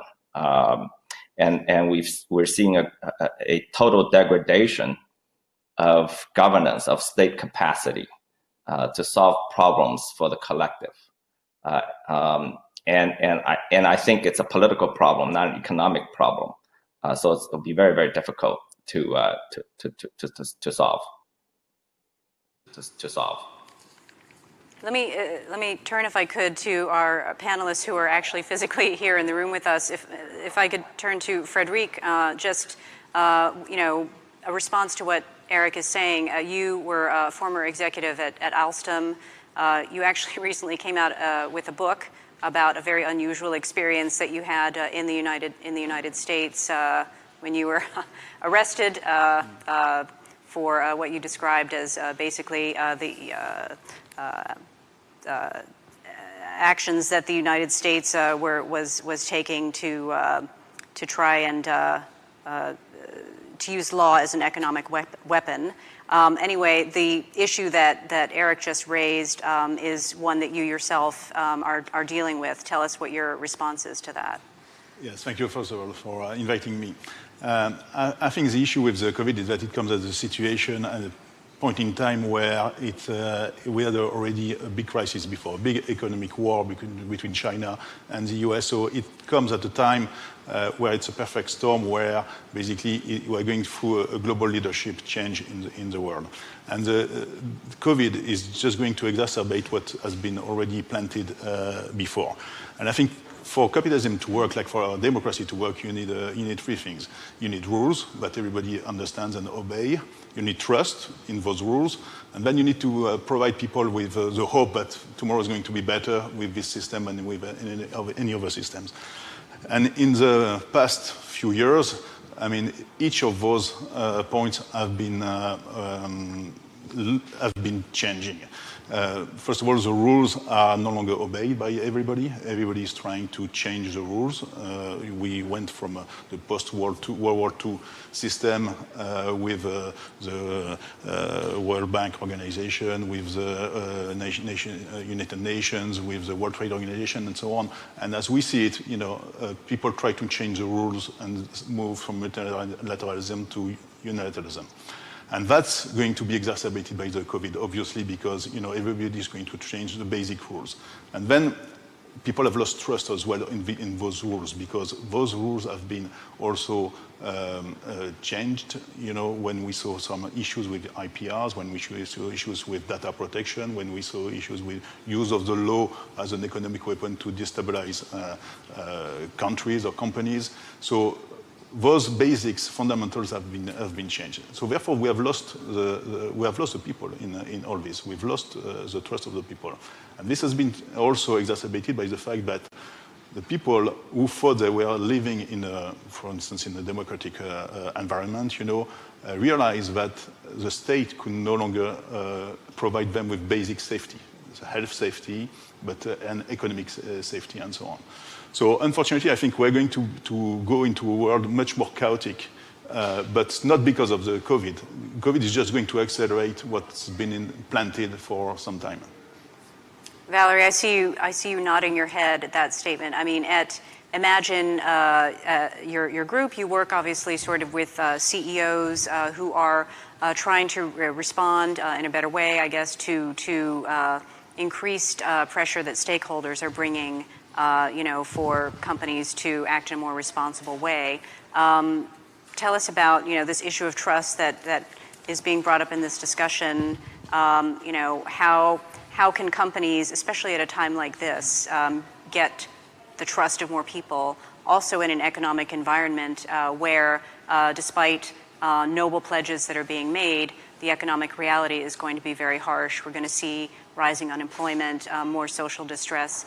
Talk to us about those challenges and how you're navigating them. Yeah, happy to. So if I also go back, Liz, to your question of saying, will COVID change capitalism? I would suggest to us that the future is already here. It's just unevenly distributed. And by that, I mean it already has changed it.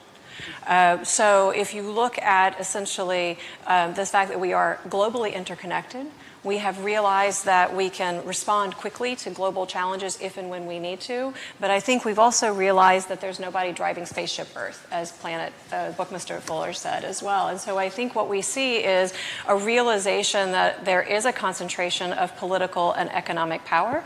And there is a question that says, okay, but is that working for all of us? And then how do we as individual leaders or people who are in positions of power operate within that reality? So if I give an example by that, I mean that even just looking at the New York Times, was it 2 weeks ago?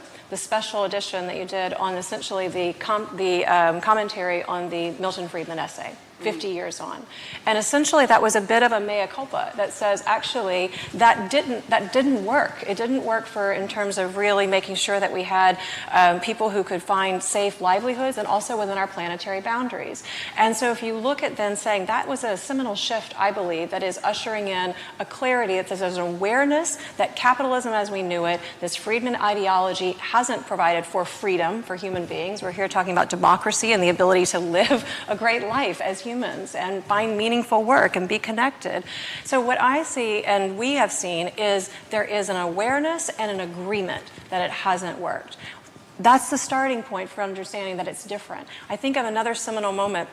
And the CEO of Walmart, one of the world's largest companies in the world, global. So standing there saying to the leadership of the world who was listening onto this on their ship that says, actually, the freedom and ideology and capitalism hasn't fully served us well, and that Walmart is shifting to a regenerative company. That is a mindset shift that will change how it does business and what it does business with. So where we come from this is saying, look, you can sit there and do what Anand often does, which is push on businesses as being bad and evil. Human beings are the system. We talk about we want systems change. It's some people who are in current positions of power. And the thing that I and we are seeing and imagine is that these CEOs are human beings who also see what time it is, who also understand that we were on a trajectory to 4 degrees, who see what's happening in terms of our biodiversity loss, that our species has been fundamentally killing off other species or somehow not solving and caring for that, and who understand that the world doesn't work if people aren't employed, don't have living wages, and don't feel safe and protected. So what we see is CEOs who are coming together as human beings who say, I care, and this is not okay, and not on my watch. And it's not everybody, but it's enough. And I think what we see is that when you act together across a value chain, as we're seeing CEOs coming together in food, we've seen it now in fashion, we're starting to see it in finance and in other sectors that says if I'm a CEO and I think that, okay, I can only do so much within my company's space, but if I pull together across a value chain, we can actually transform markets, we can lift the floor for others, if and when we work with the regulators and the governments. So that's where you have human beings who are in positions of business leadership who show up and saying, okay, we need to do business in a different way that is long-term, multi-stakeholder, everything the New York Times was talking about, right? Social responsibility, yeah? But we can't do that by ourselves, and we have to work with the human beings who are in positions of power in the regulatory environment. So when we have CEOs coming together to say, how can we help the EU Green Deal not become a brown deal? That is, how do we work with the regulators to say, how do we create the right incentives for us to be able to do what we know we need to do to help transform, if that case, food and agriculture, in other cases, fashion. So I think it's already happening. And I think the other thing that isn't a done deal, and this is the part that really worries me, is, you know, Eric was saying here in China, it's back to normal. And I remember a CEO, and I shared this story with you before as well, a CEO, a woman who was in China, and she told me, she said, you know, Valerie, I am the future, because what's happening here is just as Eric said, you know, there's hope for you guys. It can be normalized as well with where you are. She said, I'm like anybody else. I understand that there's no planet B. I know that business has a social and environmental responsibility. I see the data that says ESG companies have actually outperformed by 66% others in this environmental crisis. She said, but if to be honest with you, when I see the smog coming back over Shanghai, I'm encouraged because I feel like we're back on track. And this notion that says, well, wait a minute, we can't have healthy people on an unhealthy planet. And this isn't going to be a trade-off between can we provide for jobs and livelihood and can we actually take care of the environment and do the changes that we know we need to do. So I think that the shift has happened in terms of an awareness that the current system as it's been hasn't provided for all of us and our host environment. But I also think that the potential to potentially stay in this seeming paradox of, well, but the business of business needs to just provide for jobs and livelihood, and humans have to then be in that planet, isn't going to sustain us. So I would say that we're in a fragile moment, but I do believe that enough humans are waking up, and if you talk about the younger generation, they're already there. So early humans who are coming into this are saying, sorry, that doesn't work for us. And I think that's the other thing that was going to already, if you looked at the kind of video that was shown before this panel, those two women, they've got it. They are it. They're talking about the relationship between business and government and people and society, and they're just saying it doesn't work if it doesn't work for all of us. Yeah, I mean, I think that's the big challenge going forward, though, is that those are important pledges that companies are making, but we're also in a global economic environment in which we're facing a huge challenge, and that is a significant decline in demand, a huge change in our social behavior that is going to shift entire industries and that won't necessarily allow companies that are making those kind of pledges to be able to stick to them. Beata, I wanted to come back to you on the role of governments, because we're seeing governments basically having to step in a huge way during this crisis to support societies, to also support businesses, coming forward with a huge amount of spending, and being present, having big government present in a way that has been almost unprecedented for a number of decades. Can you talk to us about, how long would you expect that dynamic to last? And also, how we're also in a number of analyses out there say that we're also creating basically zombie companies with all of this support. So can you talk to us about basically how you see that unfolding? An excellent question, Liz. So as you have said, we've seen governments protecting jobs. And it's a good idea to protect jobs for 3 months, but protecting jobs for 3 years is not sustainable. So what we need to do is to focus on protecting workers, not protecting jobs. We don't want to freeze the economy as it was in February, because the world has changed. We have changed the way we consume services. We've changed the way we consume entertainment. We've changed the way we shop. So what we need to do is allow restructuring of economy taking place, and in particular, restructuring with an eye on green transformation. At the EBRD, we've just run a survey with the German IFO Institute, and we found that as a result of the pandemic, many people have increased their awareness of climate change problems. And the numbers reported in the survey are mind-blowing. 50% of people in Turkey said now climate change is a big deal for them personally as a result of seeing the pandemic. It's more than 40% of people in Egypt or Greece and 20% of people in Belarus. So this crisis is also an opportunity to do something on climate change. And as Valerie said, there has been a shift in awareness, but there is a collective action problem, right? Dealing with climate change costs money. And during the times of economic hardship, it's not easy for firms to embark on such a transformation. And that's why, I think the key phrase in Valerie's message was firms need to work with governments. Firms need to work with governments on the best way of using regulation to stimulate climate change. And, they should do it not because they are nice, but because it's in their interest, because there is a silent backlash building up against capitalism, against private ownership. And it's also, it can be in the interest of large firms. When you talk to firms in emerging markets, they often say, well, we are already doing many right things because we are under pressure from our customers in Western countries, in advanced countries. But SMEs, the smaller players, are not. So many large firms actually would like regulation to level the playing field, again, to have the same rules for themselves and smaller players. So more cooperation on the regulatory front is what I would suggest. Thank you. Yeah. And Eric, from where you sit, how feasible is all of that sound to you? Well, look, this morning I was reading Wednesday's New York Times. I get the paper a day late here in Shanghai.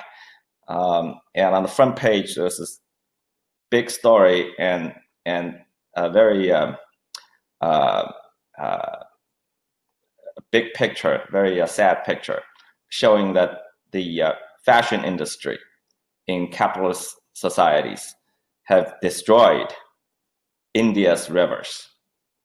Okay, and all the communities around those rivers, their lives and livelihoods destroyed because of the fashion industry in capitalist societies. They're so demanding. The dyes, moved into river. The rivers that used to be pristine 10, 20 years ago are now uninhabitable. And it's very, very sad story. I'm very supportive of what Valerie is saying, but I just don't think it's going to work.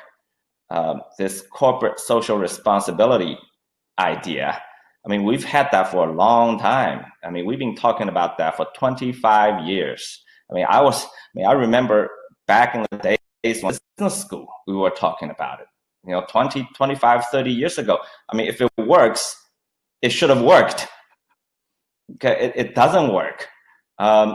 Businesses are not built this way. I'm not a fan of Milton Friedman, but I'm afraid he was right in his technical analysis that companies are built to deliver profits to their owners. Unless you're telling me that you're going to appoint people who represent communities' interests or other interests onto the boards of those companies, I just don't think it's going to work. It hasn't worked for 25 years. all the arguments I hear today, I used to hear them when I was a very, very young man in business school. Okay, everything, a repeat. And look at, tell that to the people who live on those rivers in India. Okay, 2 generations have passed. So my answer is, I just don't think the answer is in the hands of CEOs. The answer is in the hands of political leaders. But those political leaders in capitalist societies are in the pockets of special interests. So without drastic political reforms, without drastic institutional reforms, without changing the entire systems, I just don't think you could reform capitalism.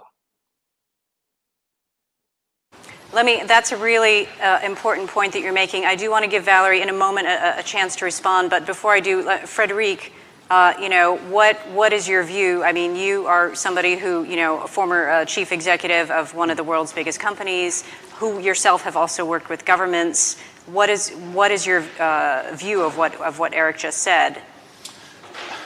I agree with Eric that companies are not going to change because they are not built as such. I think only government can impose things to companies and people. And I think Valerie, you're right. This is going to be coming from the young generation because those young kids, and this young generation, they are built in a completely different way. We've seen during the COVID crisis that a lot of countries are too dependent on low-cost, just-in-time deliveries of goods. So there's a big shift now towards reindustrialization of some countries, at least on strategic product. This in itself is going to stop some of the crazy flows between countries that, importing oranges from all over the world, to Europe, it doesn't make any sense. So, and also some other strategic products. So I think the pressure is going to come more from the street that people will want to feel safe at home. They will want to make sure that they have a mask, that they have a hospital warning, that they will want to make sure that they keep their job. And in order to keep their job, they want to make sure that they can manufacture the goods at home and so on. So I think we're going to see this shift, and we already see this shift. A lot of countries are saying, okay, I don't need so many trade agreements with so many countries. I can do it on my own. This trend, I think, started some time ago, and this is exacerbated again by the economic war, because if you look at the economic war between China and the US with the European in the middle, you see a lot of countries saying, I'm going to put a wall around me, Look at the internet. It's going to be probably broken up into 2 or 3 internets, because nobody wants their data to be shifted right and left. Nobody wants to be spied right and left, and so on. So we're going to see this move. This move is going to, at the end of the day, it's going to be a new kind of capitalism. It's not going to be sovereign. It's going to be a new kind of capitalism that we need to build. But I think the good thing about this new world is going to be for the environmental. It's not going to come from the top. It's going to come from the street. That people will want to buy locally, will want to basically use the local economy and develop their local economy. Mm-hmm. Valerie, over you, and we have a question coming in that basically plays off of what the both of you just said. A viewer is asking, can social ills be corrected under a capitalist system that focuses on profit? So, look, I'm not a naive, I'm a pragmatist, actually. So I don't disagree with what Eric is saying. I mean, 25 years, I've grown up in that too. I'm 44 years old. That means half my life has been in the kind of like, oh, we're in this move too, right? Yes, the rivers have been polluted. We're on a trajectory to have more plastic in the oceans than fish. The Aral Sea, which was the 4th largest sea when I was born into the world in 1976, is now a carcinogenic desert floor bed with camels walking on it. Why? Not because of any kind of horrible ill will, but because the water was diverted by the Soviets for cotton production, for textile production, for clothing and fashion. So here you have this loss of wages, all the diseases, all of that. It was just unintended. Why? Because people were acting unconsciously. They weren't saying, oh, we had Rana Plaza, that was another failure. Why didn't that wake us up? So when we say, is business now there to clean up the act of the mess that it caused? There is a bit of that. That's yes. If I then say, okay, but business isn't going to do it, so therefore we need more political power, who in this conversation really sees the trajectory to be able to change the laws in the time frame that we need to bend the curve? I don't see it.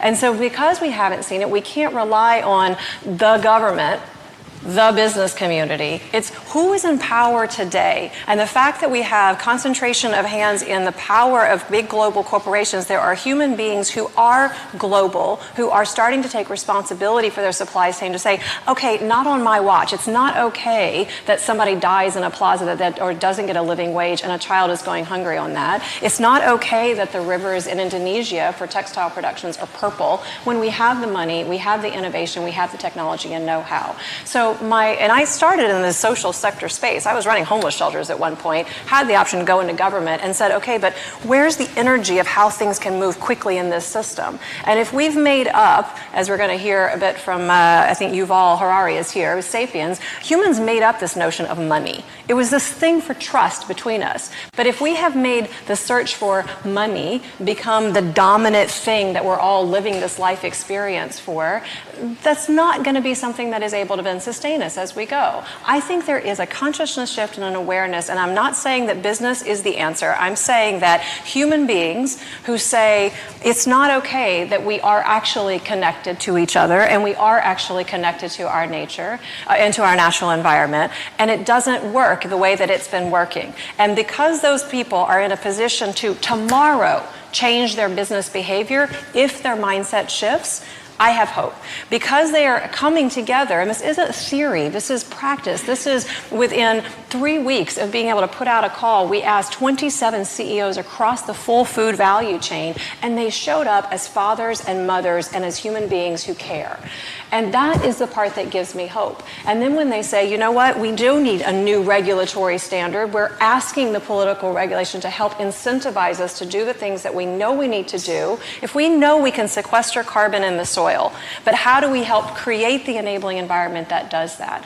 And then how can we connect into regulators and provide safe space? I'm not saying it has all the answers, but I will tell you, Liz, and the rest of you, it is the thing that is giving me hope. Because we are seeing also the same thing, a private equity company that is saying, oh, wait, we need to transform capital to be a force for good. This has been unsustainable. My children are all turning vegan and vegetarian on me. Why? Not because it's trendy and cool, but because they say they know the impact of animal agriculture on deforestation and on our environment. And so we need to help transform capital to be a force for good. And what does that mean for us? And so we see leaders waking up. And I'm not saying it is the answer, but I am saying that we can't sit here and admire the problem and say it's up to them. Is it government or is it up to business? We are the ones that we've been waiting for. And if we don't start showing up as human beings who say we need to be working together to say how do we create the environment that provides for long-term, multi-stakeholder, unless we're going to move into the kind of environment that Eric is in and become a socialist economies. But if we're not, then I would suggest to us that we've got to figure out this conscious capitalism, multi-stakeholder, firms that are providing for the well-being and care of others. And I would also suggest to us that the conversations that we are having with business leaders is that people are there. They know this works, that it isn't a normal paradox and trade-off anymore. So I'm not saying everybody is. Well, what I am saying is that enough people have put it back into, if we could put all of what you're saying back into the current context and the even greater challenges that we're facing, though, in a COVID world and a post-COVID world. The word that was brought up earlier during this conversation, trust. There are still a lot of people out there who don't necessarily trust the pledges that you're talking about that CEOs are making, because they don't see that companies are necessarily putting their money where their mouth is. When you have a lot of corporations that are going to be laying off tens of thousands of people during this crisis, despite receiving government support, people are concerned about the environment, but they're more concerned about putting food in their mouths and being able to provide for their families without having to live off of government support for the foreseeable future. And we have, a person who's written in has made a comment, no matter if there is neoliberal capitalism or state capitalism, hedge funds, and just generally speaking, those with power and those with money are growing in parallel and creating even greater inequalities in our societies, and protests are emerging. It's unsustainable. The current trajectory is unsustainable. So if we only have 3 minutes left, but if I could, I would just love for all of you to very quickly, if you could, just give a Twitter response to this question. Given everything that we're seeing, everything that's been discussed during this panel, what would you say we have learned so far about the trade-off between this dilemma that the world is facing, keeping our economies open to avoid further economic catastrophe, and the imperative to protect health? And how are both governments and companies going to deal with this moving forward? Frederick? I think the big challenge is going to come to stop the economic war. Again, I'm coming back to this because as long as you have economic war, companies are not going to cut themselves in order to for the good of the world. If you know that your competitor is not going to do the same thing.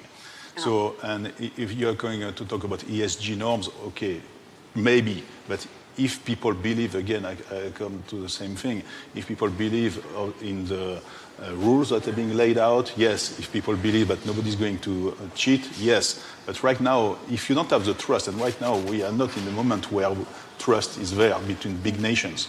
So if you don't have the trust, you need something else to make it work. It's not going to come from the top again, I think, because there's no trust at the top. So what could have been a good solution is if we made peace right now, stop the economic war, and work together, especially China and US, and of course Europe in the middle. But right now it's not going to happen. Yeah. And it's not going to happen for many, many reasons. So the only way for me this is going to change the paradigm is if people are really imposing this on everybody. On everybody. People demand short supply chain. People demand local product manufactured in a socially, environmentally nice way, and so on. This is going to make a change the world. I think coming from the top right now, I'm not very optimistic on that stage. Great, very good. Well, I wish we actually had more time to talk about this. I was hoping that all of you could answer the question, but thank you very much for joining us, and this is clearly a discussion that needs to continue in the future. Thank you very much for being with us. Thank you. We really appreciate it, and please stick around for the next panel.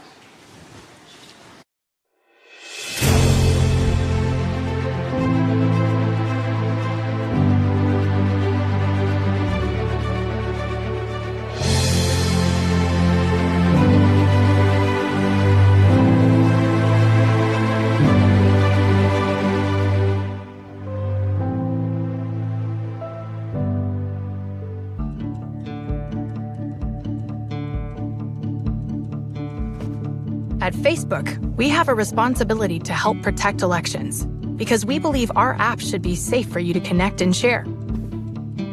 Since 2016, we've tripled the number of people working on safety and security to over 35,000. We focus on 3 main areas to help protect elections: preventing interference, fighting misinformation, and increasing transparency. In 2019 alone, we removed over 50 networks engaged in coordinated inauthentic behavior.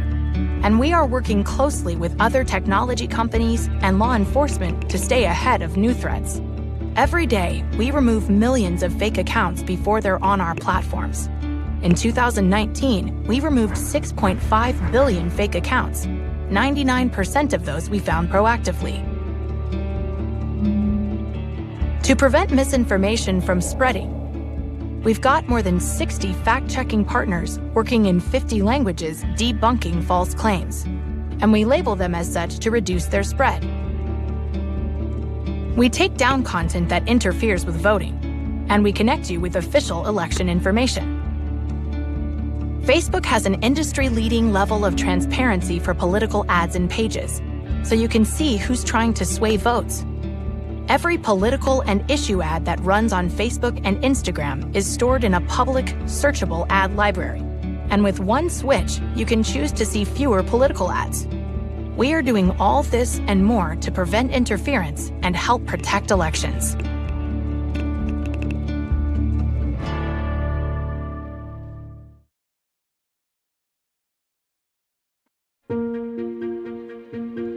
Unexpected.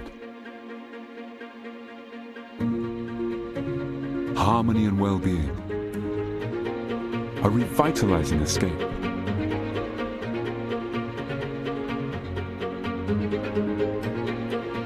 Landscapes of exceptional beauty. Unchanged forever. Authentic simplicity.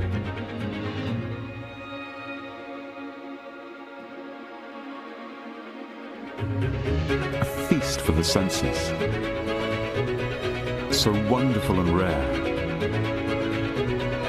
Heartwarming.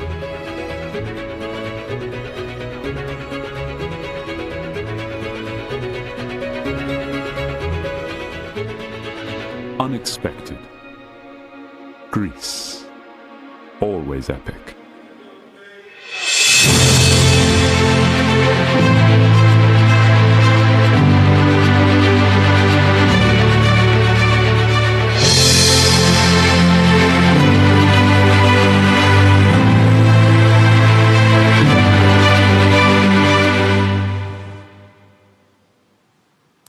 Good afternoon, everyone. My name is Nathan Gardells. I'm a co-founder of the Berggruen Institute and editor of Noema magazine. This conversation is called The New Frontiers of Digital Democracy. Our guest today is Audrey Tang, the Digital Minister of Taiwan, coming to us from Taiwan. You can follow us on #AthensDemocracy. Audrey, let me just make a few comments first, and then I'll ask you to tell us what you're up to in Taiwan and how interesting it is. I would just like to frame the discussion by talking about the topic of this whole conference is that democracy across the West is in various stages of implosion. In the U.S. in particular, we are in the midst of a bitter cultural and political civil war driven by the participatory power of social media. In that context, elections in which partisans vie for power by any means necessary only deepens divisions. One way out of such polarization is to invite the broader civil society into governance through new institutions that encourage and enable negotiation and compromise to reach consensus. Mending the breach of distrust between the institutions of self-government and the public in this way can be called participation without populism. What that means is integrating social networks and more direct democracy into the system through new deliberative institutions that complement representative government. Since social networks have drawn more players into the political fray than ever before, never has the need been greater for a counterbalance of impartial practices and institutions to sort out the cacophony of voices, the welter of conflicting interest, and the deluge of contested information. Deliberative democracy is when a group of citizens indicative of the public as a whole is brought together in a neutral, nonpartisan space, listens to facts by experts, deliberates choices, which then inform the actions of governments, parliaments, public referenda, citizen movements. To borrow a phrase from the COVID crisis, deliberative democracy is an anti-inflammatory therapeutic for the body politic. Now, the best examples of this recently have been in Ireland. There was a citizens' assembly that addressed the highly controversial issue in a Catholic nation of abortion. Even more recently, in France, in the wake of the Yellow Jacket uprising, the Citizens' Convention on Climate was assembled to address climate and to propose policies in a way that took into account the concerns of the average citizen. At the end of that process, President Macron said that this process shows that even on the most controversial and flammable issues, consensus can be reached. Now, earlier today at this conference, Yuval Harari made the point that one of the most enduring consequences of the COVID crisis is a decisive shift to the digital society. Everything will have to adapt, including deliberative democracy. And your work in Taiwan has been going on for many years. You're really on the frontier of deliberation, online deliberation. So what I'd like to ask you to do is explain to people who don't know, which is many people, what you do, what the process is, and its impact on Taiwan. Certainly. So to people who are not versed or do not have a first-hand experience of deliberative democracy, I usually just speak in simple words. Deliberative democracy, like 2 many syllables. I usually just say our system is to make participation fast, fair, and fun. And that's it. And so I'll use some examples. The fast part basically says the government needs to respond in the here and now when the citizens have an agenda to make. And just using COVID as an example, last December, when Dr. Li Wenliang from Wuhan, from PRC, posted on their social media that there is, and I quote, 7 new SARS cases, unquote, immediately gets noted and reposted in Taiwan to the PTT. Now, PTT is the kind of institution, it's run by the National Taiwan University, maintained entirely by volunteers, so it's in the social sector. It's open source, not for profit, not funded by advertisements. So not only is they the first institution to sign on the Counter Disinformation Accord a couple years ago, but also the place where people go to for breaking news like this. So people upvoted on PTT. So our medical officers immediately started health inspections for all incoming flights from Wuhan the very next day. And this is Dr. Li Wenliang's post being reposted on the PTT. And then this says to me 2 things. First, because Taiwan is, according to the Citizens Monitor, the only place in Asia, the only country in Asia that has a completely open civil society in terms of freedom of speech and freedom of press and so on. So people feel free to talk about and triage, basically, about the evidence that is posted by Dr. Li Wenliang.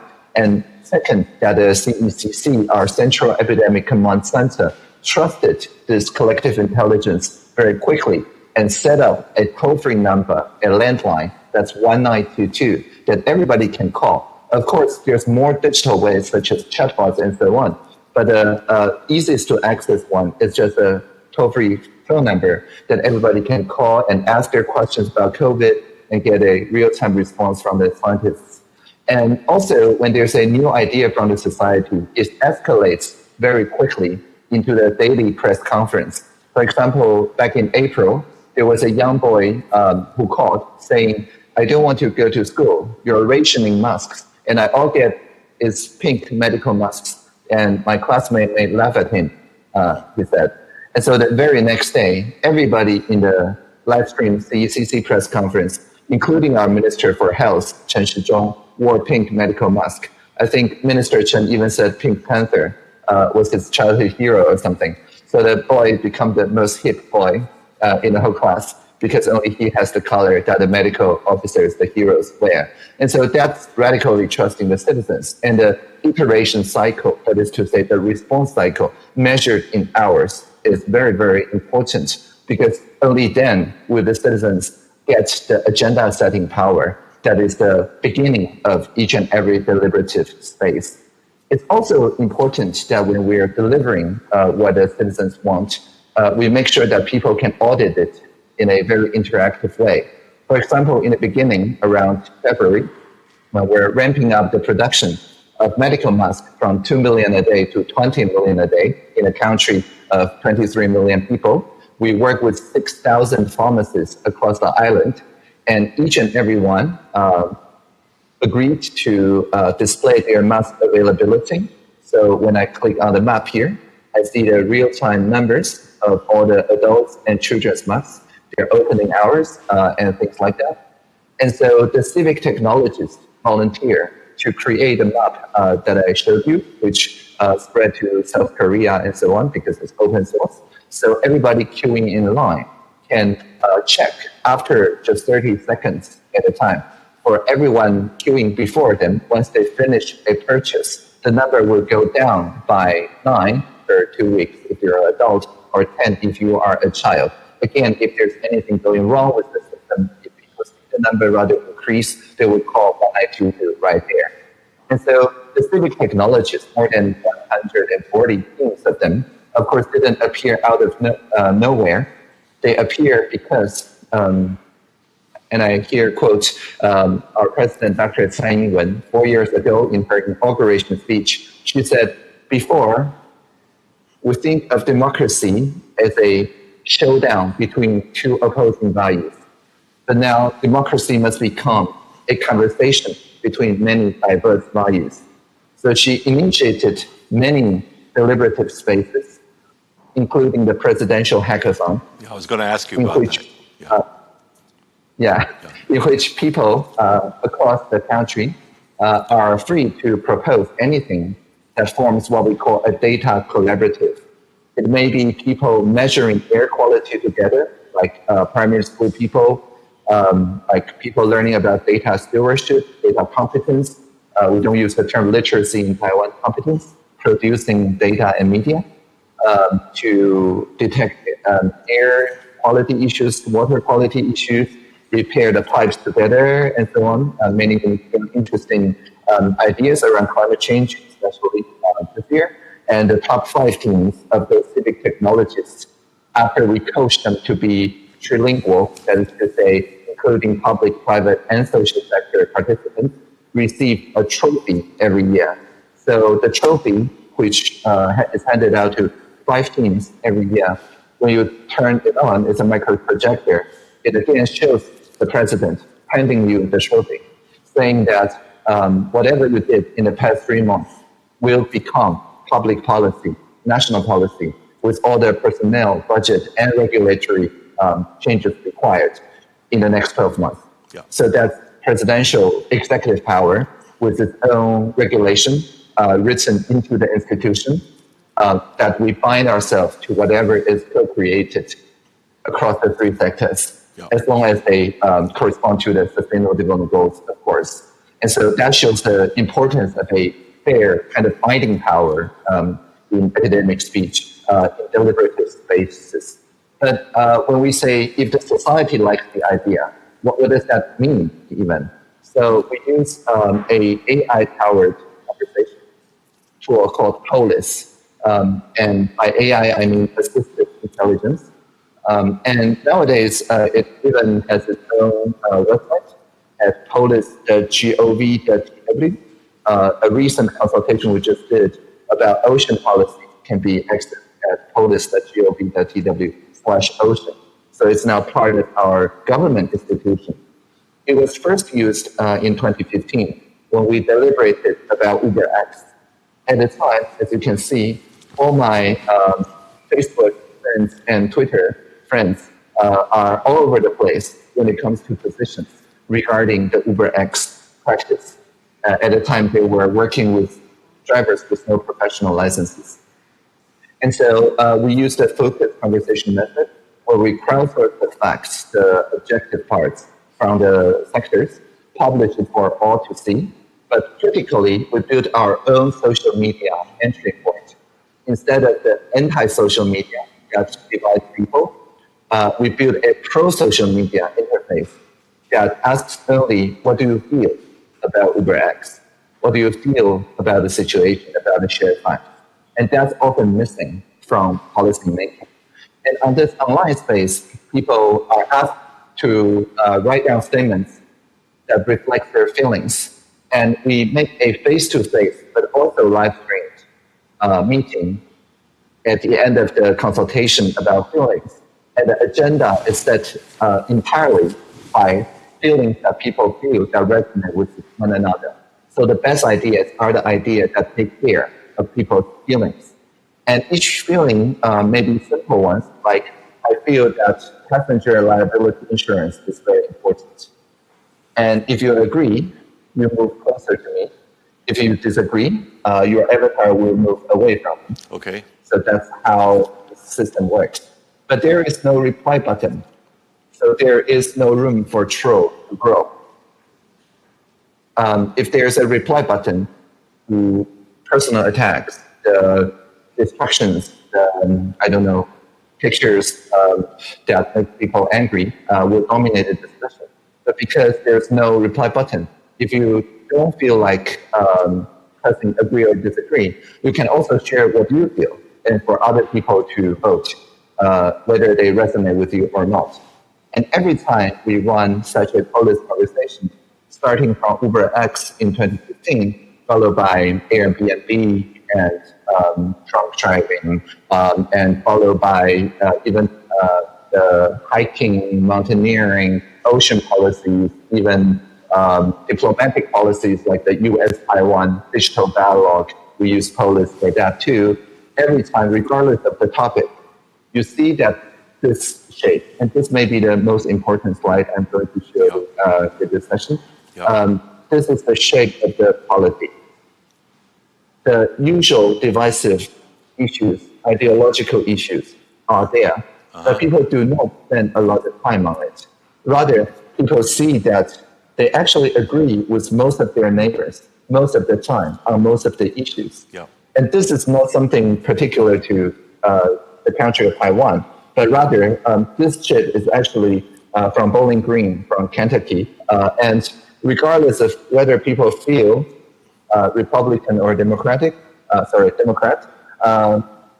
they all agree that the arts are important in science, technology, engineering, and math education. That is to say, they need to be made STEAM, not just STEM, because the creativity is the same with making creative art and creative technologies. And this is interesting because it simply doesn't get much press at all in either institutional media or in social media before. But once people understand their polity, after all, it enabled the face-to-face deliberations to basically use the consensus as the measures of progress. And then we can just call it a rough consensus and innovate based on those common values. So that's the basic intuition of how it works if I'm going to explain to people who have not participated in deliberative democracy spaces. Thank you. Let me ask you, you said in the beginning that participation only works if there's a real impact on power.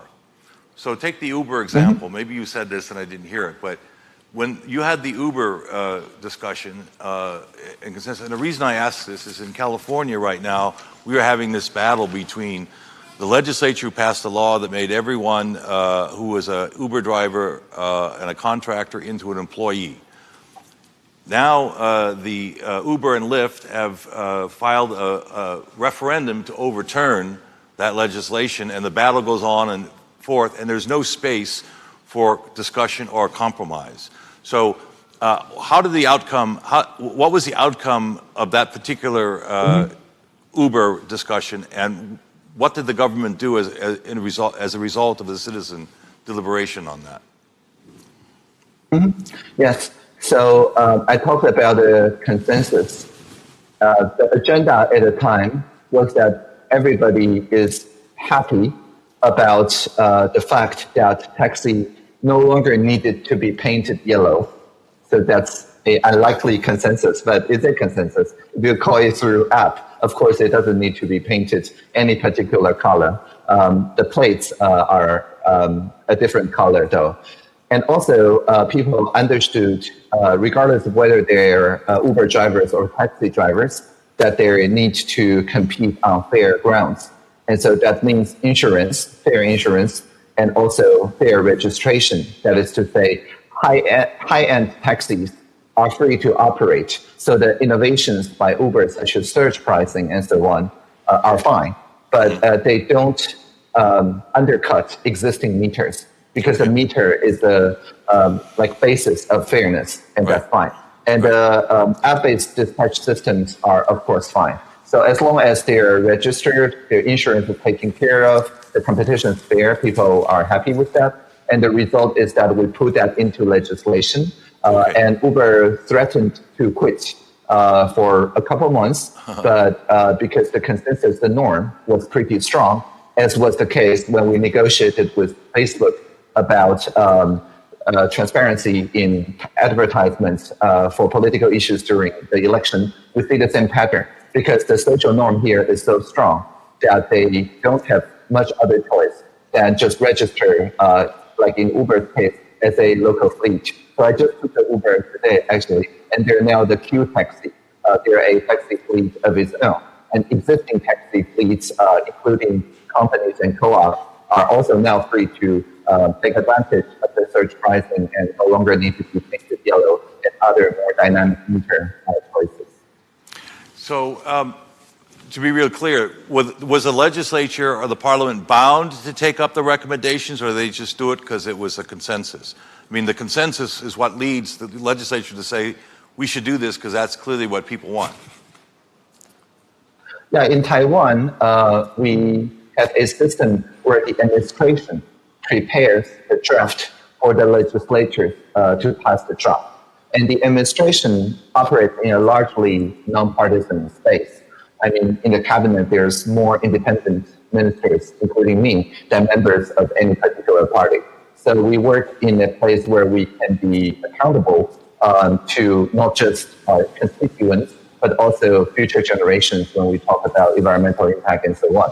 Of course, the party dynamics is at play. There's 4 parties, major ones, in the parliament right now. But when we show that we have handled the discovery and define phase, if you think in design thinking terms, when we have proven that we have discovered the stakeholders and defined a common value, of course, the parliament can work on the issues to make it more coherent with other legislations, or it may design a very heavy penalty and so on. That's entirely their purview, but it makes sure that the draft that we post out to the parliament have the support of the social norm. And that's our main contribution. So the parliament is not bound to pass exactly as the consensus has written, but the administration is bound to give a response and like point by point, and also hold a multi-stakeholder forum.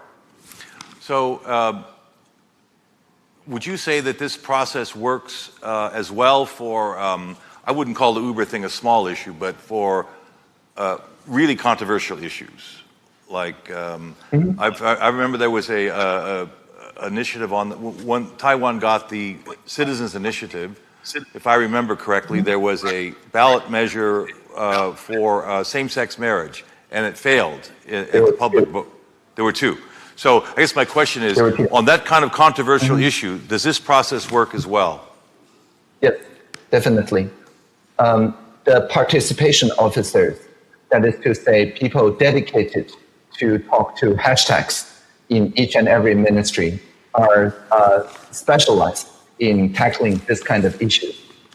The point is not actually to convince people. The point is to make sure that people who have attended the deliberative sessions can make those feelings of reaching a rough consensus and take them back to their communities to increase the R value, so to speak, of the ideas worth spreading. Because at the end of the day, that is what's needed for each and every citizens' assembly, for each and every sortition. If the consensus reached doesn't spread, it doesn't make any impact on the society. Right.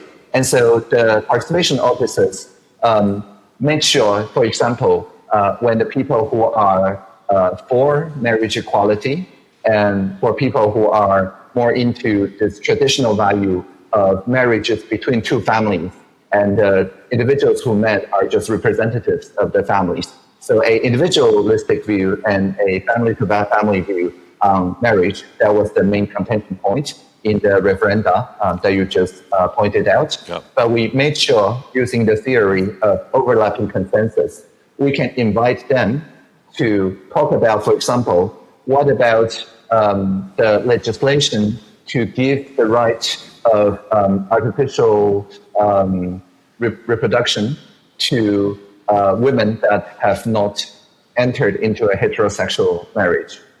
And at that time, when we deliberated about this issue, there was no marriage equality law.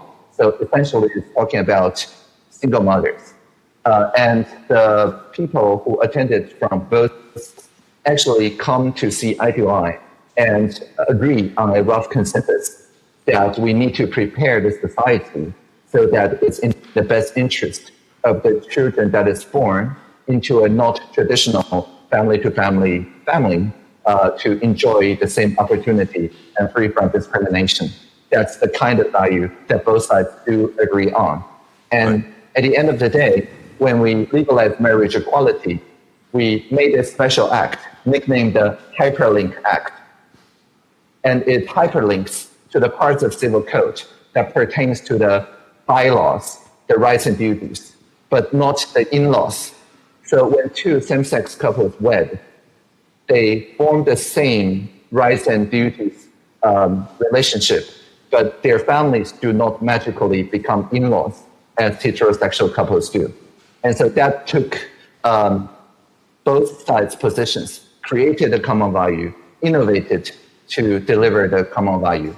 And I think it's actually a very good illustration of how deliberation is not just to reach compromise, but it's reaching innovation. And hashtag officers or participation officers, that's their real job name, can get very creative as well. For example, the Ministry of Health and Welfare's participation officer lives with this cute dog named Song Chai. And for each and every health measure that we roll out, for example, physical distancing. Audrey, I'm sorry, Audrey, I'm sorry to interrupt. Sorry, I'm sorry to interrupt you, but we've lost our time. We're out of it. But I think we did. Yeah, I think we just getting to the interesting part. But I mean, it was all interesting. But, thanks so much, and you're totally on the frontiers of digital democracy, and we're all looking towards you as a template for the rest of us. So thanks so much, Audrey. Thank you. And what I shared could be Googled under the term humor over rumor. Thank you. Okay, bye. Live long and prosper.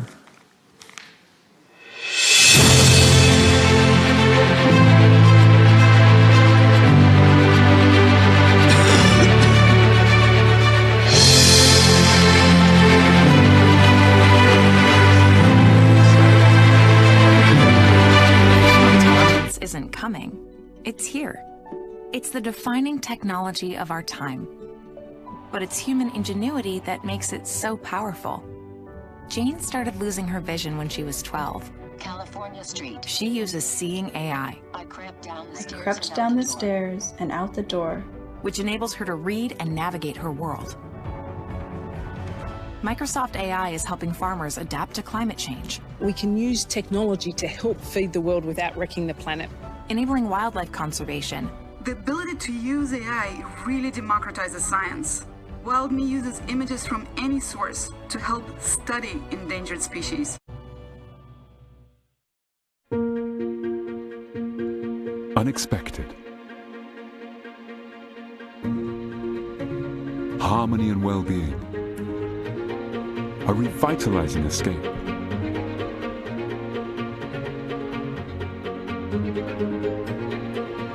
Landscapes of exceptional beauty. Unchanged forever. Authentic simplicity.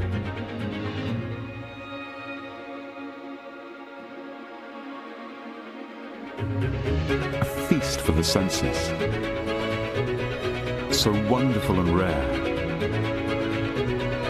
Heartwarming.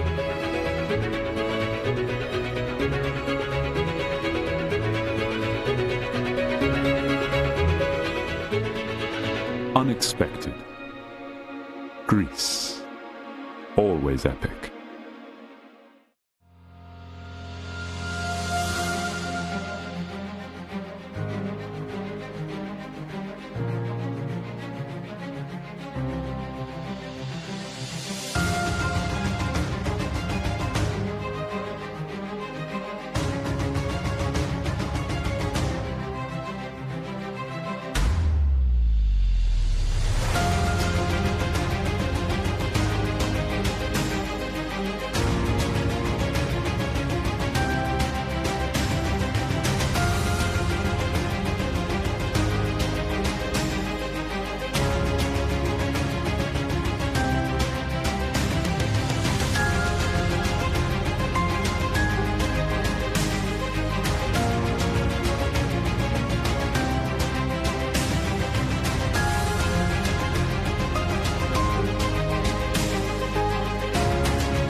Maybe you're one of the lucky ones.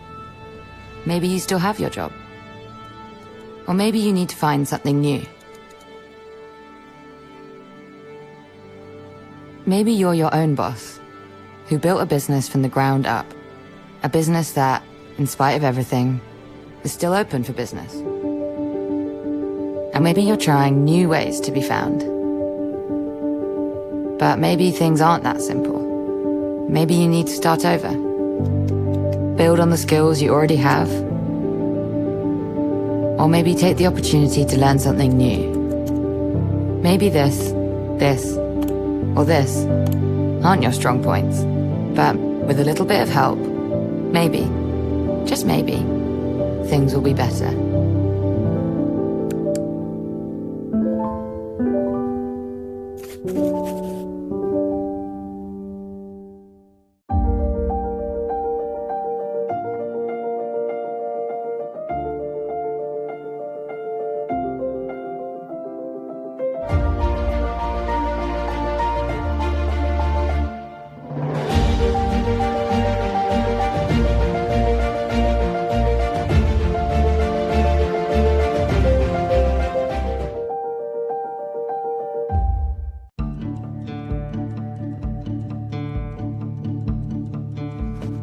At Facebook, we have a responsibility to help protect elections because we believe our app should be safe for you to connect and share.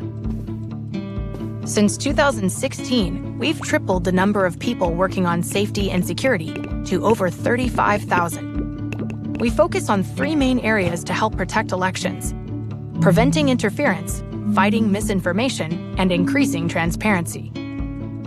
In 2019 alone, we removed over 50 networks engaged in coordinated inauthentic behavior. And we are working closely with other technology companies and law enforcement to stay ahead of new threats. Every day, we remove millions of fake accounts before they're on our platforms. In 2019, we removed 6.5 billion fake accounts. 99% of those we found proactively. To prevent misinformation from spreading, we've got more than 60 fact-checking partners working in 50 languages debunking false claims, and we label them as such to reduce their spread. We take down content that interferes with voting, and we connect you with official election information. Facebook has an industry-leading level of transparency for political ads and pages, so you can see who's trying to sway votes. Every political and issue ad that runs on Facebook and Instagram is stored in a public, searchable ad library. And with one switch, you can choose to see fewer political ads. We are doing all this and more to prevent interference and help protect elections.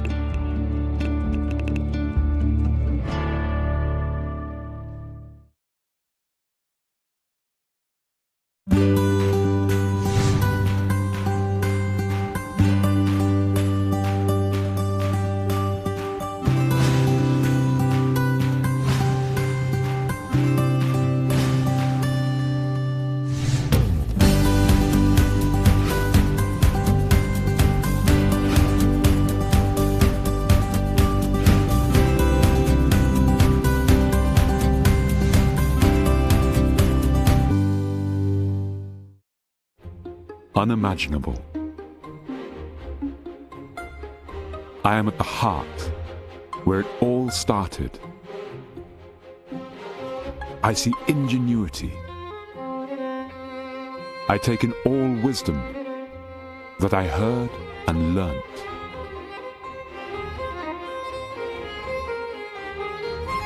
Beauty and harmony. Vision and virtue. Unique land. Feel the light, warm and radiant.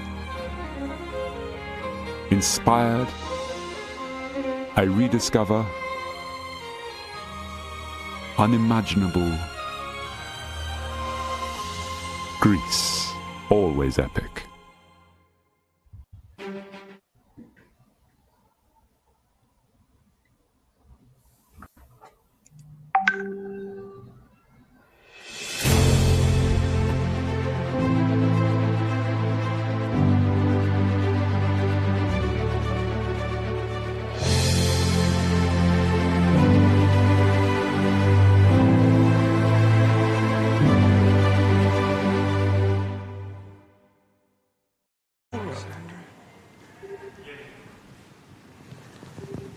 So welcome everybody as we continue the Athens Democracy Forum. One of the phenomena that has been prevalent over the last few months has been the sight of street protests that were essentially leaderless or around a very loose group organization, and whether they can really bring their brand of politics into the more established structures of politics. So I'm lucky and feel very fortunate to be able to discuss this with 4 people this afternoon. The first of them is Nathan Law. He is well known in Hong Kong as an activist. I'm sure he will tell us what is the latest from Hong Kong in terms of how realistic is it that any political activist from outside the establishment can make a mark with the new security laws and other measures in place.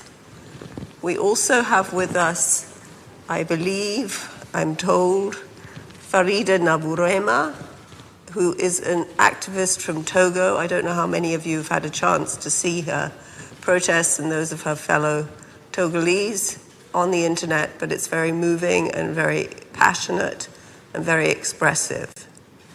And then there's Alexandra Ustinova, who I believe joins us from Ukraine, We know how much Ukraine has had attention in recent months and years, perhaps a little bit less than recently. So I look forward to hearing the latest from there. And then joining me here in Athens is Khalid Osiris, I hope I pronounced that vaguely correctly, who has been making a big impact here with our guests and is prepared to talk about lots of things, most topically being black in the United States of America. So if I could invite you, Nathan, to kick us off with a picture of what's going on in Hong Kong and whether you think street protests can morph into more established politics. Yeah, thank you so much. And it's my honor to be able to participate the Athens Democracy Forum in consecutive years. This is my second year. So I'm glad that people now are still really paying attention on Hong Kong. And compared to my speech last year, is obviously the prolonged movement in Hong Kong has been last for more than a year. And for now, we haven't been able to see that kind of sea of people seen or massive protests like we had last year because of the emergence of the national security law, which was implemented 3 months ago. Under the law, if you chant certain slogan or display certain signal that the government consider it as inappropriate, you may face years of imprisonment. It is a draconian measure implemented directly from the Chinese government on Hong Kong without any local consultation and legislation process, and making people fear and quash their basic rights in order to silence them. So this is the latest situation. And after a year-long protest, there are more than 10,000 people arrested. Several hundreds of them are facing years of imprisonment. And seemingly for now, if we're talking about social movement as a pendulum, last year it was at its peak, a lot of street actions, a lot of conflicts. And for now, it slides down to its relatively quiet point that people are laying low and trying to think of new ways to protest. So for now, it's rarely that we could see there are massive protests on the scene, even though there are still people trying to protest. But under the COVID situation and also the draconian national security law, people are more worried about having public gathering.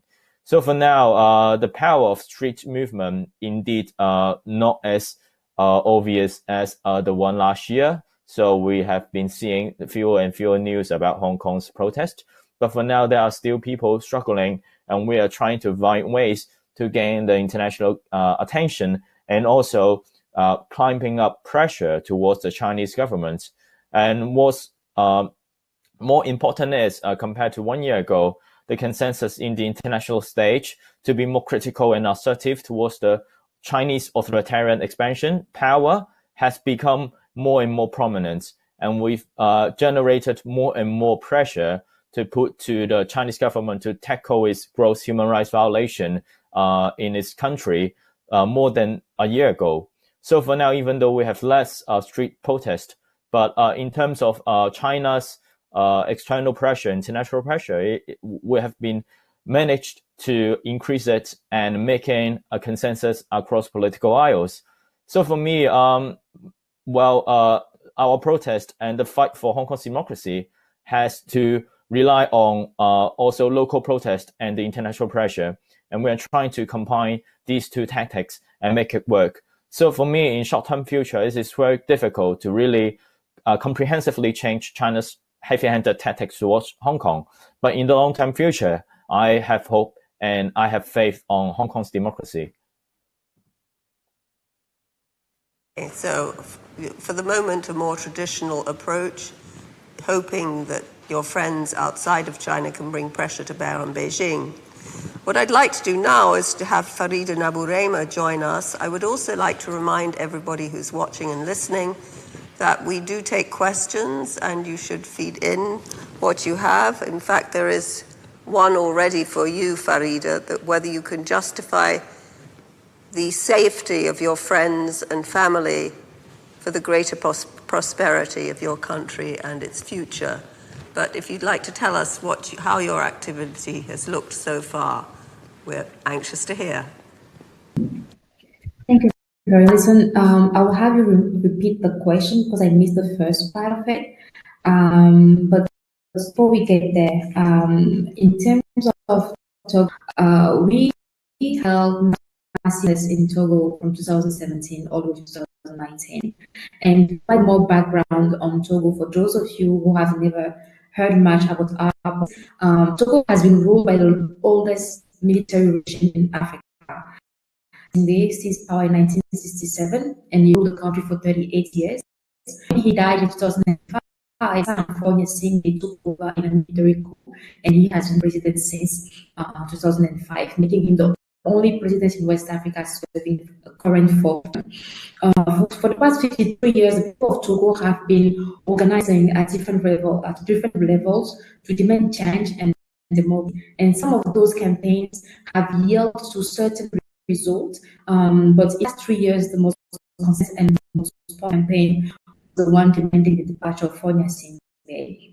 I'm an activist a little over a decade ago, and I launched in 2011 along with other comrades in the resistance, the former schools, and our main goal is to end dictatorship in Togo. Some of the critical tools that we use to mobilize our community, it gave us the flexibility to communicate with people, even in communities. Unfortunately, the government managed to kind of like cut that part by investing massively in surveillance, and they managed to infiltrate a lot of platforms on which activists and communities, and they proceeded arresting hundreds of activists and many are currently living in exile and out for their lives. In Togo, we have not seen realization of democracy we have before, despite all these years of success. The masses that took in that got hundreds of thousands of Togolese citizens on the streets, the big participation and involvement of both women and the younger populations, we still have not gotten the result that we want. As actually, the regime has managed to consolidate power and has also managed to block every single that we have to protest. So last year, the government of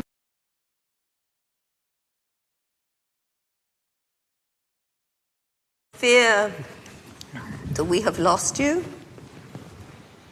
The connection was rather weak. I'm so sorry, but we will try to re-establish the connection. And I wonder if instead I could turn to Alexandra Ustinova to tell us about this current situation in Ukraine. Over to you. Thank you so much for inviting and for letting me represent my country. So I'll try to be short and taking into account the main topic of this forum. I'd like to say that Ukraine probably was one of the pioneers, one of the leaders of the protest in the region. And after the Revolution of Dignity in 2014, Armenia and even the Belarus followed us. And when I'm looking at the protests in Belarus at the moment, I'm very inspired, and I really hope that people there, no matter what COVID does or what Lukashenko does, will win. Because they're standing for the same freedom and for the same future that Ukraine did 6 years ago. And I believe that they will manage to go through and without as many lives lost as Ukraine did. Looking at what is going on in Ukraine at the moment, I can say that we are going through very turbulent times. First of all, it is much easier for me to speak right now because we are more of a democracy right now than my colleagues talking today at the panel are. I'm very supportive for the Hong Kong movement. And I remember a year ago, I was in Stanford and I met the guys who were one of the leaders of the movement as well. And I was so much inspired by them. And frankly speaking, I was trying to share all the knowledge I had because I was one of the leaders of the movement back there in Ukraine in 2014, and I was trying to share as much of my experience of how we managed to do the messaging, of how we managed to bring people out on the streets in a very cold weather. And I'm really hoping that you guys will win. If we talk about what is going on in Ukraine, it is really difficult right now to talk about any street movements or any kind of protests because of the COVID. Ukraine right now is going to the red zone, and unfortunately, the government is taking an advantage of it. We can see that different rules are applied, and at some point, people can go out on the streets for fun events if they are considered, if they're actually supported by the local government or by the national government. But on the other side, if you start talking about the protests, if you're against the government or you don't like one of the new laws being adopted by the parliament, people are not allowed to go on the streets.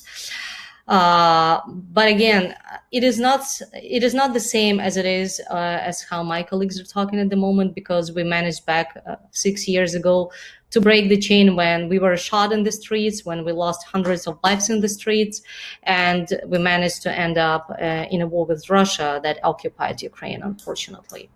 COVID did change a lot, but on the other side, more young people are being involved because the online media and the social media are taking an advantage right now, and people are sharing their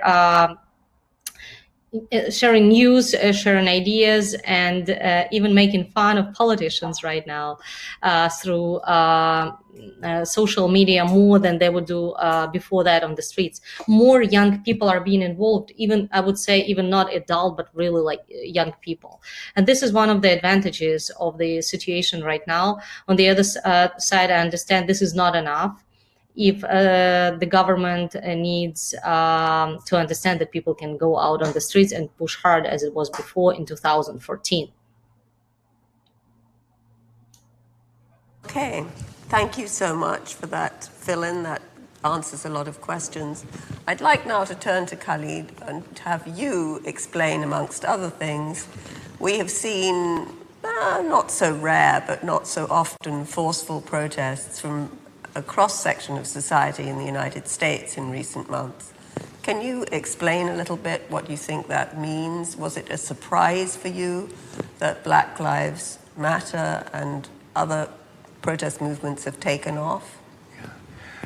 No, it's not. It wasn't a surprise to me to see the reaction to the murder of George Floyd being global. I think the movement today has to be thought about in the context of historical movements, not just in the United States, but around the world as it relates to citizens' response to injustice, to inequality. And fundamentally, that's what we're talking about in the United States, where the response was one in which we saw clear evidence of the kinds of injustices that we have historically experienced as Black people in America. Mm-hmm. And that had resonance with people of color, particularly all over the world. In fact, the marches and protests and activism that has been inspired by the murder of George Floyd is the largest, has been documented as the largest mass movement in the history of the world. They're saying 20 to 30 million people around the world have responded. And if you look at, going to your original question, how have protests in the past translated to mainstream politics? Mm-hmm. An example of that in the civil rights movement is that many of the political activists found themselves in a place, in a position where in order to continue the struggle, we had to move from the streets into political structures. Mm-hmm. We found that it was necessary to organize communities along the lines of their own political interest. So the aim of the civil rights movement was indeed to have a political impact and change policy. That hasn't changed in terms of the need of our movement. What has changed is that America is expected to be minority white by the year 2045, it's argued.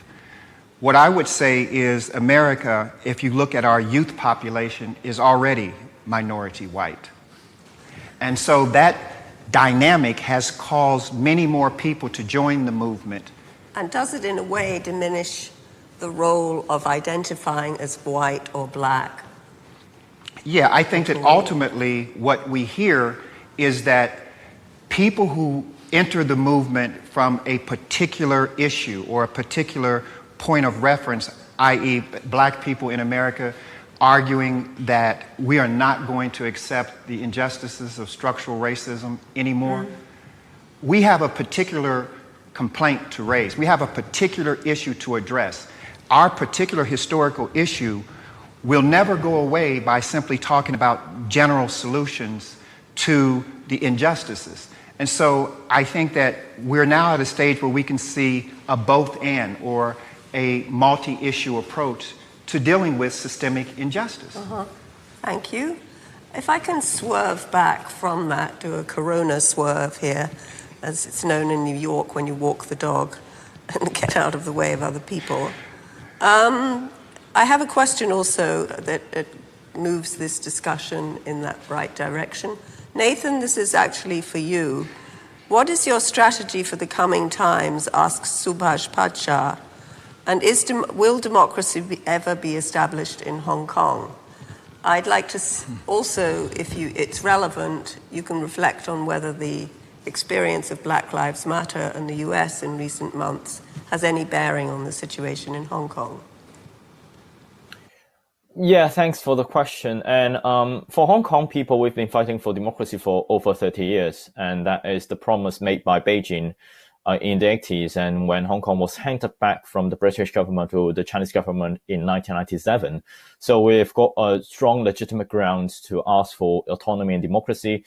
And for us, I think, at least for me, the Hong Kong issue has played in central parts of the discussion regarding to China policy for the past year, due to the very obvious and massive movement happened around for the past year. And also we are more and more aware of the aggressiveness and expansionist nature of China. So I think for now, that at the end of the day, what we have to address is not only about Hong Kong, but it's also about China, and it's also about the threats of authoritarianism posed by these regimes to the world, to the democracies. So I think in terms of strategies, we've got some different layers in that. On the one hand, we have to address the gross human rights violation in China, including the concentration camp in Xinjiang and the deprive of basic rights of Hong Kong people. But also we have to be aware that these kind of actions is not only serving the needs of the Chinese people or Hong Kong people, but also to the world, because for the past years, we've been seeing the infiltration from these authoritarian countries towards the democracies and trying to discredit and dismantle the democratic values and systems from inside out. So the help and the cause of Hong Kong people is also in a line to all the people around the world, especially living in democracies who shared the same values. So I think this is a great angle and an appeal to garner more support. And in regards to the other movement that is also fighting for equality and justice, it echoes to each other. And I think it is important that we build a trend to surround it by the narrative of shared values and basic human rights, rather than traits realpolitik and these narratives that could undermine the pursuit that we all have. So you're saying that you would prefer to stick to the spontaneous methods rather than try to have something more organized? Question. Well, I think it really, depends on a specific context. And in Hong Kong, even though we have organized protest, but we also have to be cooperated by improvised and spontaneous ones, because that is the best way to really get rid of the surveillance and the heavy-handed suppression from the police, and to make an impact to Hong Kong and to the world. Yes. We're trying really hard to get Farida back, but while she remains somewhere out in the remote satellite, whatever, Alexandra, can I turn to you again? You mentioned the example of Belarus. Were you equally surprised by the Far East protests in Far Eastern Russia, I mean in Khabarovsk, which I thought was the example also of a classic eruption of discontent with no specific leader? Frankly speaking, I was not surprised, and I think in 10 or 15 years we'll definitely see this region being totally different. It's not going to be the same as we see it now, and I think that Belarus and Khabarovsk, and trust me, it's going to be more and more in especially Siberia and in the northern part of Russia. There would be more protests and more movements against Moscow and Kremlin, because people see the injustice.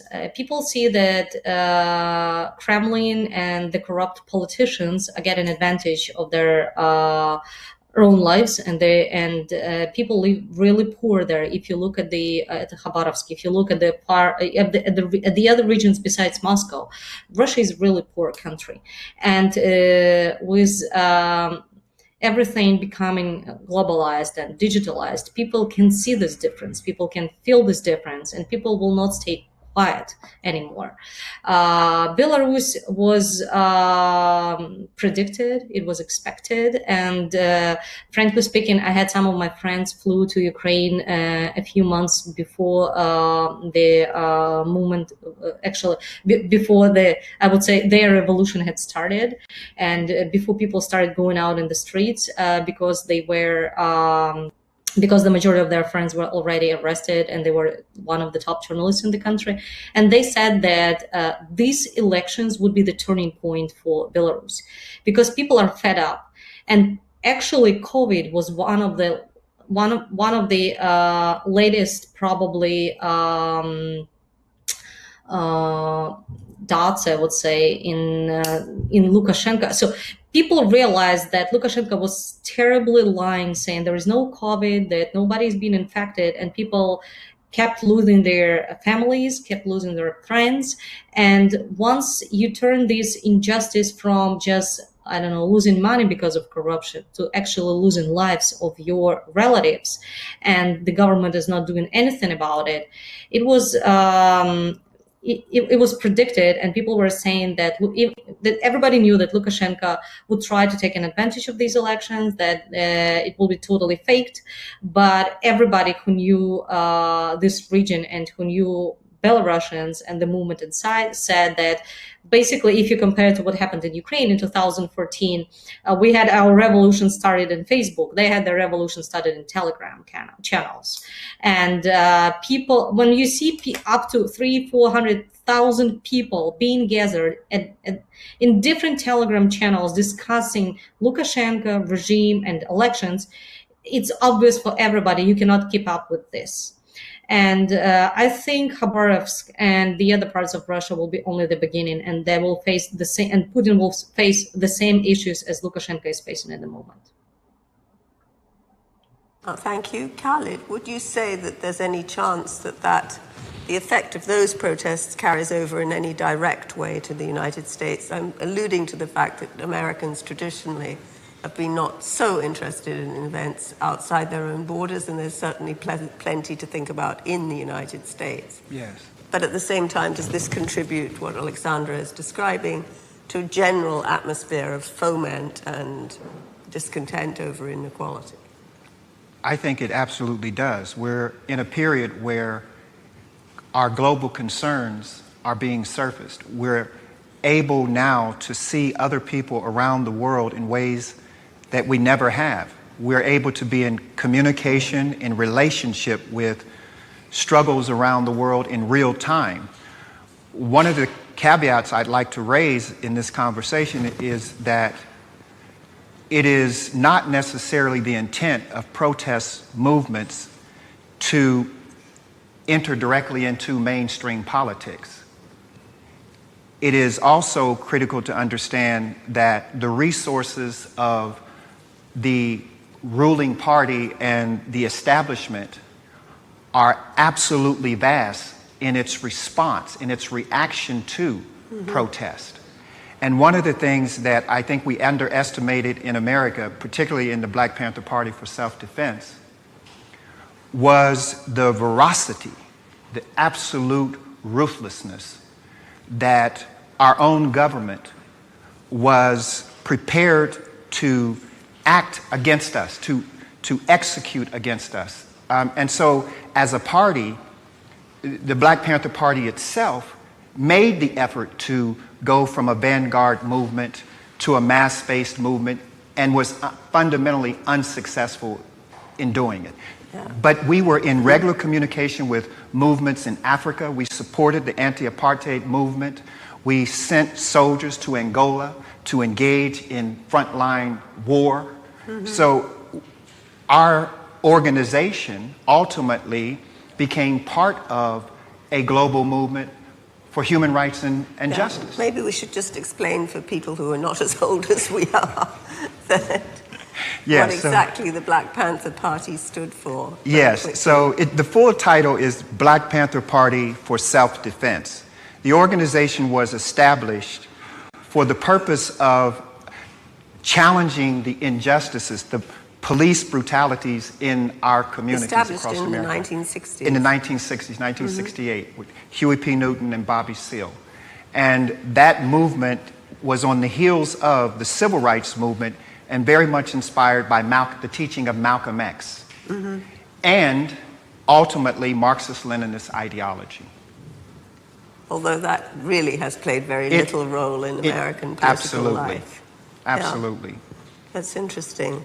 So, can I turn it back to you, Alexandra and Nathan, to explain to us, if you feel it's relevant, what exactly can be achieved by a more international approach?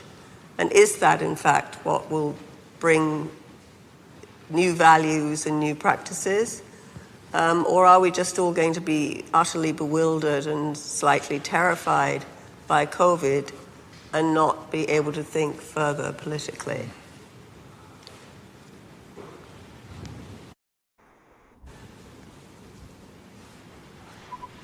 Nathan, you want to start? Or should I? Nathan, you want to start? Maybe you should. Okay, sorry. I thought he was. I saw him speaking, but I couldn't hear it. I'm sorry. So, frankly speaking, I think it is really impossible without the international collaboration, international cooperation, because frankly speaking, I remember during even the worst times at Maidan in Ukraine, when you thought there was no future because you were terrified, we were shot to death. When you saw people in other countries stood up for you and organized protests for you, frankly speaking, I was at the protest at the Chinese embassy a few months ago that my friends organized in support of Hong Kong. I had to wear a cap because I'm an MP, so I cannot be there. But still, it is very important to show people, first of all, support. Because once you see you're not alone in front of your regime, in front of your government, it is, I don't know, at least for us back then when we were fighting for our freedom, it probably, I don't know, it gives you wings so you can fly, because you can see support from people outside of your country as well. So you believe that you are doing the right thing. You're fighting not for your own rights, not for your own country, but also for, I would say, the freedom for everybody. Because right now, as I look back 6 years ago, I could never even realize that Ukraine could be an example for other countries like Belarus, like Armenia, to go against their regimes and fight for their own freedom. On the other side, it is really important for activists all over the world to unite their, especially democratic governments, in fight against the regimes of the governments who are corrupt and who are undemocratic. Because I remember sanctions and the fear of sanctions from the EU, from the US, were one of the key instruments for us to push our leaders, our former leaders, to do certain things. And it still does work. And that's why even if you live in a democratic country and you can still help people in other countries just standing up, just writing letters to you, I don't know, senators, to your government, and helping people in fighting for their freedom with your own tools that you already have. Thank you. I'm going to turn it very quickly to Nathan because he's had the least time to speak. And I would conclude by just observing that once again, the key seems to be togetherness as human beings and across borders. Yes. But Nathan, you have the last word here. Well, thank you so much. I think for the past decades, the Western world and the democracy has been having a misjudgment towards China, thinking that with its economic growth, they will open up and democratize. And the history proves that, wishful thinking wrong. And for us, for now, we should be very aware of these expansionist authoritarianism, especially in a digital age. They have much more methods to infiltrate into the other democracies than the ones in the last century. And we have to be very aware of the dangers that they pose to our democratic system and to our shared values. So for me, it's important that I, as a reminder, to remind the world that actually we have a collaborative and collective responsibility to tackle these authoritarianism, and we should work together. That kind of togetherness, yes, indeed, is very important. And it's not only about helping who are under the authoritarian ruling, but it's helping to build up a stronger and more legitimate democratic values and community. And are there particular actions that people should try to undertake from outside? I mean, without wanting to. Yeah, of course. Before taking concrete actions, we need to have that rhetoric and narrative change. China is a threat really posing to our democratic community rather than a strategic partnership or in a golden era, as we said in the UK. And secondly, concrete policies of high scrutiny on state-owned enterprises, sanctions on individuals and companies, and also implementing measures to really safeguard the values that we enjoy. These are very important ones. We need strategic planning towards China, but we also have to protect our democracy by holding them accountable overseas. Thank you. I lied. It's not the last word. I'm going to give that to Khalid, who has contributed so much that has been happening in different fora in Athens here. So maybe you can sum up for us something that we were discussing last night, which is that suffering is a choice. Yes. And whether or not we should cast the struggle here in terms of personal suffering or indeed collective suffering, or is it something more individually important, one person's action to overcome what they see as inequality? I think that both are equally important. It's critical for individuals to feel a sense of purpose, a sense of worth, and a sense of efficacy about their own potential. Simultaneously, we must look at what collective action means as we share responsibility for making change. One of the challenges that we faced in our movement in the US, when the reaction to our struggle for justice was violently opposed by our own government, one of the things that was used, one of the tactics used, was to divide us from each other, to interrupt our communications, to cause us to be distrustful of each other. And many people along the way did, in fact, do things that would be seen as betraying the principles of our movement. So I would like to close with a proverb I shared with you, a Turkish proverb I shared with you yesterday evening. It says that when the axe came into the forest, the trees said, "The handle is one of us." The implications of that statement is not just others who we think betray our movement or challenge our movement, but for us to begin to see how we ourselves are complicitous in the kind of injustices that we are fighting most passionately to overturn. And many movements, in the absence of this internal critique, are not going to be able to have the kind of impact that we seek. So this is what I hope. That is a fine closing thought. Thank you so much, everybody listening. Farida, greetings, and hopefully next time we'll make a connection with you.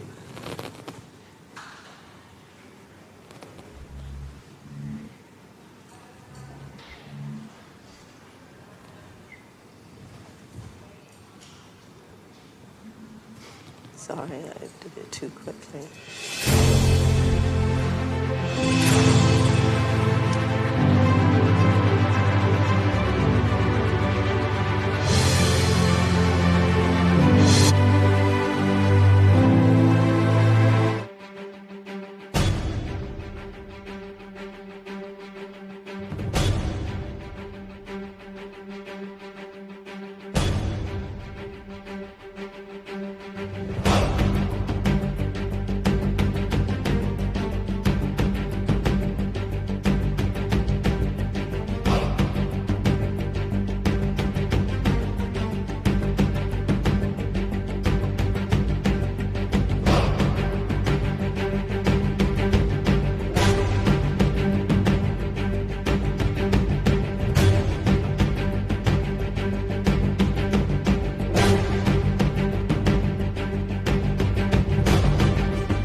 Uncharted. From mountain to sea, every path a new adventure. Fueled with adrenaline, we feel alive. Inspired by the unknown. From day to night, from winter to summer, we write a new story. Explore. To be woken, to be thrilled. Bond and recharge. A world away from your own. Breathe it in. Uncharted. Greece. Always epic. At DURI, we believe that the future can be mastered. Our innovative programs and unique facilities meet the rapidly evolving market and the technological breakthroughs. Discover the wide selection of majors and minors, the increased financial assistance, and the combined on-campus and online courses. DURI, create your future self. Artificial intelligence isn't coming, it's here. It's the defining technology of our time. But it's human ingenuity that makes it so powerful. Jane started losing her vision when she was 12. California Street. She uses Seeing AI. I crept down the stairs and out the door, which enables her to read and navigate her world. Microsoft AI is helping farmers adapt to climate change. We can use technology to help feed the world without wrecking the planet. Enabling wildlife conservation. The ability to use AI really democratizes science. WildMe uses images from any source to help study endangered species.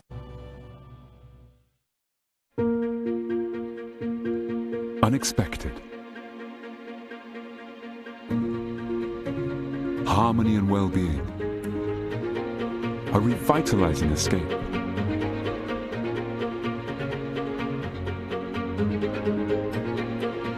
Landscapes of exceptional beauty, unchanged forever. Authentic simplicity.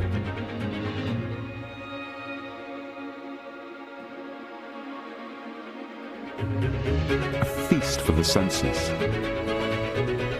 So wonderful and rare. Heartwarming.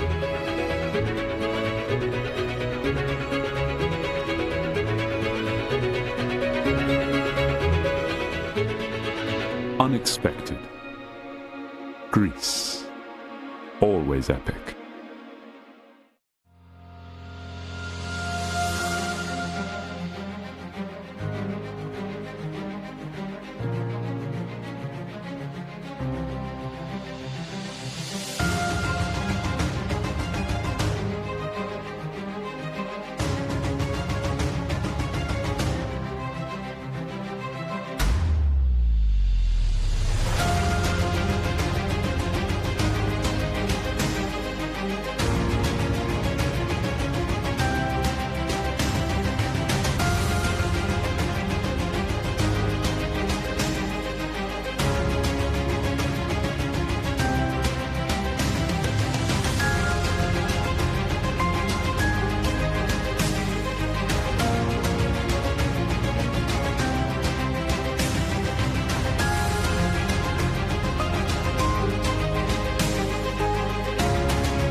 Maybe you're one of the lucky ones.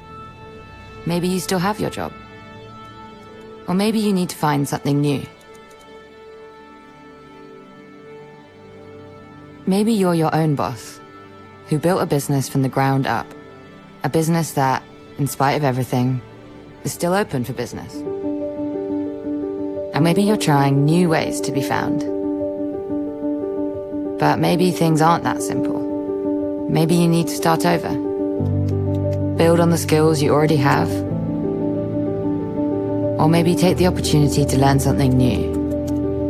Maybe this, or this aren't your strong points. But with a little bit of help, maybe, just maybe, things will be better.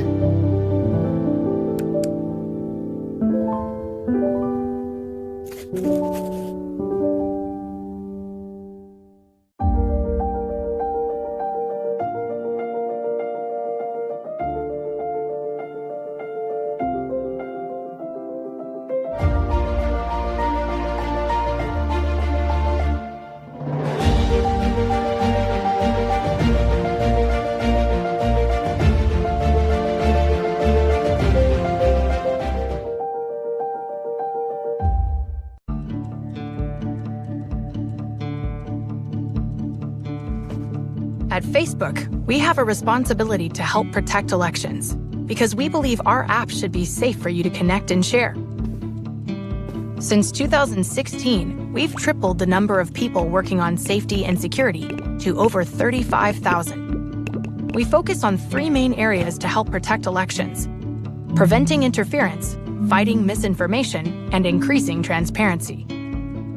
In 2019 alone, we removed over 50 networks engaged in coordinated inauthentic behavior. And we are working closely with other technology companies and law enforcement to stay ahead of new threats. Every day, we remove millions of fake accounts before they're on our platforms. In 2019, we removed 6.5 billion fake accounts. 99% of those we found proactively. To prevent misinformation from spreading, we've got more than 60 fact-checking partners working in 50 languages debunking false claims, and we label them as such to reduce their spread. We take down content that interferes with voting, and we connect you with official election information. Facebook has an industry-leading level of transparency for political ads and pages, so you can see who's trying to sway votes. Every political and issue ad that runs on Facebook and Instagram is stored in a public, searchable ad library. And with one switch, you can choose to see fewer political ads. We are doing all this and more to prevent interference and help protect elections.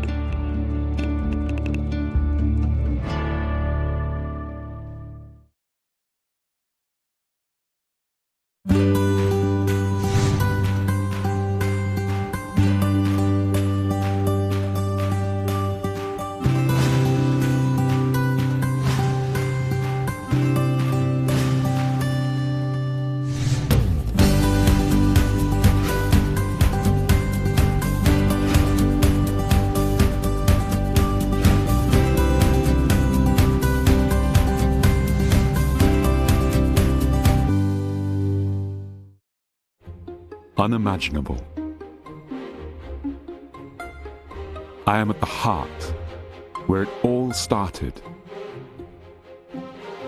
I see ingenuity. I take in all wisdom that I heard and learnt.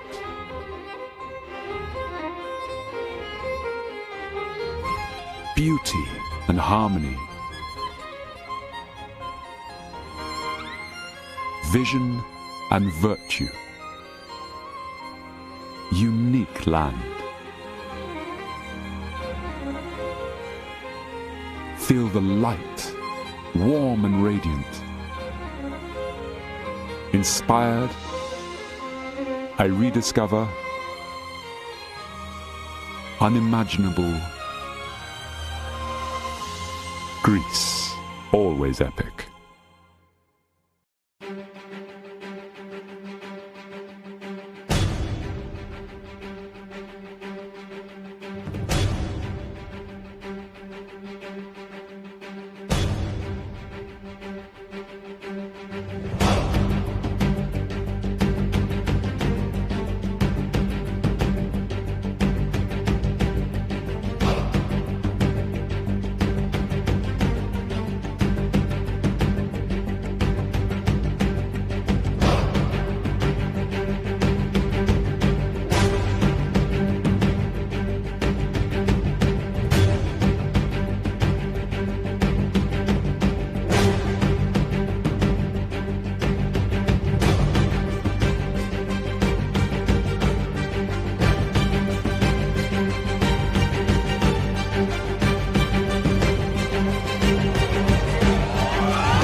Uncharted.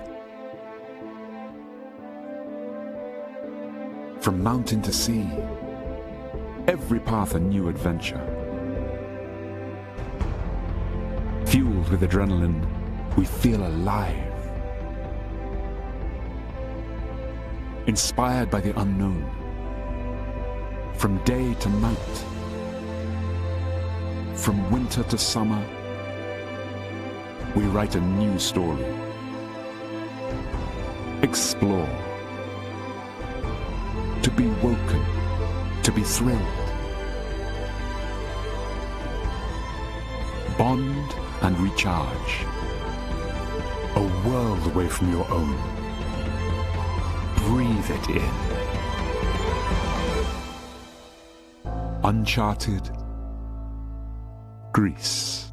Always epic. At DERI, we believe that the future can be mastered. Our innovative programs and unique facilities meet the rapidly evolving market and the technological breakthroughs. Discover the wide selection of majors and minors, the increased financial assistance, and the combined on-campus and online courses. DERI, create your future self. Artificial intelligence isn't coming, it's here. It's the defining technology of our time. But it's human ingenuity that makes it so powerful. Jane started losing her vision when she was 12. California Street. She uses Seeing AI. I crept down the stairs and out the door, which enables her to read and navigate her world. Microsoft AI is helping farmers adapt to climate change. We can use technology to help feed the world without wrecking the planet. Enabling wildlife conservation. The ability to use AI really democratizes science. WildMe uses images from any source to help study endangered species. Unexpected. Harmony and well-being. A revitalizing escape.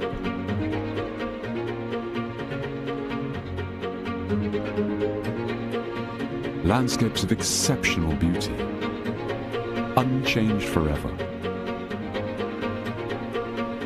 Authentic simplicity.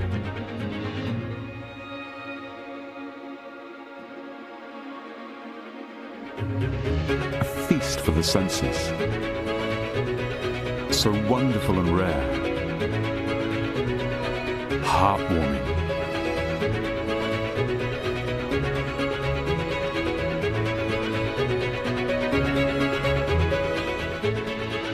Unexpected. Greece. Always epic.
Maybe you're one of the lucky ones.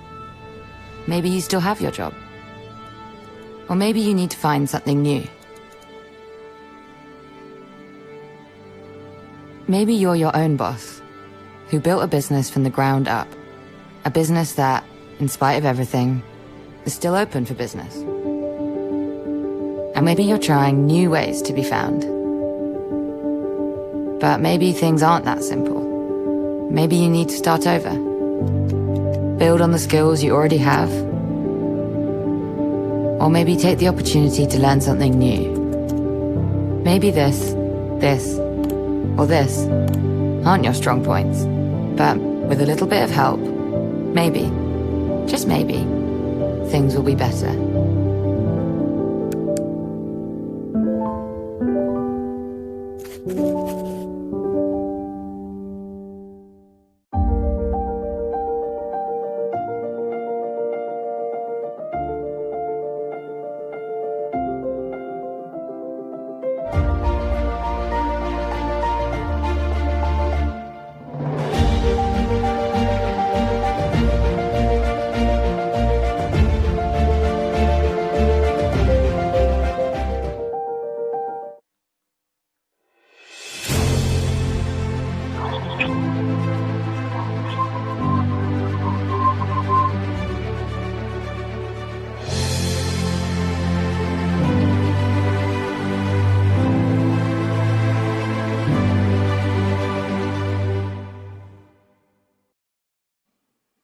Hello, everyone from New York City. We're attempting a bit of a technological miracle here, so please bear with us. I'm very happy to be joined by Juan Guaido, who's somebody who knows a lot about the struggle for democracy against repressive regimes.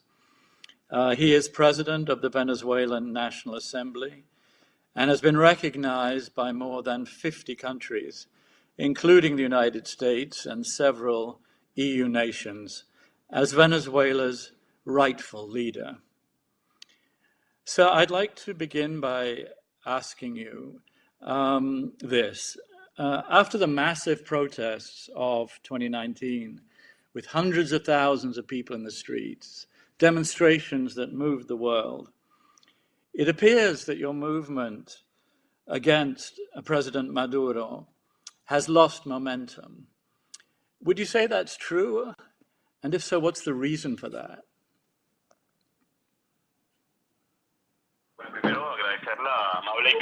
Well, first of all, I'd like to thank you very much for the invitation.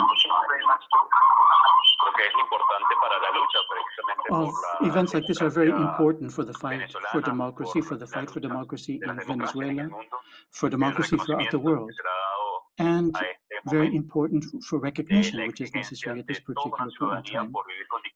It's important for there to be understanding of what the situation is, and what the fight for democracy, for human rights actually entails. Because justice, of course, and achieving justice is no simple fact. It's not something to be taken as a given. We find ourselves in a very difficult situation in the world today. The context is extremely complex. Now, let us say that, first of all, the Maduro regime is recognized by certain entities, international entities, by the United Nations as well. This is a criminal regime, essentially. And as you understand, it is important for us to fight in a very, very complex situation. The context, once again, is extremely difficult. Changes are taking place in the world throughout, but we find ourselves in a certain quagmire right now. So it is extremely important for us to work in an environment, a context of aggression, a context which is one where violation of human rights is rampant. So this is something that, of course, concerns not only the people of Venezuela, principally the people of Venezuela, but the entire international community as well. The people of Venezuela have been victims of this regime. It's also for reasons of very, very fundamental reasons of protection of human rights, fighting for and bolstering democracy. That's why it's extremely important to continue this particular struggle. And indeed, it is, once again, in a very difficult environment that we are struggling. I understand that. It did seem last year, really, that the Maduro regime was teetering on the brink of falling. And we've seen this quite a lot around the world. Massive movements. We were just hearing Nathan Law in Hong Kong, massive protests. And yet, when it comes to really breaking through and actually toppling the man you call a usurper, it doesn't quite happen.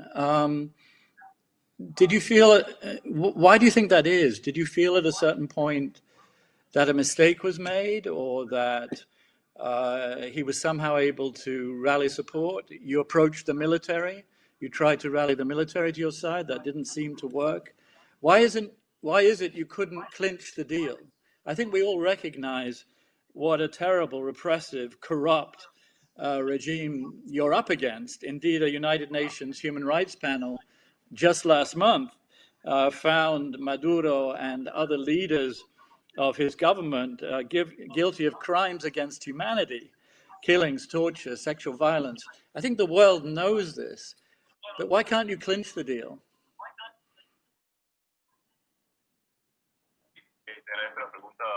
Well, there are numerous different variables as well. Variables which are important to establish the foundations for democracy in the country. And I think, first of all, we have to understand that we're living in a brutal regime where there's violation of human rights, where criminals are essentially violating very, very fundamental human rights. So you made reference to the major movements this year and last year. I'd also like to add to that the fight that's taking place in Belarus right now to that entire list. So in other words, masses fighting against authoritarian regimes. And that's what's taking place in Venezuela as well. 90% of the country rejects Nicolas Maduro. They see him as a dictator. They see the regime as an authoritarian regime. And as what's taking place is a kind of violation of fundamental human rights, crime against humanity, furthermore. So now, of course, the armed forces, you mentioned them, they spiral around, of course, Maduro. They are linked to drug trafficking. They're linked to terrorist activities themselves as well.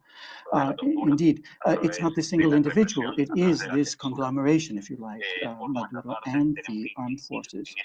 But we have to continue. We have to continue our fight as well, trying to convince, trying to somehow win the minds, the hearts and minds of the armed forces as well, that it's absolutely necessary for them to participate in the process in order to achieve democracy and stability in the country.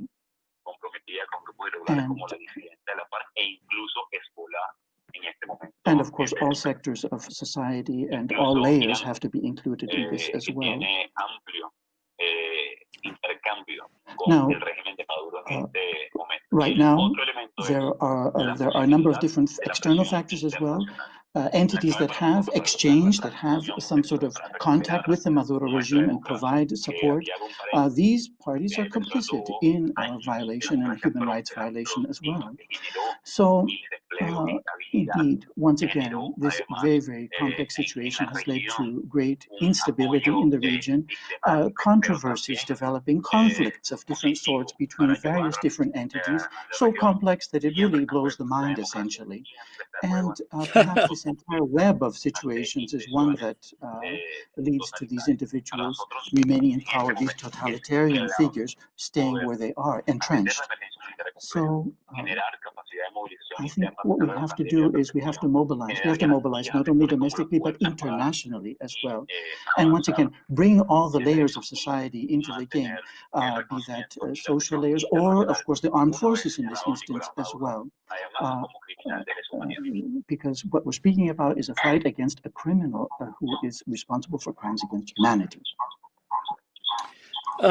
There seems to be a split, a growing split between the European Union and the United States. And you seem perhaps to be skeptical of the EU's latest moves. The EU sent a mission to Caracas recently and is trying to, as far as I understand it, is trying to salvage the legislative elections scheduled for December, which you have dismissed as a fraud. And you seem to have dismissed this mission too, saying that if the election is delayed, a delayed election is still a fraud. So your position seems to be no, no, no to these legislative elections, even if the EU thinks it can make them happen, and that might be a good way to secure a transition. Meanwhile, the Trump administration, in the person of Elliot Abrams, has dismissed what the EU is doing as cowboy diplomacy, which seems a bit rich on the face of it from the Trump administration. So in this apparent spat between the EU and the United States over what to do about these legislative elections, who do you side with? Are you in fact siding with the Trump administration and dismissing Europe's efforts, or not?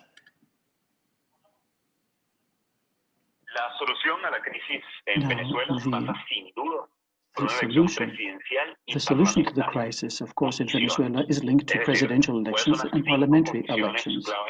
We have established 5 particular conditions for these elections to take place in an effective fashion. What we want is for real elections to take place and not sort of legitimization, if you like, of a dictatorship. If these elections are to be manipulated for that particular purpose, then it's ineffective and there would be no sense in that. I think it's quite clear that there isn't that popular support there for the Maduro regime. We want no prisoners, political prisoners. We want no torture. We want none of these types of human rights violations that are taking place. We want also, indeed, for there to be arbitration, if necessary, an arbitrator, in other words, and an electoral commission which functions in an effective fashion. These are some of the conditions that are necessary in order for proper parliamentary elections to take place, and of course, following from that, presidential elections as well. But we find, I think, indeed, we do feel that an approach has to be very, very delicate indeed. There has to be understanding that the elections fine, but elections have to take place under specific conditions. And I do feel that that is something that has to be understood by the European Union. Right now, I think it's very important also to emphasize the fact that we have to have legalized political parties. We can't have elections with there are limitations as far as which political parties can participate. And once again, we have to understand that these elections will be taking place in a situation where right now we have a dictatorship. We have to orient the vote, if you like, or there has to be an arbitrator, there has to be observation, election observation. Those types of missions have to be in place. And this is where we have the various views that are presented either by the Organization of American States, the United States, or the European Union. I think, indeed, there has to be an understanding that for democracy to exist, for those necessary steps towards democracy to be conducted in an effective fashion, that we have to have proper communication. We have to have the proper conditions in place for elections to take place in a democratic fashion. And I think it's very, very careful to not convert these elections into some sort of legitimation process for the regime that's in place. And indeed, the Organization of American States has a very important role to play. We're all here. We're all ready to do all of the necessary steps and to adopt the necessary conditions, except for the regime, in order for those elections to take place. But I think, once again, these conditions have to exist. Once again, we don't want to legitimize through pseudo-elections something that is unacceptable. In other words, the authoritarian regime. And I think, indeed, those 5 particular conditions that we've made quite clear have to be adhered to, and they have to be met for elections to take place effectively. Thank you. Do you think, sir, that the EU mission was useful? And clearly, Josep Borrell, the foreign policy chief of the EU, believes. I think once again, if those 5 conditions are met, and if the EU is along those particular lines working together with us, then we will be able to take those necessary first steps towards democracy through legitimate elections. I think it's quite clear. We have the examples from 2019. We have the other examples of the past of how elections can be hijacked. So once again, let's make it quite clear that the intention for dialogue on the part of the government doesn't exist right now. So I do feel that the necessary steps have to be made for us to be able to achieve, as I mentioned earlier on, this type of situation.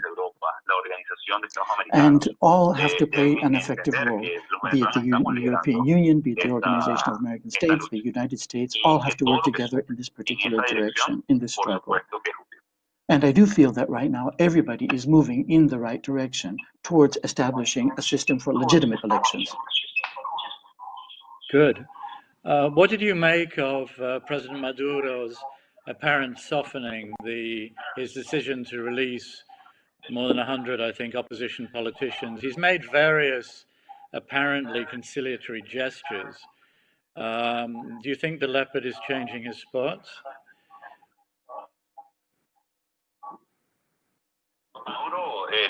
Well, Maduro, since 2018, there have been certain steps that have been made, but let's not forget that we have the political prisoners at the same time. And they still continue to exist, irrespective of the fact that certain individuals have been released. Indeed, many continue to exist, hundreds continue to exist at this particular point in time. Individuals, furthermore, have been tortured. And we do have indeed testimonies, very, very veritable testimonies that this particular type of torture is taking place. A number of fact-finding missions have taken place. This is something that has been recognized and known. But there have been individuals released, but there are more than 300 such detentions, such prisoners at the present moment in time. So I think indeed the struggle for democracy has to make it quite clear. One of the conditions that all political prisoners be released, not just a handful, all have to be released. But the strategy that's been adopted by the Maduro government is something which is not totally unfamiliar. A number of other regimes have made these types of gestures, a kind of simulacrum, if you like, of softening more than anything else. So I think indeed we have to adhere to those conditions that have been mentioned earlier on, that if we want a process of democracy, an electoral process which will lead to true democracy for a political and social solution for the entire country, that all conditions have to be met, and one of those conditions, of course, will be the release of all political prisoners. You've been very strongly supported by President Trump and by the Trump administration. I'm sure you watched the debate between President Trump and Joe Biden, Democratic candidate. In it, my president dismissed the forthcoming November 3 elections in the United States as a fraud, as rigged. He suggested with no evidence that a lot of the mail-in ballots were fraudulent. He said that the result may well have to go to the Supreme Court, which of course, as we speak, is moving in an even more conservative direction. Given his dismissal of America's own election and his apparent disrespect for American democracy, how much faith do you personally place in President Trump's strong advocacy of democracy in your country?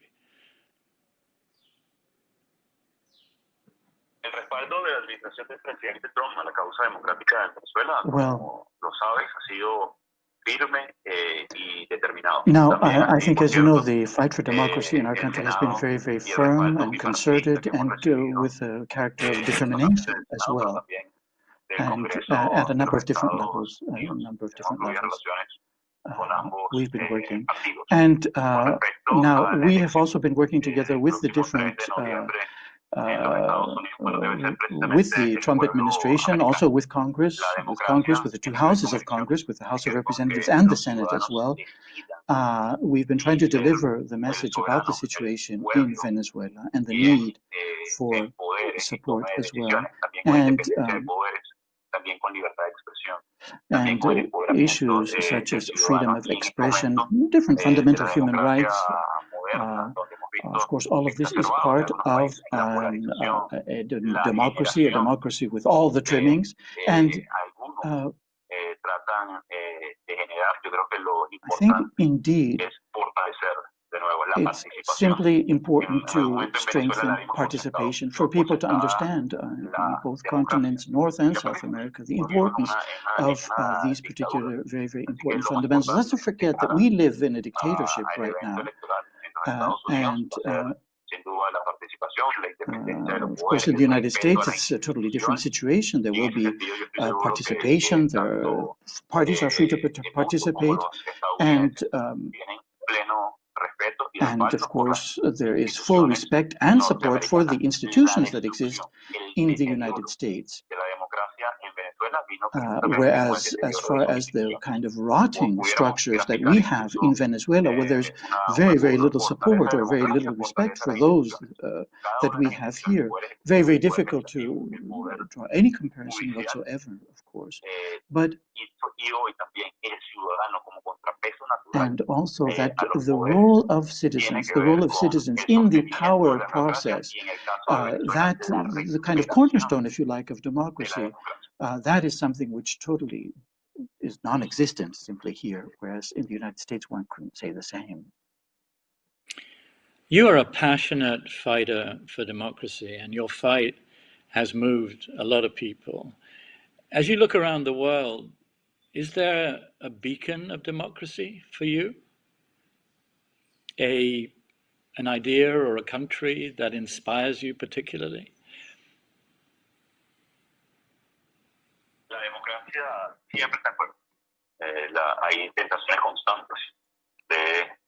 Well, there are, of course, numerous different types of regimes, and there are those types of regimes that hold in their clutches the populace, the entire population of a country. And of course, those regimes are ones where there is no respect for human rights whatsoever, where fundamental liberties are curtailed, and where that fundamental respect for citizens simply does not exist. And we see these types of regimes. These types of regimes go hand in hand with crumbling institutions as well. And we have numerous different examples. You can see situations which are similar to the situation that we have here in Venezuela. We have, for example, what's going on in Nicaragua right now as well. But I think it's very important to understand, and for citizens to understand their rights, that the necessity to respect their rights. And I think indeed we have numerous different very sad examples in the world. I don't know what the good example would be, but the sad examples indeed, Belarus, Nicaragua, struggles against dictatorships, which are very much part of our times and something that people encounter through the media on a daily basis right now. So I think indeed one has to understand the nature of these particular regimes, the terrible suffering of individuals that are smothered by these particular regimes, and also I think it's very important to underline the need for struggle against these regimes and not take into consideration any sort of commercial gains that might exist by using these regimes or using them as implements for some other purpose. The main thing is liberty, the freedom of human beings, and for people to be able to live in a democratic society.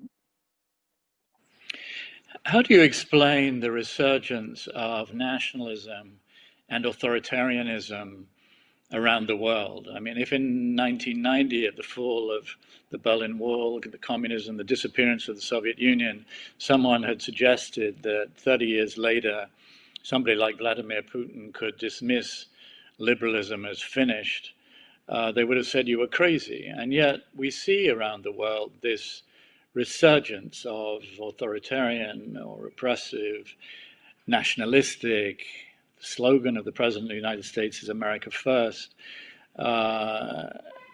ideas. How do you explain that?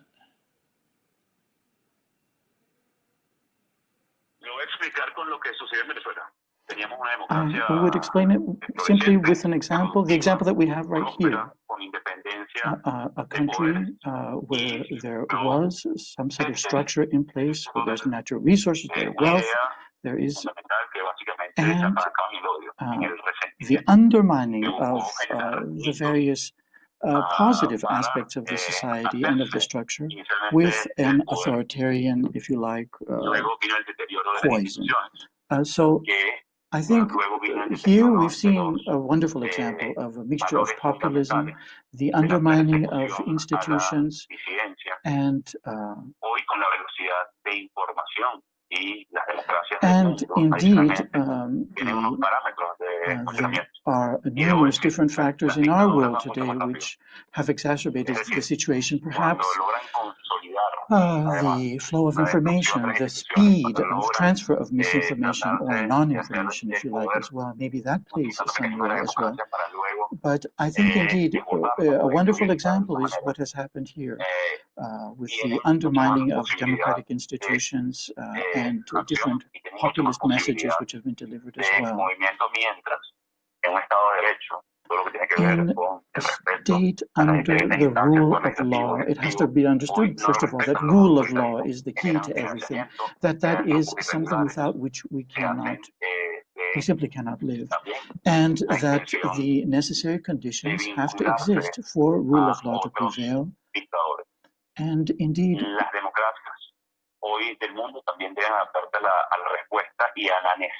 I think indeed right now democratic-minded individuals rather have to really listen very, very carefully, gauge the situation, understand what the needs of the populace are, what the demands of people are, what the finer points of the defending of human rights, what that entails.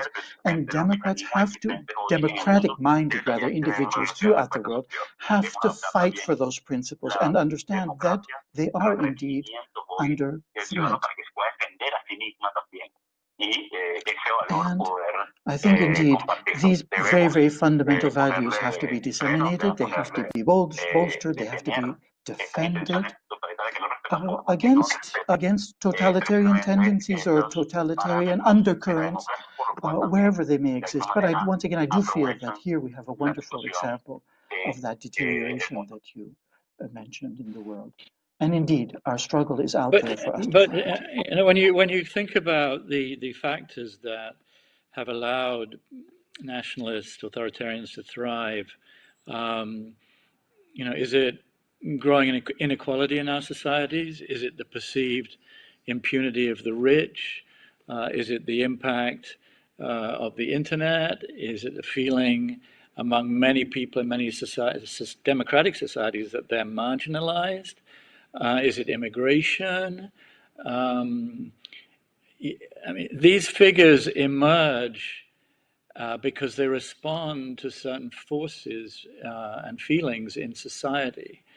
And democracies sometimes appear weaker as a result. Look at Hungary, look at Poland, look at many countries around the world, look at what's been happening in Brazil. Is there any one factor that you would point to? As I said, you're a fighter for democracy. If you were speaking from some platform to all, but like this one, to all the Democrats of the world, what would you say we must do to safeguard this very, very precious thing, which is our freedom and our democracies?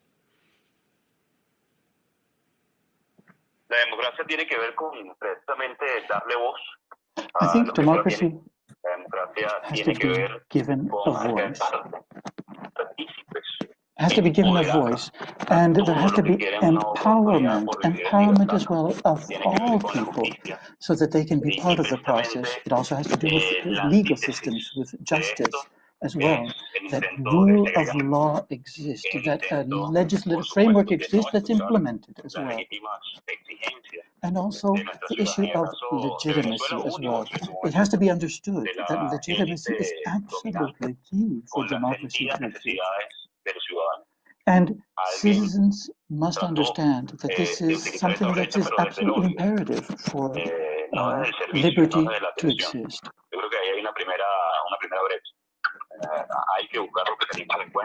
I think indeed communication is extremely important. And I think indeed that problems in the systems of communication, or rather in the dissemination of information, that here there are problems that exist. Now, we frequently see this phenomena that we have dictatorships. These authoritarian regimes are dictatorships of a minority. So perhaps we're speaking about the usurping of power by a minority of individuals through manipulation, through misinformation as well. So, once again, we have examples of that around us. Nicaragua, for example. And I think indeed participation of the public, of the populace, is absolutely important. Tolerance as well, understanding and tolerance. This is something which has to be taken into consideration as well. So some very, very fundamental, if you like, emotions. And then we have certain phenomena of our time, migration, and I think indeed many of these different problems that we encounter right now can be overcome through strengthening the institutions that are there, strengthening the institutions, but above all, making citizens be part of the entire process. Because that participatory element has failed to a certain extent. We don't see people involved. And I think indeed these are some of the issues that have to be taken into consideration. We're running out of time, but very quickly, sir. When will we see a democratic Venezuela? Next year? Year after? Well,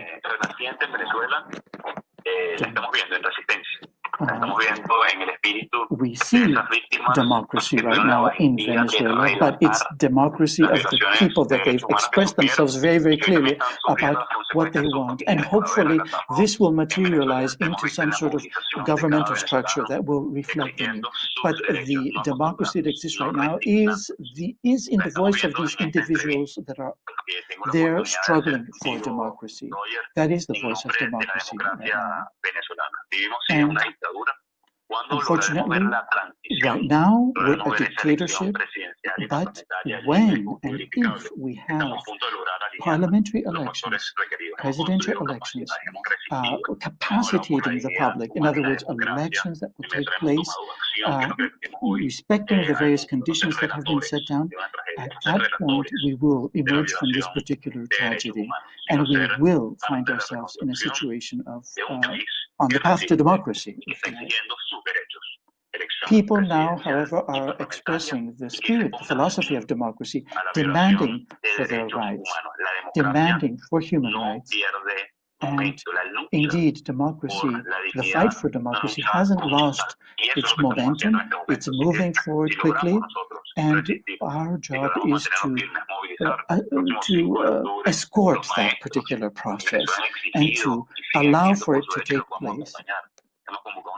So we want to express, we are expressing the will of the people out there that are crying out for democracy and for respect of human rights and crying out against the criminal regime that is in power right now in Venezuela.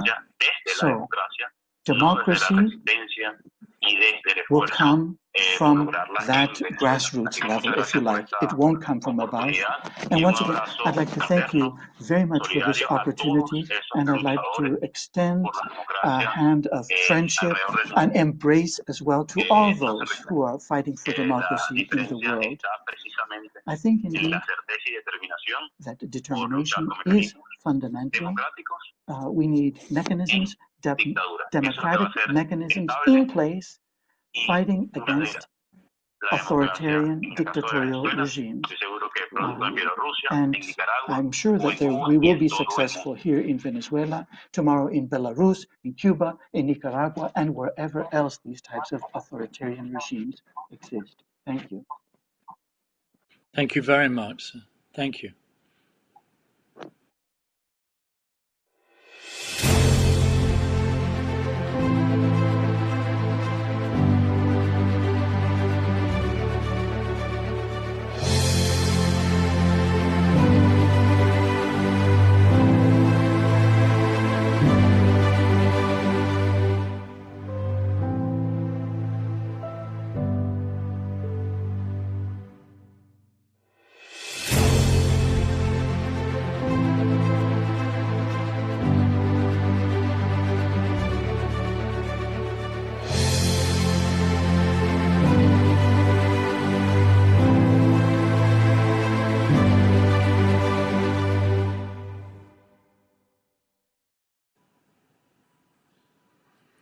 Hello again.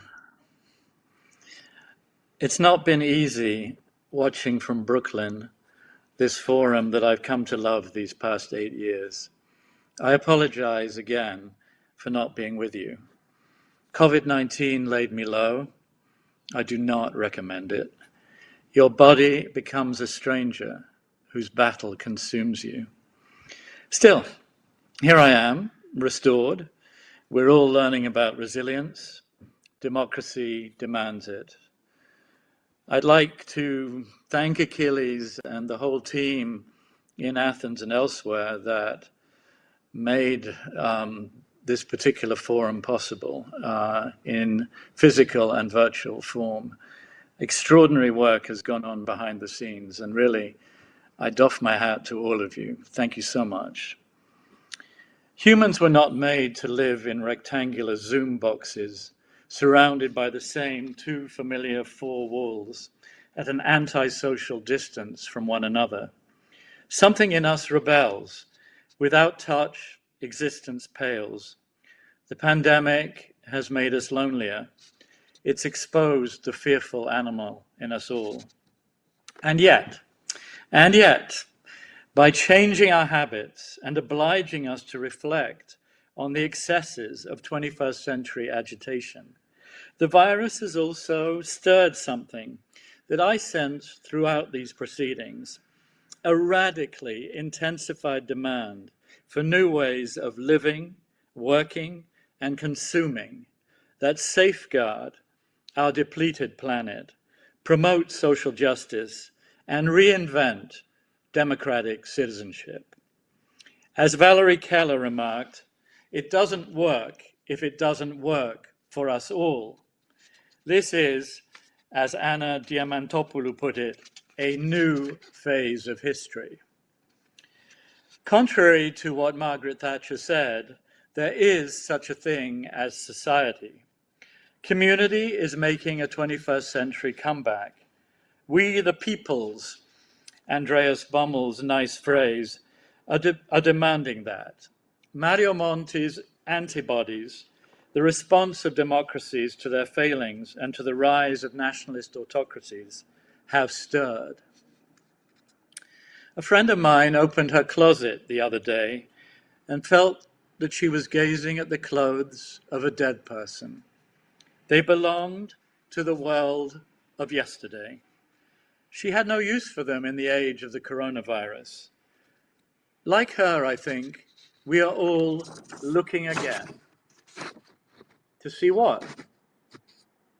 How fragile life is and our civilization, how our planet burns, how there may be more to discover in being still than in running, how less may be more, how much a loved one may be missed, how hollow the temples of consumption are, and how one morning through the mist, the towers of Manhattan may look like the medieval towers of San Gimignano, relics from another era.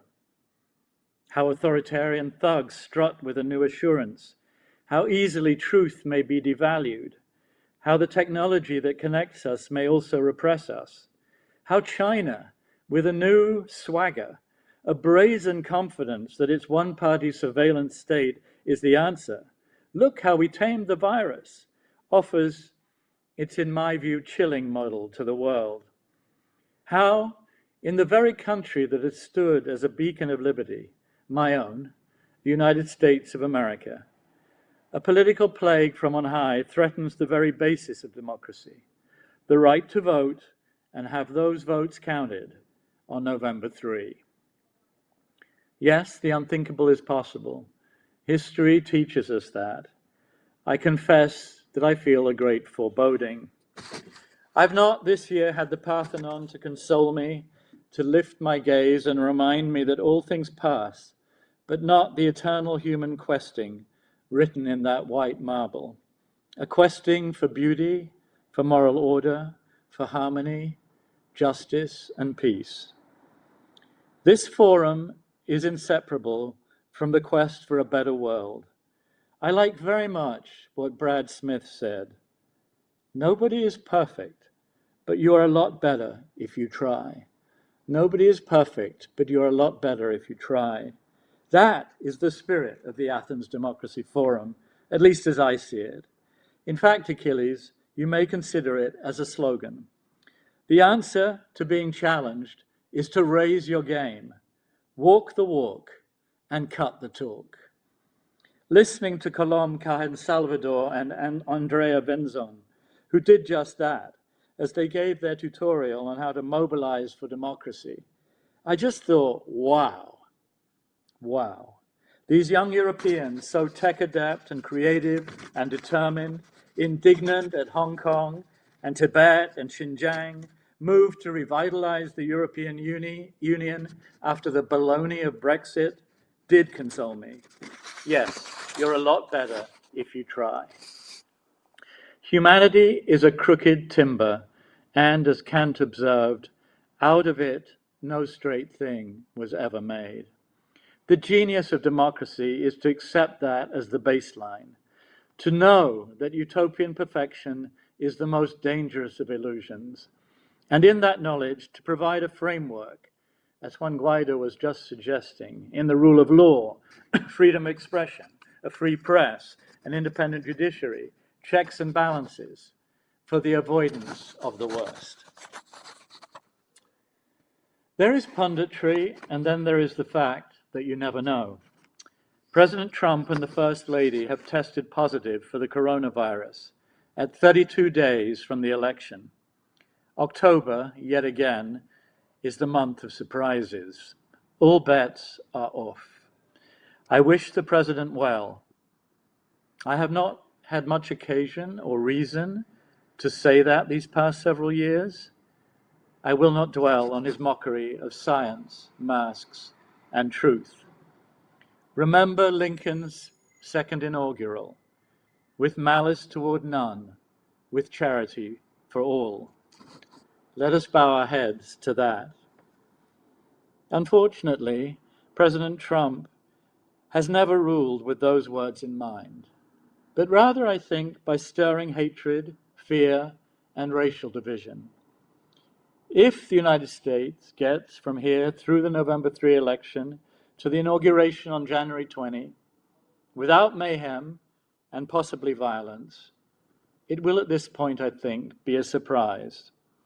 President Trump has made clear his disrespect for American democracy. He has declined to condemn white supremacists. He would countenance a conflagration if that's the alternative to defeat. He cannot conceive of the citizens of this country saying to him what he said to so many on his popular TV show, "You're fired." In that shameful debate this week, Trump said, with no actual evidence, that the election was a fraud and a shame, that it was a rigged election, that his supporters should go to the polls and watch very carefully, thinly veiled code for voter intimidation, and that the Supreme Court, where he's moving with unseemly haste to reinforce the conservative majority, would have to look at the ballots. He declared, "This is not going to end well." Could his intentions be any clearer? It's one thing when Russia tries to sabotage an election, as in 2016. It's another when the President of the United States appears intent on doing so. We are living a nightmarish moment of American derangement. Never has the humble citizen with a ballot, alluded to by Mayor Kostas Bakoyannis, invoking Churchill, felt more important. Joe Biden had his finest moments in the debate, looking Americans in the eye and telling them how sacred their vote is and how he will ensure that it is honored. Let it be so, and let our worst concerns about this coming election prove unfounded.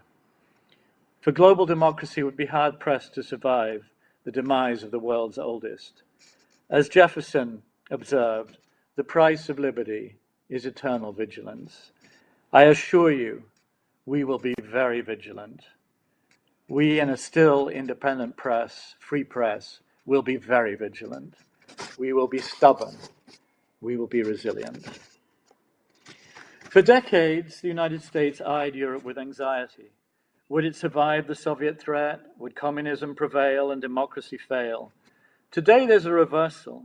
Europe watches the United States with a profound anxiety and dismay. I came away from a 2-month recent stay in Europe feeling that the Union has stirred. This Union, the miracle of the second half of the 20th century, it's stirred, provoked by Trump and Brexit.